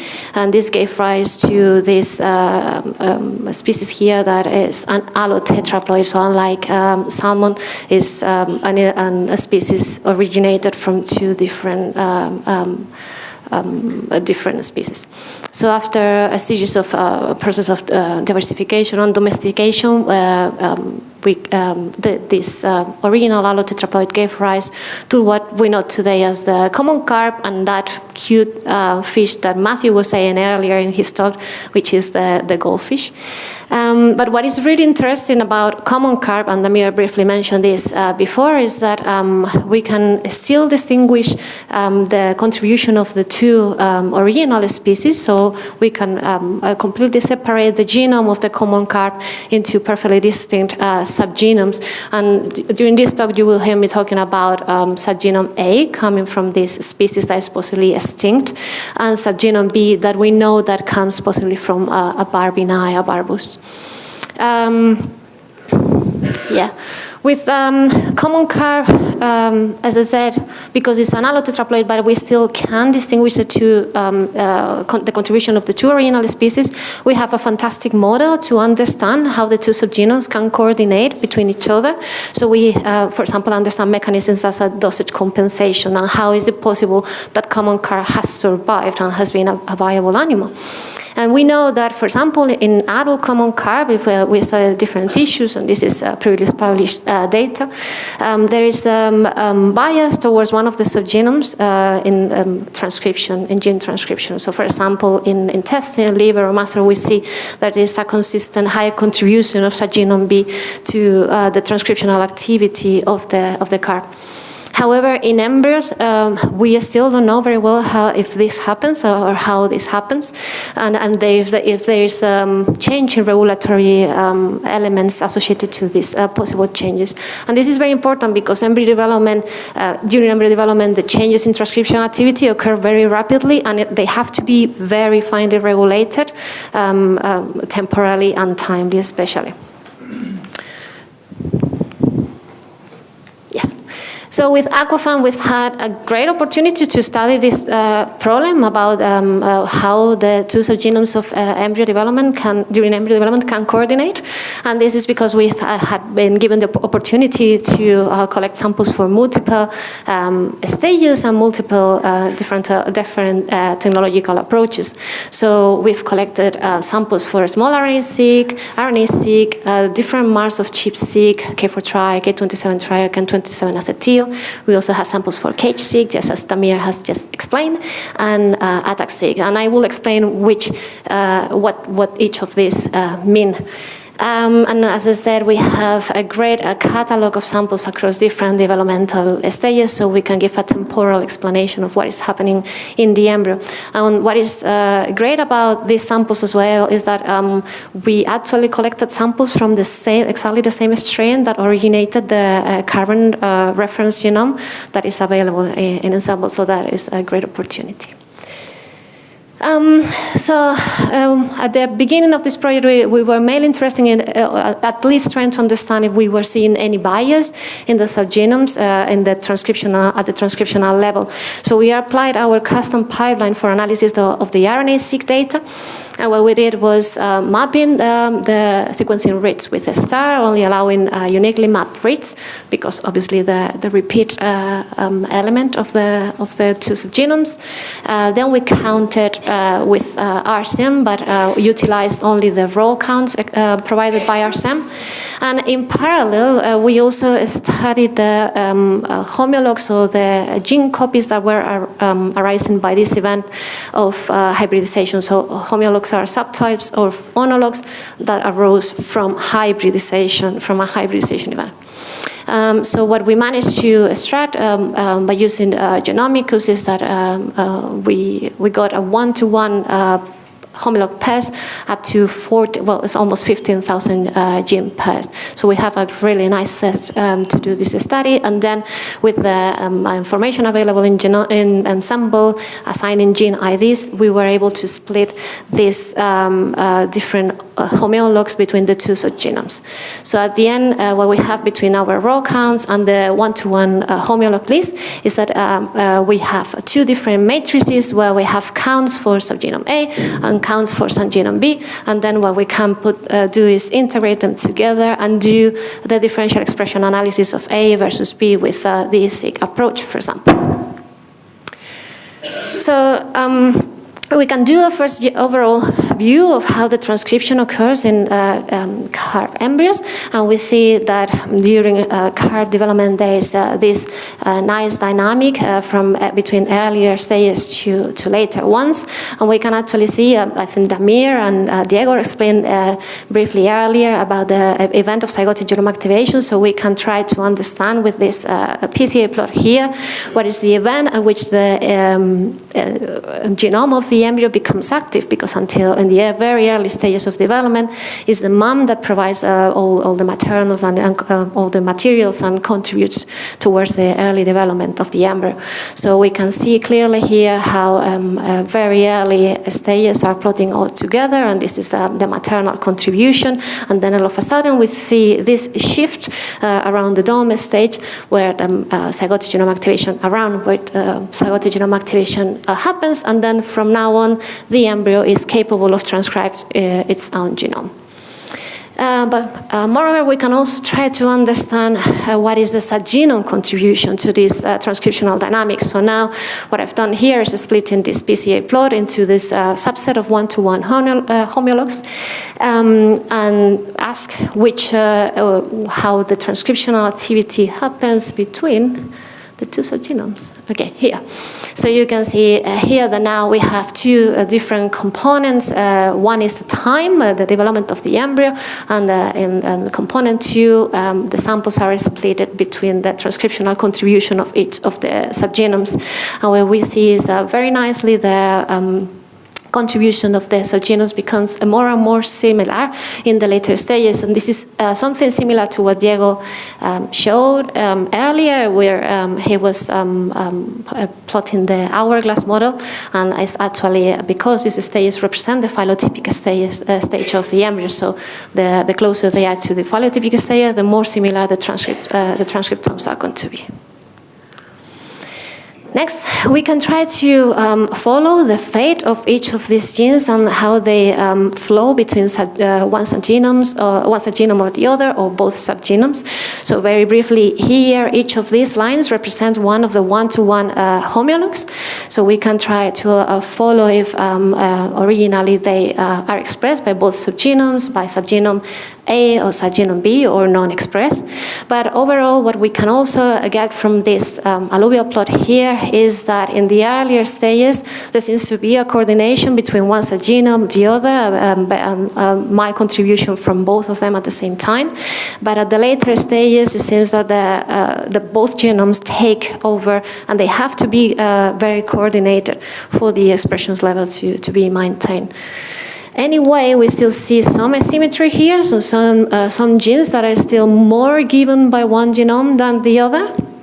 So if we just focus on those ones, we still see that across different developmental stages, it seems that subgenome B consistently takes over more transcriptional activity compared to subgenome A. And just to show you very few examples of what I've just described, we have examples of genes that are differentially expressed in the earlier stages that are more expressed in subgenome A. This is the case for SEMP2, which is a sumo-related protein. So we see here in the RNA-seq tracks how this gene is higher expressed in the DOM stage in the subgenome A compared to subgenome B, and then both take over in the later stages. And this has been nicely correlated with the CAGE-seq data, where we see that the CAGE peaks up here in subgenome A in the DOM stage and follow out in the subsequent stages, but they are very mildly appearing in subgenome B, nicely correlating with the RNA-seq data. Another example, but this time of a gene that is higher expressed in subgenome B. This is SMAD3A, and you can see that at the later stages, subgenome B is taking over the SMAD3A expression. This doesn't mean that the gene is not expressed in the other subgenome, is that subgenome B is contributing more towards the transcription of this gene, and this again correlates with the CAGE-seq signal. We also wonder whether there was any location bias within the chromosome position of the genes that were more transcribed with one subgenome or the other. So we plotted the differential expressed genes between subgenome A and subgenome B across all the chromosomes of CARP. I know this plot is very busy, so I've zoomed in for you. So just a very few examples of 3 chromosome pairs, where you can see always the purple track is subgenome A, green track is subgenome B, and you can see how they correspond, how the different chromosomal localization of these genes that are differentially expressed between one and the other happens. And we can run a sliding window-based analysis just to try to understand if there is any significant enrichment for clusters of genes, and we found no significant difference in localization. Right, so now we know that there are certain differences in contribution between the two subgenomes, and these have to be backed up by changes in regulation of these genomes. And in the earlier talks, we've heard about terms like enhancer, promoter, chromatin accessibility, more. I wanted to include this figure here just for summarization of this. Basically, the way that the cell regulates gene transcription is by changing the chromatin accessibility, and this is often related to changes in histone marks that we can detect through ChIP-seq that I mentioned earlier, and chromatin accessibility we can detect through this technique called ATAC-seq that studies accessibility. The combination of these certain marks, like for example accessibility together with K4 trimethylation or K27 acetylation, give us a further understanding in a regulatory element called the promoter that Damir has nicely explained before, or the combination of chromatin accessibility, K4 monomethylation, K27 acetyl also give us information about enhancers. And we can try to put all this information together to try to assign these regulatory elements within the genome of the carp. And we can do this with a little tool that I think you've heard before in one of the talks, that is called Chrome-HMM, which is basically hidden Markov model approach. It's a machine learning approach that integrates all the data sets and gives you states of the chromatin, and you can actually manually assign if these are active enhancers, promoters, or polygon repressed that I forgot to explain, that are silent regions of the genome. All right. So we've analyzed all our ChIP-seq datasets and ATAC-seq dataset. Here I'm showing you, before going to that, how some of our datasets look. So for example, for the SEMP2 gene that we discussed before, it's a gene that is expressed in the various stages from DOM to somatogenesis and before hatching. You can see how the chromatin accessibility peaks correspond to this gene activity, to this gene expression in the RNA-seq data. And we can also see marks that correspond to promoter activity, like K4 trimethylation or K27 acetylation. Whereas K27 trimethylation, which is a mark for gene silencing, is not present there. Now, we've run different QC approaches for our dataset. I'm showing you here a QC for the ATAC-seq peak, just to make sure that the peaks appear where they should. And what we see is that, indeed, there is more chromatin accessibility in promoter regions. And then we also have, across development, openness of accessible or openness of regions in introns and distal intergenics.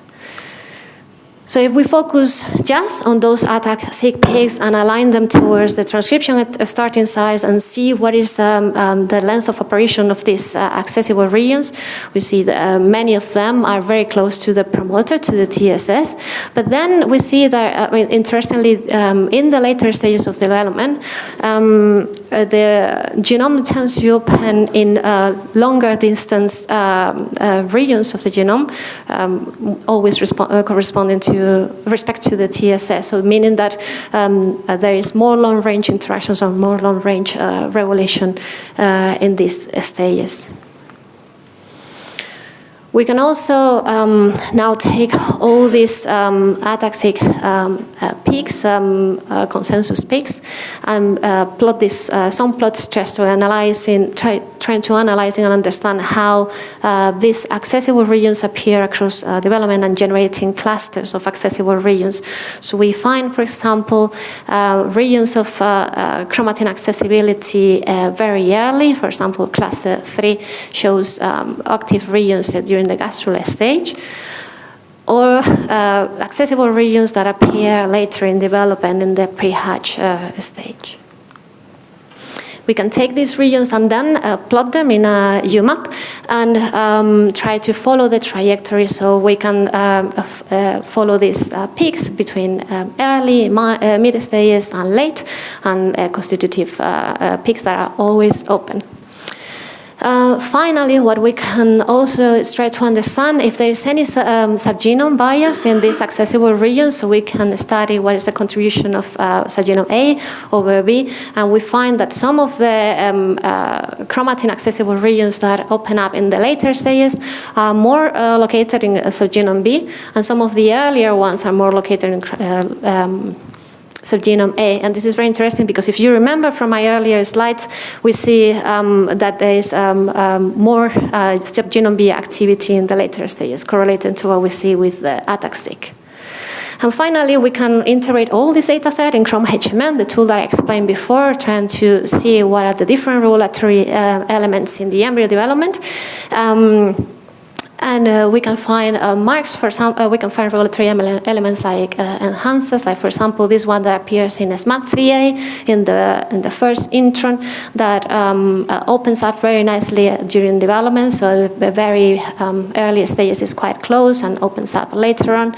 And this correlates with the signal that Chrome-HMM has emitted, and also correlates with the transcriptional activity of the gene that is very quite silent in the earliest stage, and then opens up later on. We can finally ask if there is any difference in this specific regulatory element between the two subgenomes. And what we find is that that enhancer that we saw before in subgenome B, that is quite open at the later stages and correlates with the transcription of SMAD3A, is actually quite lowly open in subgenome A, and actually the transcription levels corresponds to this activity. As a summary, I've told you today that we've generated a huge catalog of transcriptional activity of carp embryos and its regulatory elements that we are now trying to give a biological meaning to it, studying from a transcriptomic point of view and a regulatory element point of view. I've shown you that the transcriptional activity of the embryo has a very dynamic activity, and there is a bias towards the genome B, and this correlates with changes in the regulatory elements.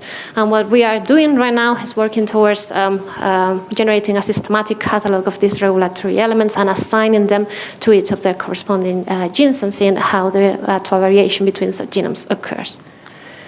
I wanted to thank all of you, the AQUA-FAANG, all of our collaborators, but especially the people involved in this project, Damir, of course, who is working very hard for this project, Jawor, who has helped a lot with the cage-seq data, generating samples, and teaching me how to generate samples, Annemiek, who has provided a lot of information about the assembly, about the genome, and Federico, who has recently joined to the project, and he's going to be helping to study how the transposable elements in carp express and if there is any subgenome difference between them.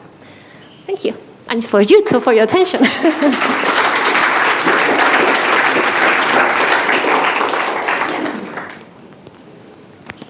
So we have time for just one, maybe quick question. Hi, Eva. That was a very nice talk. Thank you. Nice. I was wondering, in the alluvial plot you showed before, towards the later stages where there's a subset of the genes that still show asymmetric expression, do you have any insights into the function of those genes compared to the function of the ones that show asymmetric? You were going to ask that. No, not yet. And that is that's why my question before in your talk is because we want to improve the approach to the ontology analysis, possibly converting the gene IDs to zebrafish or something that has more clearer insights into ontology.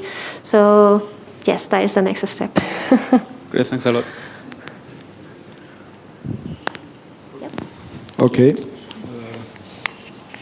Sorry, I think we should move forward. So our next speaker is Thomas Clark from INRA, the University of Aberdeen. We will speak about genomic and cellular insight into antiviral responses and viral disease resistance in salmon fishes. Another salmonid talk. Good. All good? Yep. A laser button? Yeah, it should be. My stupid. All the batteries there. See this red one there? Yeah, you could be right. I'll just wave. You can wave around. Let me work on it, and then if you're all right to get started. No, you don't need that. Oh, I don't need that. I might need that though to click next slide. Oh, right, okay, perfect, sorry. What button was that again, Joseph? That red one there. Fuck, that doesn't work. Okay. Is it clicking through the slides? No, it's not. Yeah, it's clicking through the slide. Never mind, I'll just work on it. Okay, thank you very much for the introduction. So this has been quite a big collaborative project for myself. Performed over a number of labs, both in France, the University of Aberdeen, and at the Roslin Institute. There's been a number of groups involved in all of this work. Fuck. Okay. Yeah, I'll yeah. That's also you can use as a cursor. Yeah. Sorry. I'll try and get a new battery for that. Okay. So, firstly, I'd like to thank Joseph and Ada for giving me an extra 10 minutes because I've actually been involved in 2 work packages in the AQUA-FAANG project. So, my talk's split into 2, and if it's okay with the chair, I'd like to take a couple of minutes after I finish WP3 to just answer a question or two, but it's still fresh in everyone's memory. And then I'll move on to WP4, which was the single cell work we did. So in WP3, the genomic basis of immune phenotypes, I'm going to present the publication that we published just this year in Genomics, which was, again, was this big collaboration project on the conserved, on the conserved and divergent arms of the antiviral response in the duplicated genomes of salmonid fishes.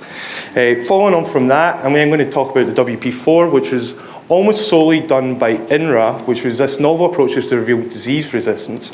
Aberdeen also had a small part in this to do with the gene editing, which Pierre will touch on tomorrow. And all of WP4 is centered around these rainbow trout clonal lines at INRA that have contrasting resistance to bacterial and viral disease. And then within that, I'm going to talk about the single cell data we have from these fish. So just to give everyone, I'm sure everyone knows, but just to explain what ISGs actually are. Whenever we get a viral infection, viral sensors in the cell, such as your toll-like receptors or Rig-like receptors, pick this up and initiate a signaling cascade. This leads to the release of interferons, which can then bind to the interferon receptors. This then leads to signaling through the JAK-STAT pathway and leads to the formation of this ISGF3, or interferon-stimulated gene factor, which is a combination of STAT1 and 2 and IRF9. Following on from the formation of this, it's able to translocate to the nucleus of the cell and then bind to the interferon-stimulated response element of many different ISGs and then promote this antiviral status within the cell and the transcription of hundreds of different genes promoting this further antiviral state. Our aims for WP3 was to compare the antiviral pathways in Atlantic salmon and rainbow trout with a focus on the type 1 interferon responses, hence we used poly-IC. And within this, we had another couple of sub-aims, which was to generate this comprehensive ISG database for salmonids, and then within this, also define the evolutionary relationships of these ISGs, both inferring parology and orthology relationships in respect to the whole genome duplication events. So it's obviously, we've been over what the whole genome duplication events have been, but as many of us can appreciate, the actual complexity in working with these fish that have undergone this 4th round of whole genome duplication. And what I just wanted to highlight as well, much of the work done in the past might not have always focused on the paralogs, but now we really tend to look at what's actually going on between these duplicated genomes. The experimental design of WP3 was the same for every other fish species, but we had the in vivo and the in vitro components of this. So the experimental design fairly simple. We took 6 fish, injected them with PBS, another 6 fish with poly-IC. These were all kept in the same tank for 24 hours. And then we sampled the head kidney, which was split into 3 parts for your RNA-seq, ATAC, and ChIP-seq. We then did the triazole extraction in this and sent it for sequencing. On the other hand, with the in vitro stuff, we had the 6 naive fish, and then this was put into these 6 well plates into doing a control, which was left on its own, poly-IC stimulated. It was 2 million cells per well, and then we did the RNA extractions, the ATAC and the ChIP preparations. And the whole idea being with it, we have this identical experimental design and downstream analysis, which was done between, at INRA we did the rainbow trout, and at Aberdeen they worked in the salmon. And then following on for this, we did the NF core, the use of these same packages to ensure the same analysis was done, the same mapping techniques, with the only difference being the species of fish. And this obviously mapped onto the latest ensemble genomes, and then using DSeq2 for the differential gene expression. So just an overview of the results. We have the standard criteria of any kind of RNA-seq experiment, p-adjusted of 0.05, and then a fold change either representing a halving of the gene's expression or a doubling.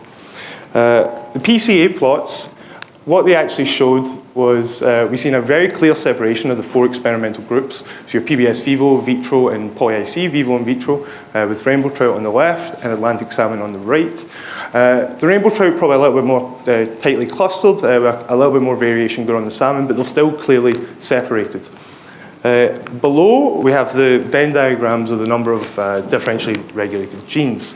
What we did see, just in general, was more differentially expressed genes in vivo in both species, but there was more differentially expressed genes in trout compared to salmon. For the actual main bulk of the work, we wanted this focused analysis on these ISGs. So we originally started with a paper from Jean-Pierre Levrault and Pierre Boudinot, which was looking at orthologous genes in zebrafish, well, ISGs in zebrafish, which had a human ISG ortholog. And this forms the basis of our set 1. So we had 77 ISG families that had orthologs in both human and zebrafish, and then we found the orthologous genes for these in the trout and the salmon. And this equated to 325 orthologs and 348 salmon orthologs. However, the paper they did had used zebrafish larvae, and it also used a couple of different stimulants. They had recombinant interferon and chikungunya virus, which isn't obviously the same as poly-IC, so there's obviously some genes we might have missed. Within this, we then formed a further 2 sets to try and encompass everything.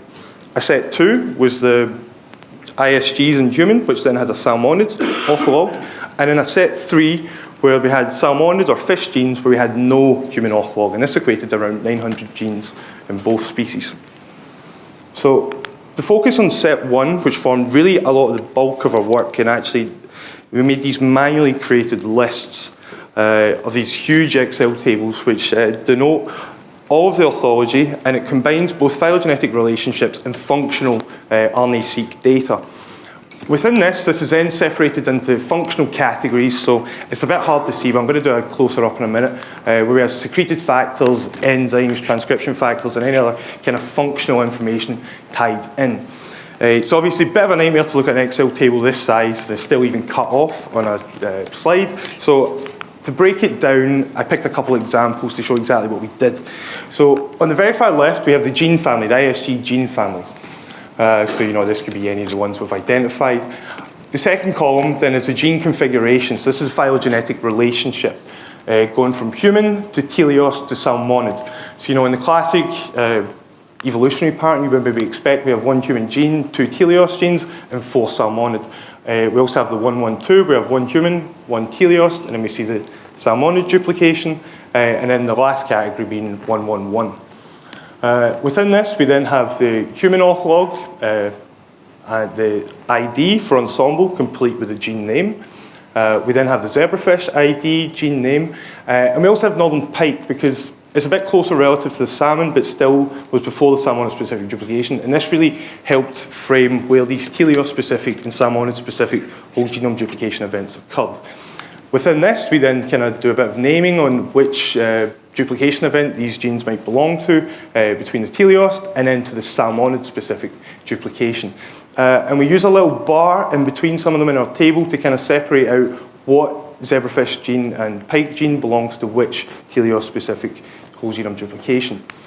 Coming on to the functional data side of things, so we have the rainbow trout gene ID and then the matched salmonid Atlantic salmon gene ID, and then the phylogenetic relationship between these. Within this, we then have the functional fold change data from the DSeq2. Anything not coloured in is not significant. Whereas we've covered in the significant ones in a range of different values. So yellow being a low fold change, blue being a halving of the gene's expression, orange being a kind of medium fold change, 5 to 20, and anything over 20 fold change we did in red. So it really is quite easy to quickly look at these tables and see what is similar between them and what is divergent between the 2 species.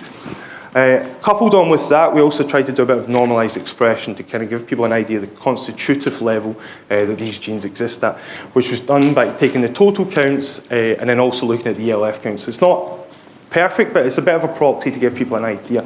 One last thing to also note, sometimes one of the species would lose a gene, and this was assessed basically by looking at ensembles gene trees and some Scorpio-corrected gene synteny data on whether or not other salmonids had this gene.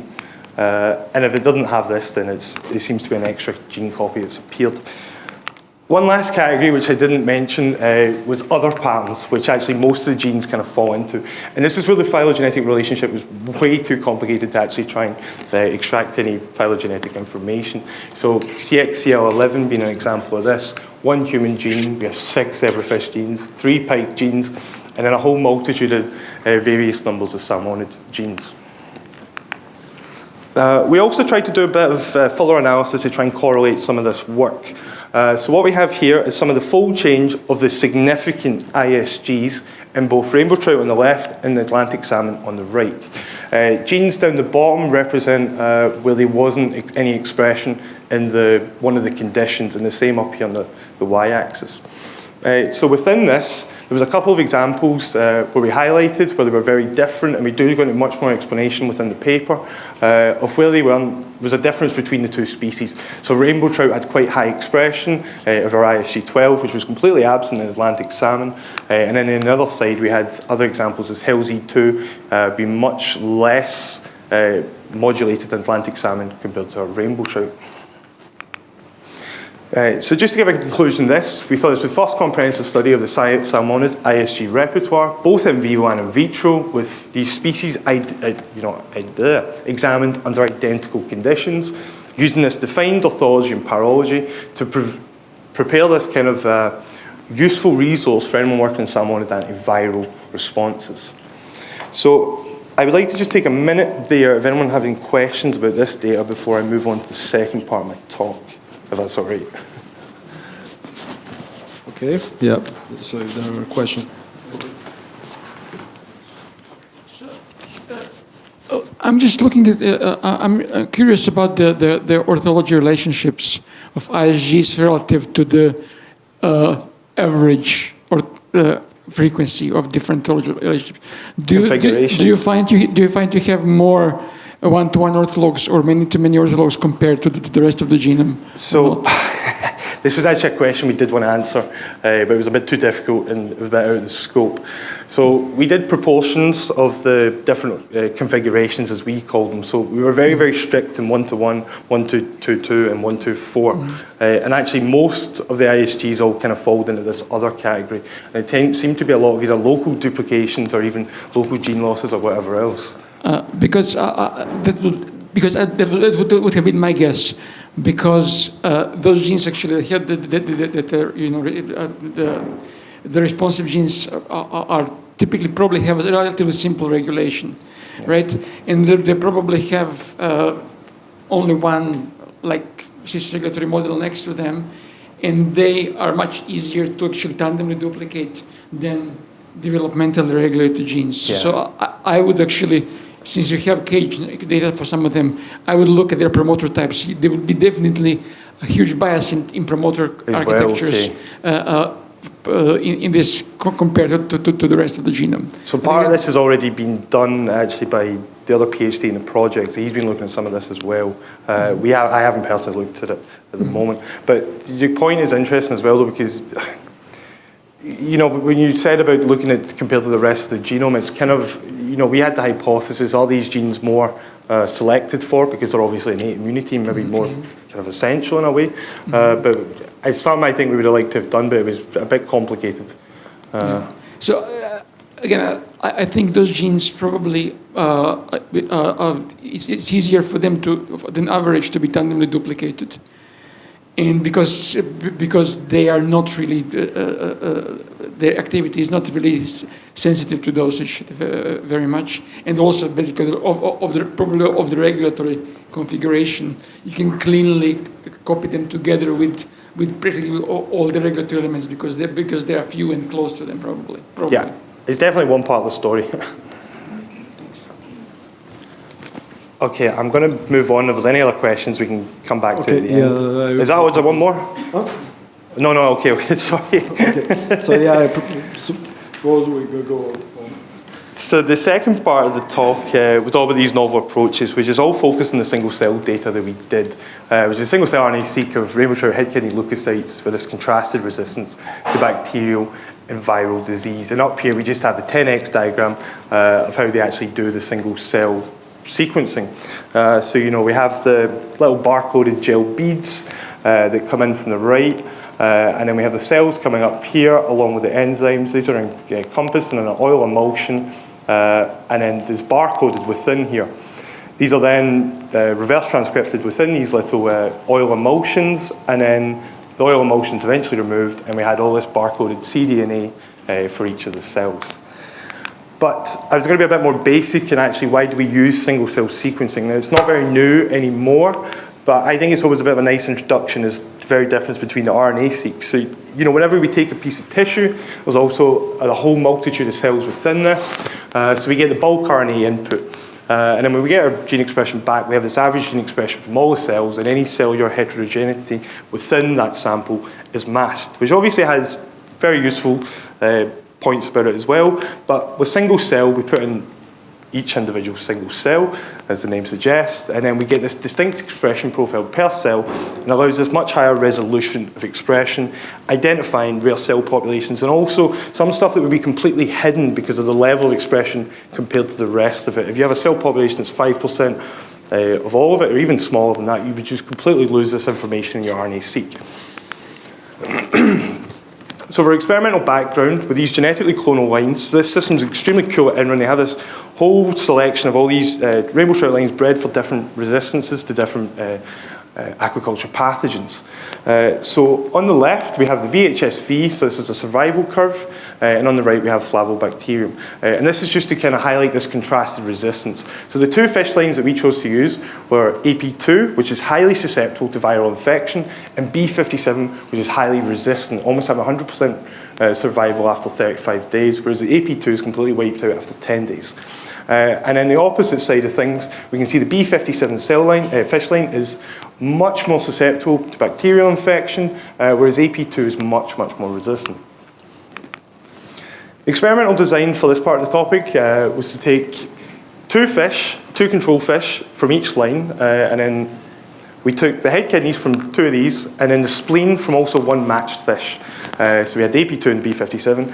And then we also did the same, but with VHS. So two fish were infected with VHS from AP2, and then a further two for B57. These were left for 48 hours, and then we collect all these head kidney leukocytes using a fecal gradient purifier. These get sent away for 10x sequencing, as explained in the title slide, and then we can proceed to downstream analysis where we do feature selection, identification of different cell types and subcell types, and have a look at their gene expression like that. So within this, we had two comparisons we aimed to investigate. What are the differences in cell types between unstimulated AP2 and B57? What do these look like, gene expression-wise? And then following that, what are the changes in cell composition and expression between the control and VHS infected fish for each fish line?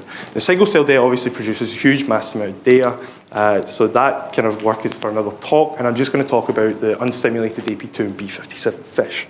So following after all downstream analysis, we arrive at a plot called a UMAP, which is a dimension reduction plot, and the idea being each single little point on the plot represents a cell. And the program tries to cluster these based on their expression similarity, clustering together or much closer together, or further apart based on the dissimilarity of the expression profile. So it still doesn't really tell us much at this stage, apart from we have 30-odd different clusters of cells identified by the program. So one of the first things we do is we annotate on the fish cell line, so the AP2 and the B57. What we did initially see is you see quite a good, fairly mixing, but some separation between the two fish lines and some of these kind of big globs or clusters of cells. But the main thing that really sticks out to us is this very high separation of blue and red, B57 and AP2 with these cells. But we need to start annotating actually what they are and describing what these different subcells are. So we use various different marker genes from canonical studies done in zebrafish and mammals to start identifying what they are. So MPX being a marker for granulocytes, TIMP2A being a marker for your monocyte populations, a hemoglobin gene is obviously red blood cells, even though we extract as many as possible with the leukocyte purification. Factor 13 being a marker for your thrombocytes or platelet cells. CD79 and IgM being part of your B cells. CD3 epsilon being T cells, and then CD8 being your cytotoxic T cells. So following on from all of this, there was obviously several different markers we use. We don't just rely on one output. We come to the dot plot, which explains the different markers we used, and then we annotate all the cells. So we managed to get 6 different lineages of cells, all annotated, from granulocytes to T cells, with one unannotated cluster at the moment, which has really proven a bit of a nightmare to actually identify what it is. There's this very general, generic gene expression here. What we did see, just a couple other points, granulocytes form the bulk of the cell populations in the head kidney, with the B cells being second, T cells. Some differences between the two lines proportionally, with monocytes being higher in B57, there'd be more monocytes than red blood cells, but I guess this could also maybe be down to the extraction method between them all. Following on from that, with the big difference being in the granulocytes, this was obviously where we wanted to start. So what we can do is, because at that point we have the global gene expression, every different cell cluster or every cell lineage is compared against all the rest of them. But it doesn't really, it kind of masks a lot of the heterogeneity within these different subclusters. So what we do is we pull out the granulocytes and then reanalyze it and recluster it. And what we see is exactly the same situation that we've seen in the global UMAP encompassing them all. We initially started by trying to identify different subtypes of cells, such as your basophils and eosinophils, but we were completely unable to identify any of these subtypes within it. And what we did see instead was this kind of gradient of gene expression going from the top to the bottom, or the bottom to the top. So up at the top, what we've seen was more kind of immune gene expression, such as MMP13 and MPX, being much higher expressed. And this kind of dropped off in a gradient towards the bottom, whereas the bottom of these UMAPs, we see much more ribosomal proteins and transcriptional genes here in the cell cycle. And so we tentatively concluded at the moment we have a much more mature population of granulocytes towards the top of the UMAP, and maybe more immature transcriptionally active ones at the bottom. Between the two lines, we then had a look at some of the most differential genes here. And what we've seen was various different immune genes that were differentially expressed between the two of them. So CD106 being vascular cellular adhesion molecule, much higher in AP2, fibrinogen-like, higher in AP2. And then lastly, because here we have two paralogous genes of beta-2 microglobulin, which forms part of your MHC complex, with beta-2M2 being higher in AP2, compared to B57, and then the opposite being observed for B2M1, with it being very highly present in B57. Also, just of note, in B57, we've seen a couple of different interferon-stimulated genes, so IFA-M3, and another protein which is quite novel, AP1, which is very highly expressed in B57, but almost completely absent in AP2 cells, which is kind of like a pore-forming protein. There's not actually much work being done on this.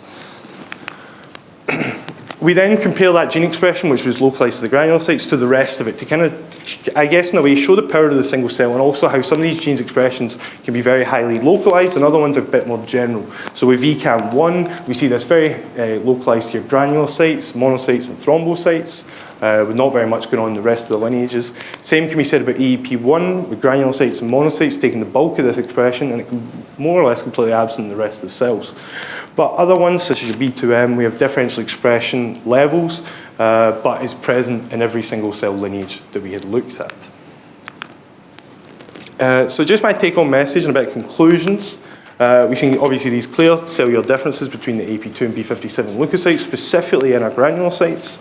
And then more general for the kind of talk and the work we've done, molecular basis of disease response is vital for selective breeding of fish, for resistance, maybe other technologies such as your vaccine development, and then the use of these state-of-the-art technologies can only further increase our rate of understanding immune responses and improve prevention strategies.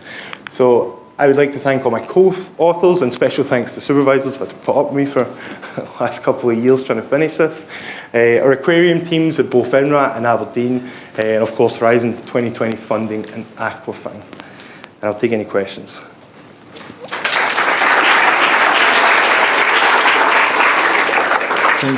Thank you very much. That was perfectly on time. So we have time for some questions. So, sorry. So, do we have? Okay.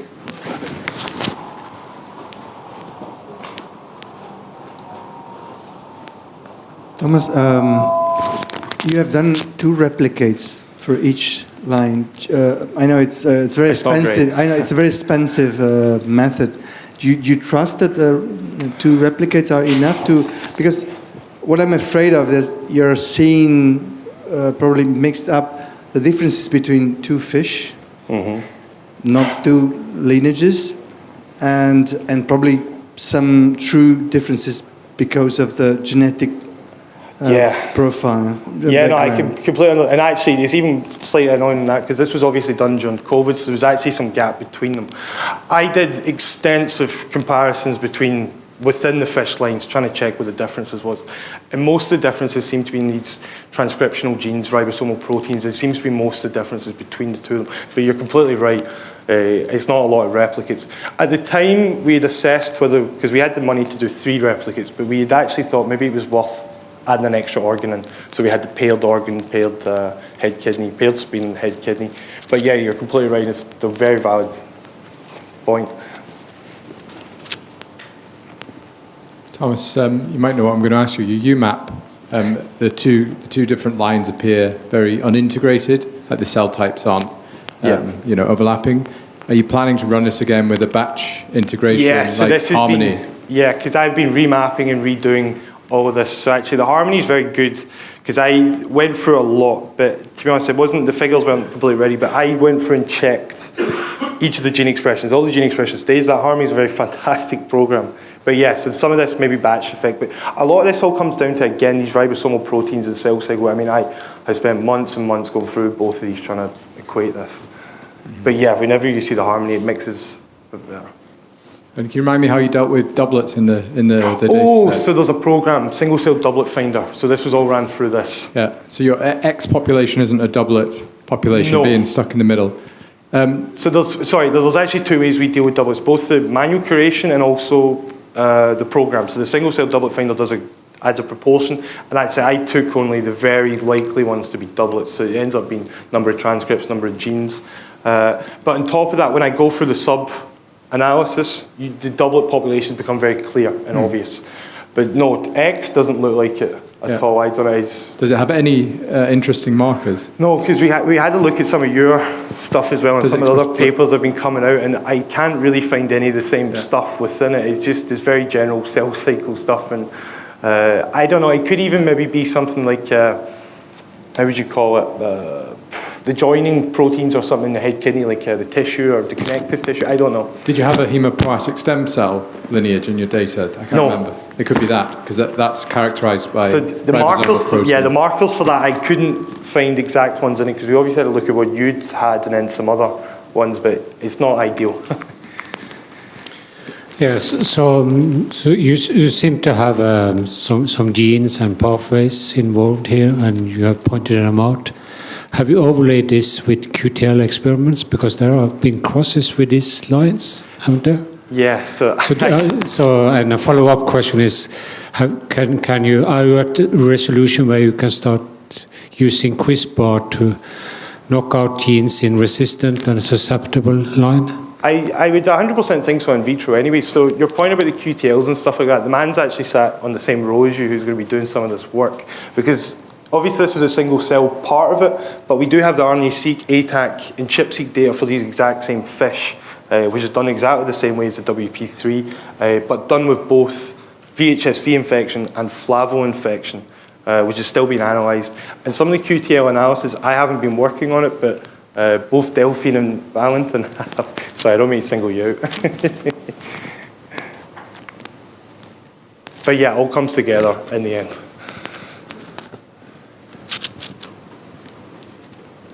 Okay, any more?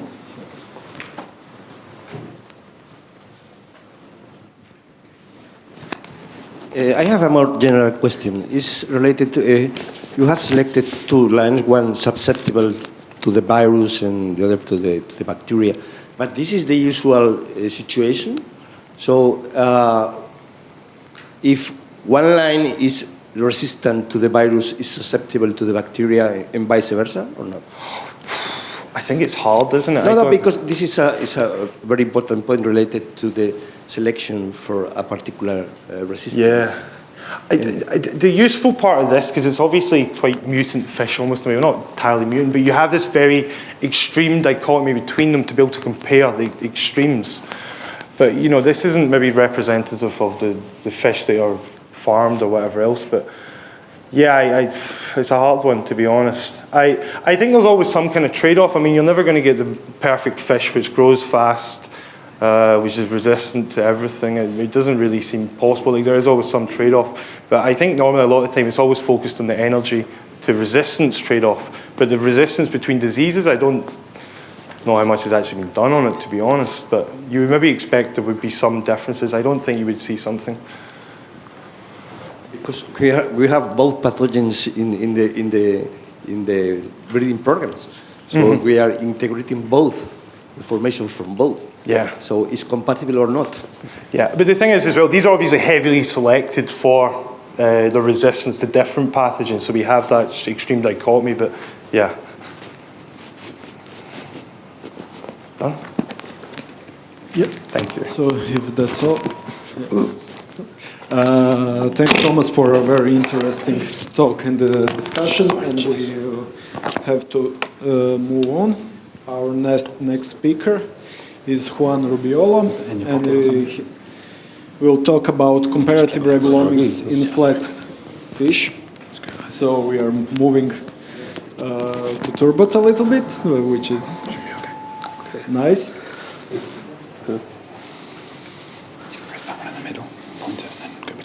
Okay. Okay. I'm going to talk about the comparative regulomics in flatfish.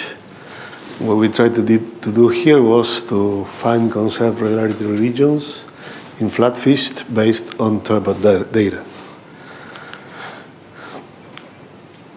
No.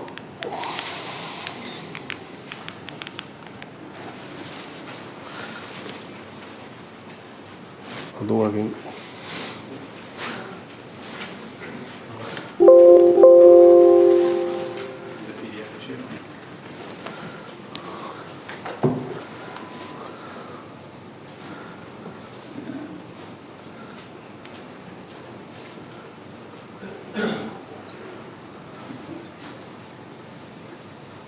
Try that again now. Is it working?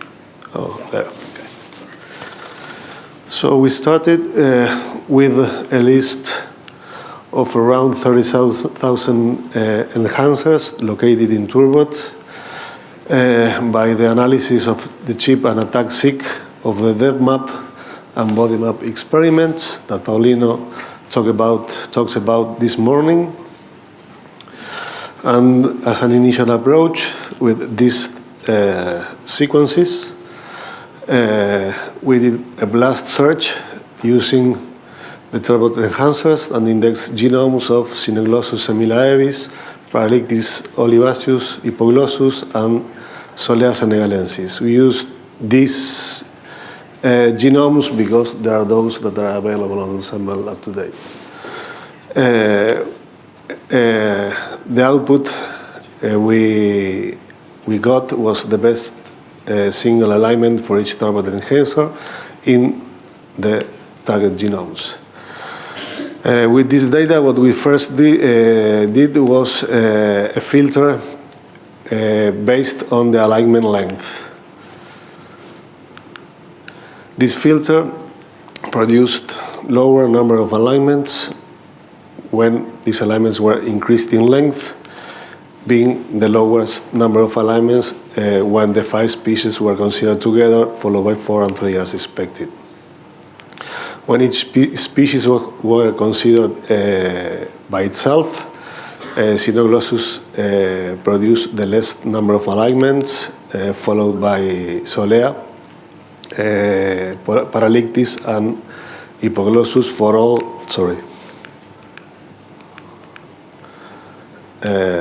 for all the filters applied.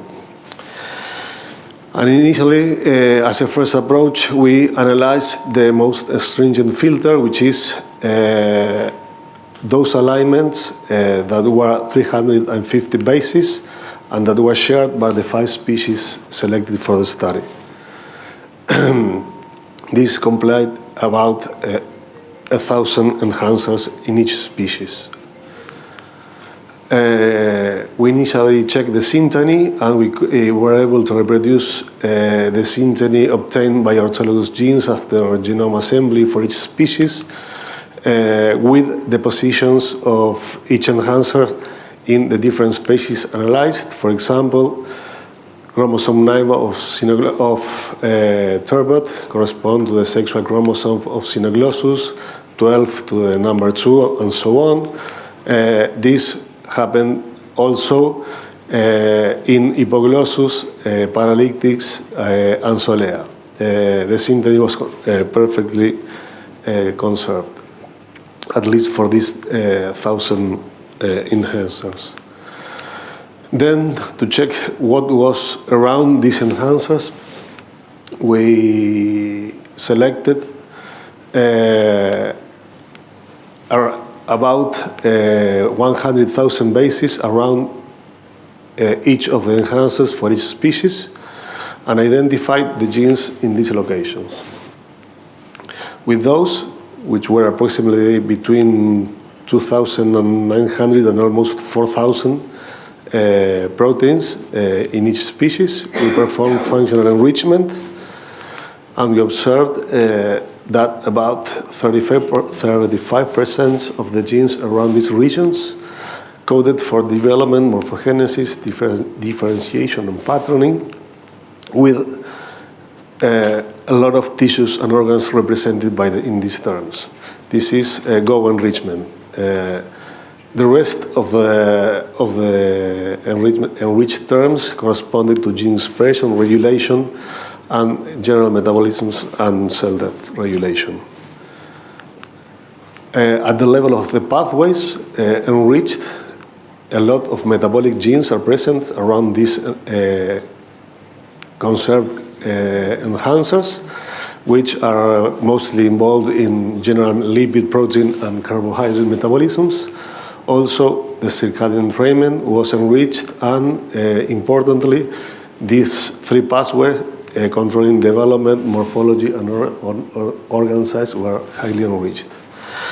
Most in detail, the IPOL signaling pathway, which controls organ size, embryogenesis, and tissue regenerations, was highly covered by enriched genes, being the species with more enriched genes, Cynoglossus, and in this sense, the enrichment of proteins decreased, of genes decreased.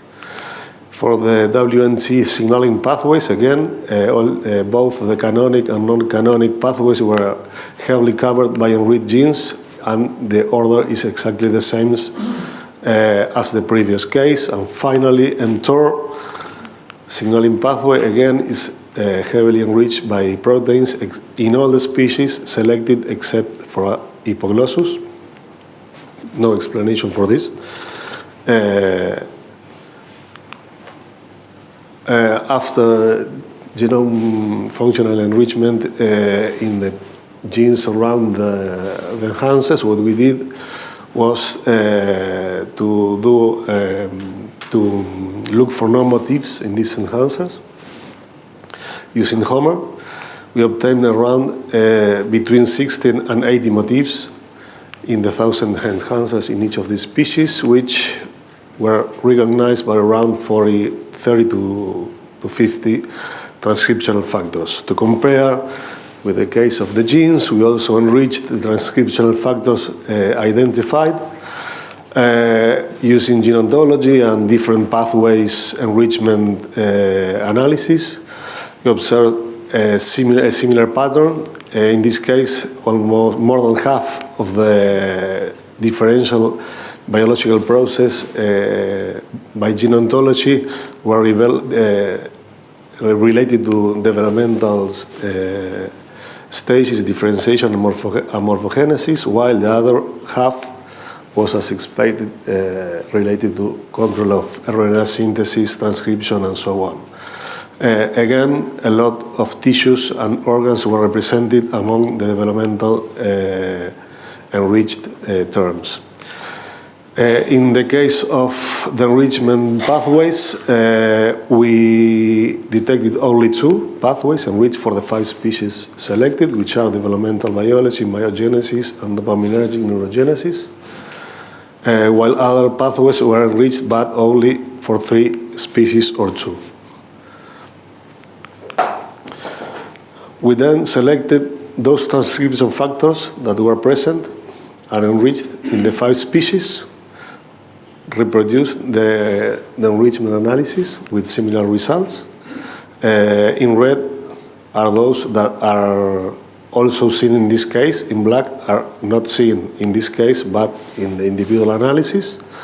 And again, the same terms that appeared enriched in individual analysis appeared enriched in this enrichment pathway. Finally, as another approach to this, to identify regularity sequences in flatfish, we use cactus. What we did was perform an alignment with of the same 5 genomes.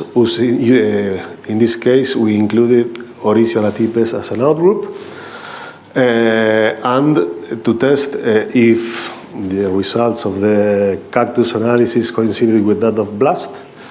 With the previous results, what we did was imputing to the alignment the enhancers identified in turbot,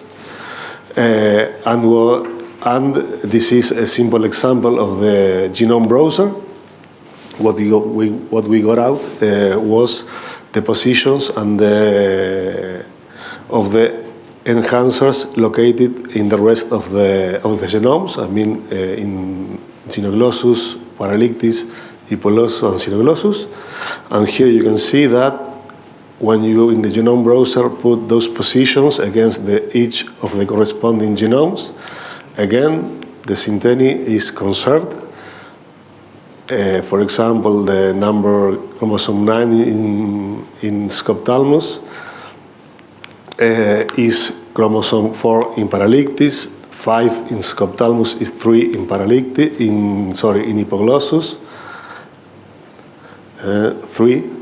I mean, the same results appears. We just started with this approach of cactus. We started with this work 2 months ago. We didn't have much time to work with this data. But as preliminary conclusion, we can say that approximately 1 enhancers that are very conserved across flat species harbored around 50 to 20% of the protein coding genes in this species. The synteny of selected enhancers recreates that observed after chromosome assembly for selected species. Syntenic analysis of regulatory sequences could be applied for genomic regions, gene markers, and gene markers. That doesn't go there. That goes there. And are associated with productive traits across flatfish. The genes controlled by studied enhancers are mostly involved in development, morphology, patterning, and general metabolisms, and this is supported by enrichment of transition factor identified after motif enrichment analysis. This is the first stage of this work. Now, this has to be expanded, reducing the stringency to analyze enhancers with lower alignment length and those in less than 5 species, repeating all the enrichment and motif identification in these species, and continue with the cactus analysis. So in the end, to compare strategies followed by, obtained by both approaches. And that's it.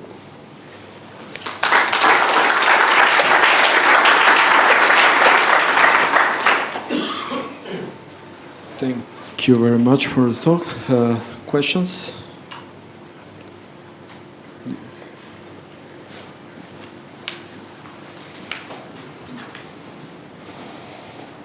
Thanks for the talk. I was wondering, have you considered overlapping the enhancers or your conserved regions from your alignment with a broader set of conserved non-coding elements in other vertebrates?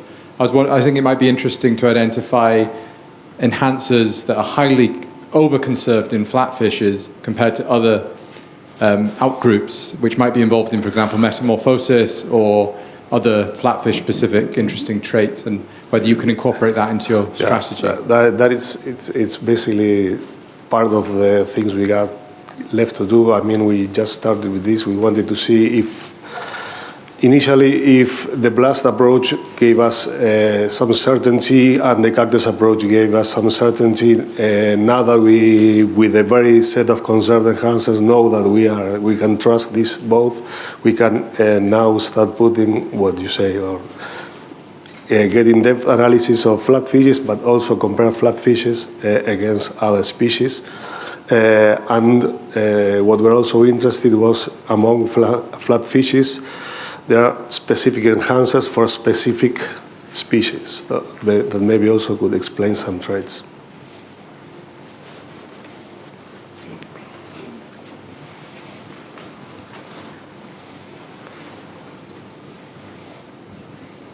You have compared the 5 flatfish species, like without taking into account the phylogenetic relationships.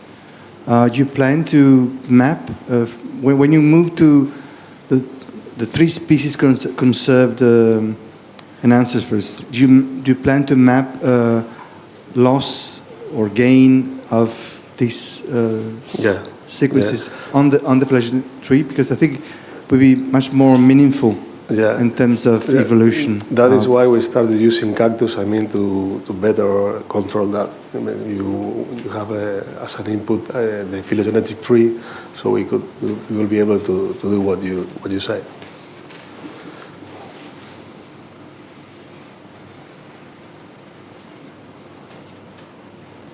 Okay.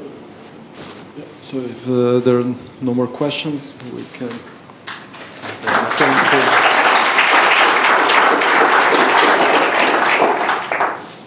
No sé cómo se... No lo quiero romper. And there. Thanks. Do you have a pocket or just click? It's fine, no? And this, use that one. Okay. Just the back network.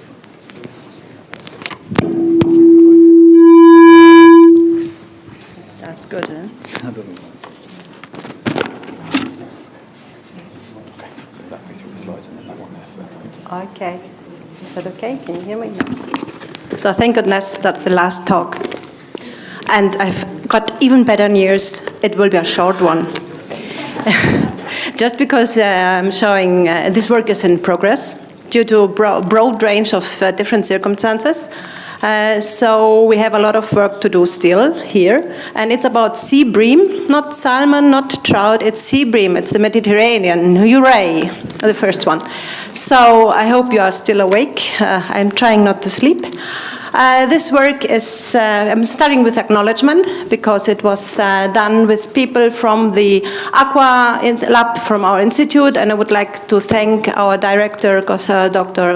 Konstantinos Milonas, who gave us the possibility to work in his lab, to use the facilities during COVID, so we had access in order to perform actually the sampling.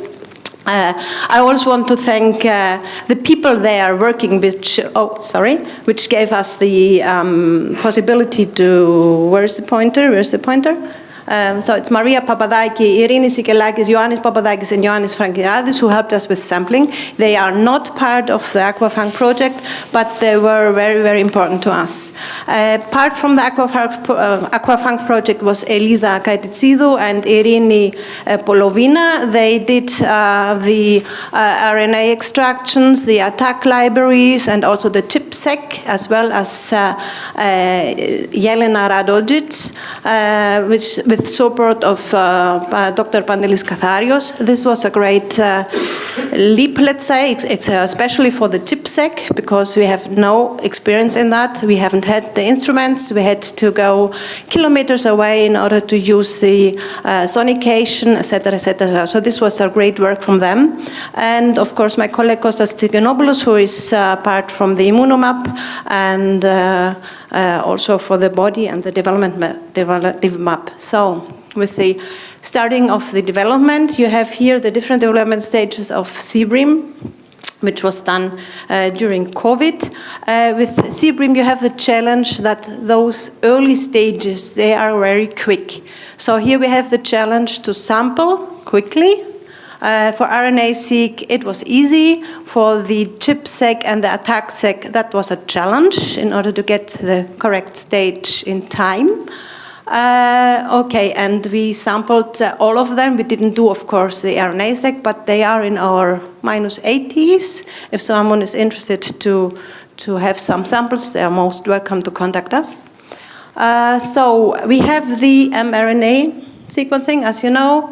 There we had 12 stages, 3 replicates. So in total 36 libraries. For the small RNA-seq, there were 6 stages, again with 3 replicates. You can read yourself how much it gives at the end. So for the ATAC-seq, we had 6 stages and 3 libraries. The ATAC-seq is still on our server running. The analysis has not finished. So the server was not quick enough. It was not my fault, of course. And the ChIP-seq, again, it's in the very preliminary stages. We have here only 4 stages, as you will see later on, with the different antibodies and also the input. So we have the RNA analysis, which was also the easiest one. So the first check was, do we have really a protein coding RNA, or did we do something completely wrong? Yes, we have, though that was okay. We have some rRNA in black, but the most part is the blue part. The second one is, was the staging okay? So was the sampling okay?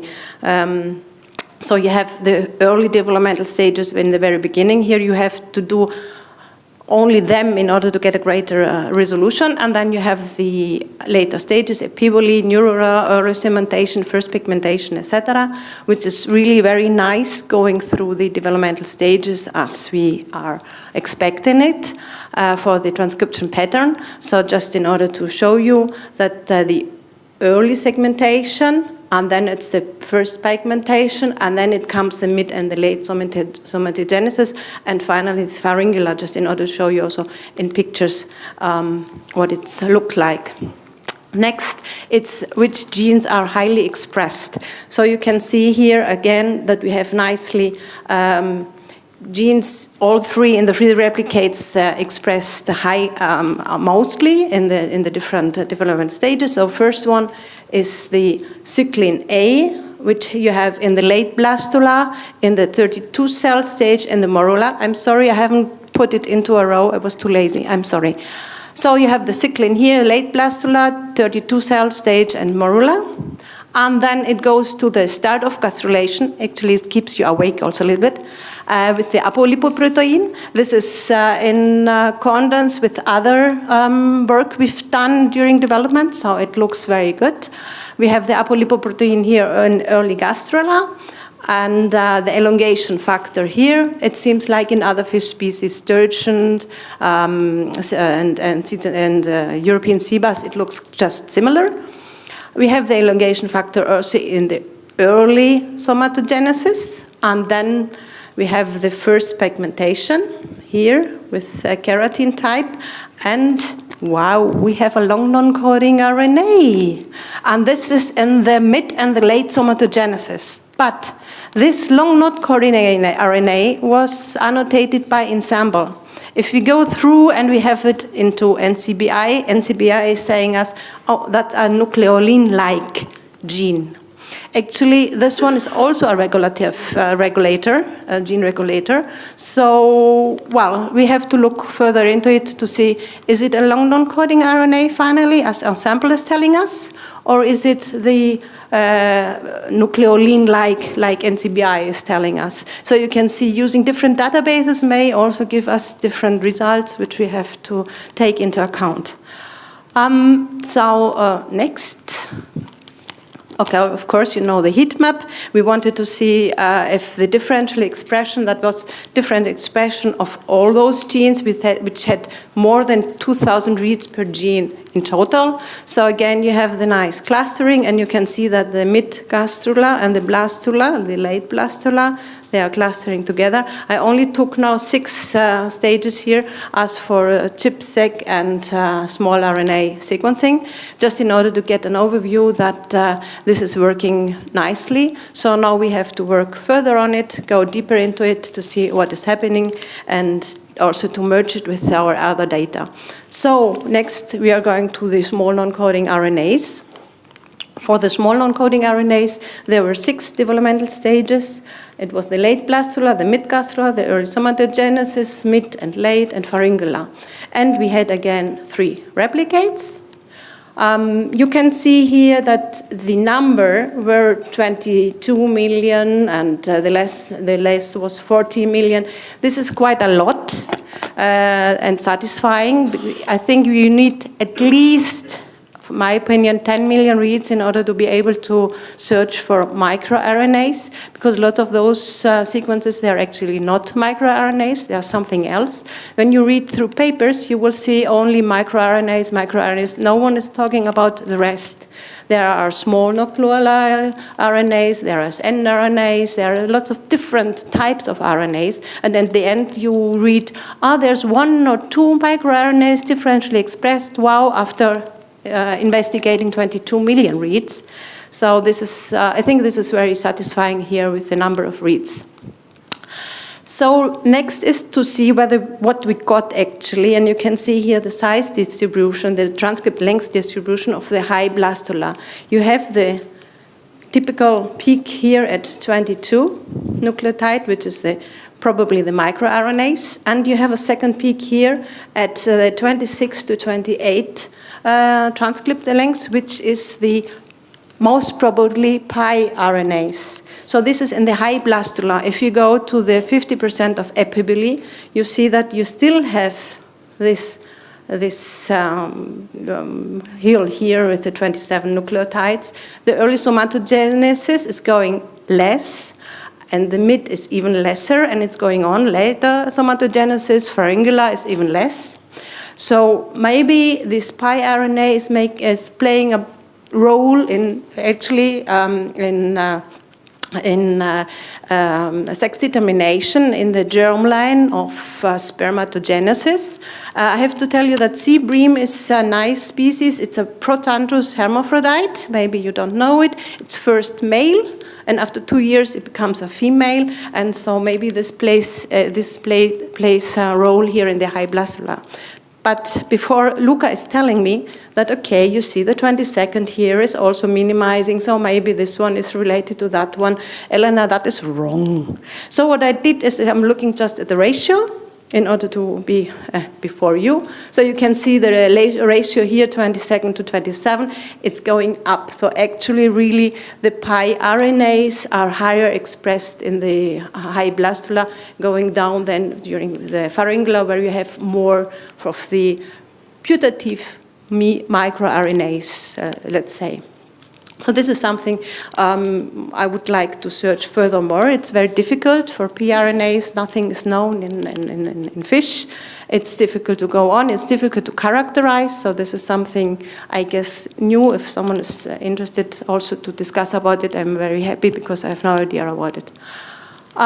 Okay. Traditional to see whether this is okay with this with the developmental stages. Again, we have all together, except of the mid and the post-segmentation, which are more or less clustering. So here we don't have really differences in the microRNA expression, I would say. Going to the end already of the talk, we have the ATAC and the ChIP-seq, just to tell you which stages were used. For ATAC-seq, we managed to have all of them, but as I said, the server is still working, so I have no results here. For the ChIP-seq, we were able only to use from early somatogenesis up on. This is a very pity. I would have loved to have also the blastula, I have to say, just because of the pRNA I told you before. That would be lovely. So if we find some projects or some money, maybe we will just repeat that one because it's really of interest. As everyone else, we had the 3 antibodies and, of course, the 3 replicates and the 4 inputs. this is also ongoing, so the only thing I can show you is also one example of it, where you have the one example of the pharyngula having the 3 antibodies. You have here the H3K70ME3, which is the repressed region actually of one gene. That one is a gene encoding this phosphatase 1 interacting protein that promotes the dysphosphorylation of eukaryote translation. And actually what is interesting, it's under condition of cellular stress. So that is just one example I picked out of our genes, which are maybe of interest. So this is ongoing. We are still working on it. And with that, if you are curious to hear more about it, about our results, about the final one, I invite you to visit Thessaloniki in May. It's the 22nd to the 24th of May in this nice city. There's a very nice venue just in the city center, and we have a very prominent invited speaker. It's Luca. So please, I would be happy to see you all in Thessaloniki in May. It's a wonderful time. It's spring. I guess we will have fun there. So save the date. With that, I would like, of course, to thank the European Union and AQUA-FAANG, the colleagues, Dan and Sieg, and you for your attention, and I hope to have a nice beer afterwards.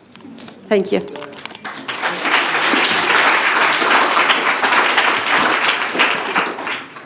Thank you very much for your talk. Like the conference venue looks really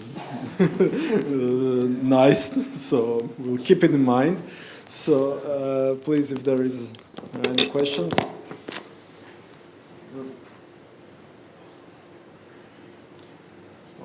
Okay, so well, let me ask myself a question then.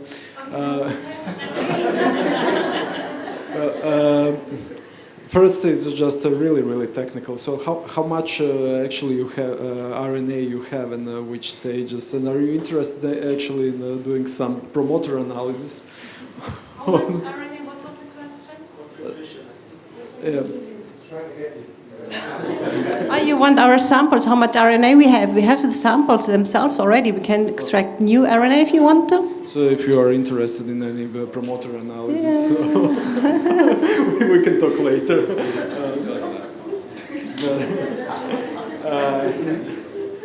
But in any case, so do you have also any? Yeah, this is the second question.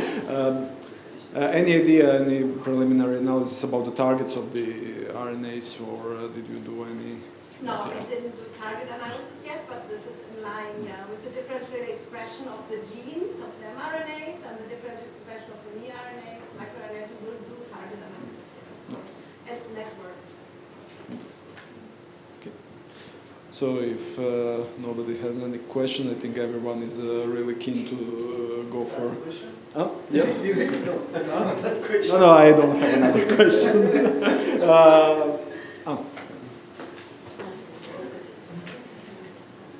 It's a general question to everyone here about the microRNA analysis from the various species.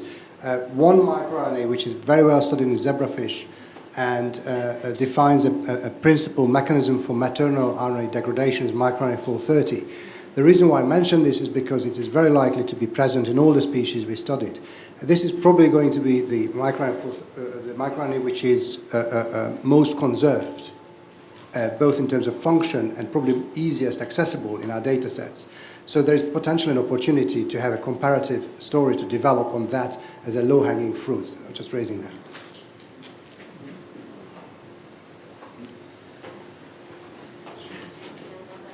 That's indeed true. The 430 is very conserved, and we found it in every single conditions, also during reproduction, in nutrition, in stress. It's present just everywhere. Yeah.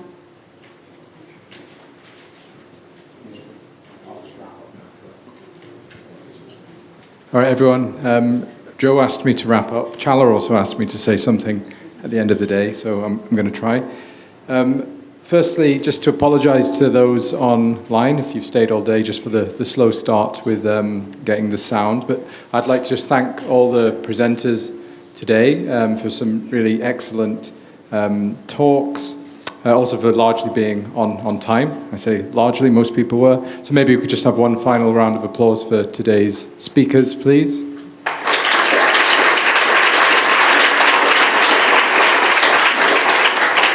So we have about an hour or just under an hour, depending on how you want to look at it, till the drinks reception starts. That's at the Playfair Library. That's about a mile's walk away. So there's a bit of time. I assume we still have the outside venue if people want to have discussions till then. But it's a beautiful evening. I would recommend a walk up Arthur's Seat at some point, which is just over there. I hear Edinburgh also has some nice pubs. If people would like to partake in a pre-drink before dinner. But otherwise, we see you at 6 o'clock at the Playfair Library. Thanks, everyone.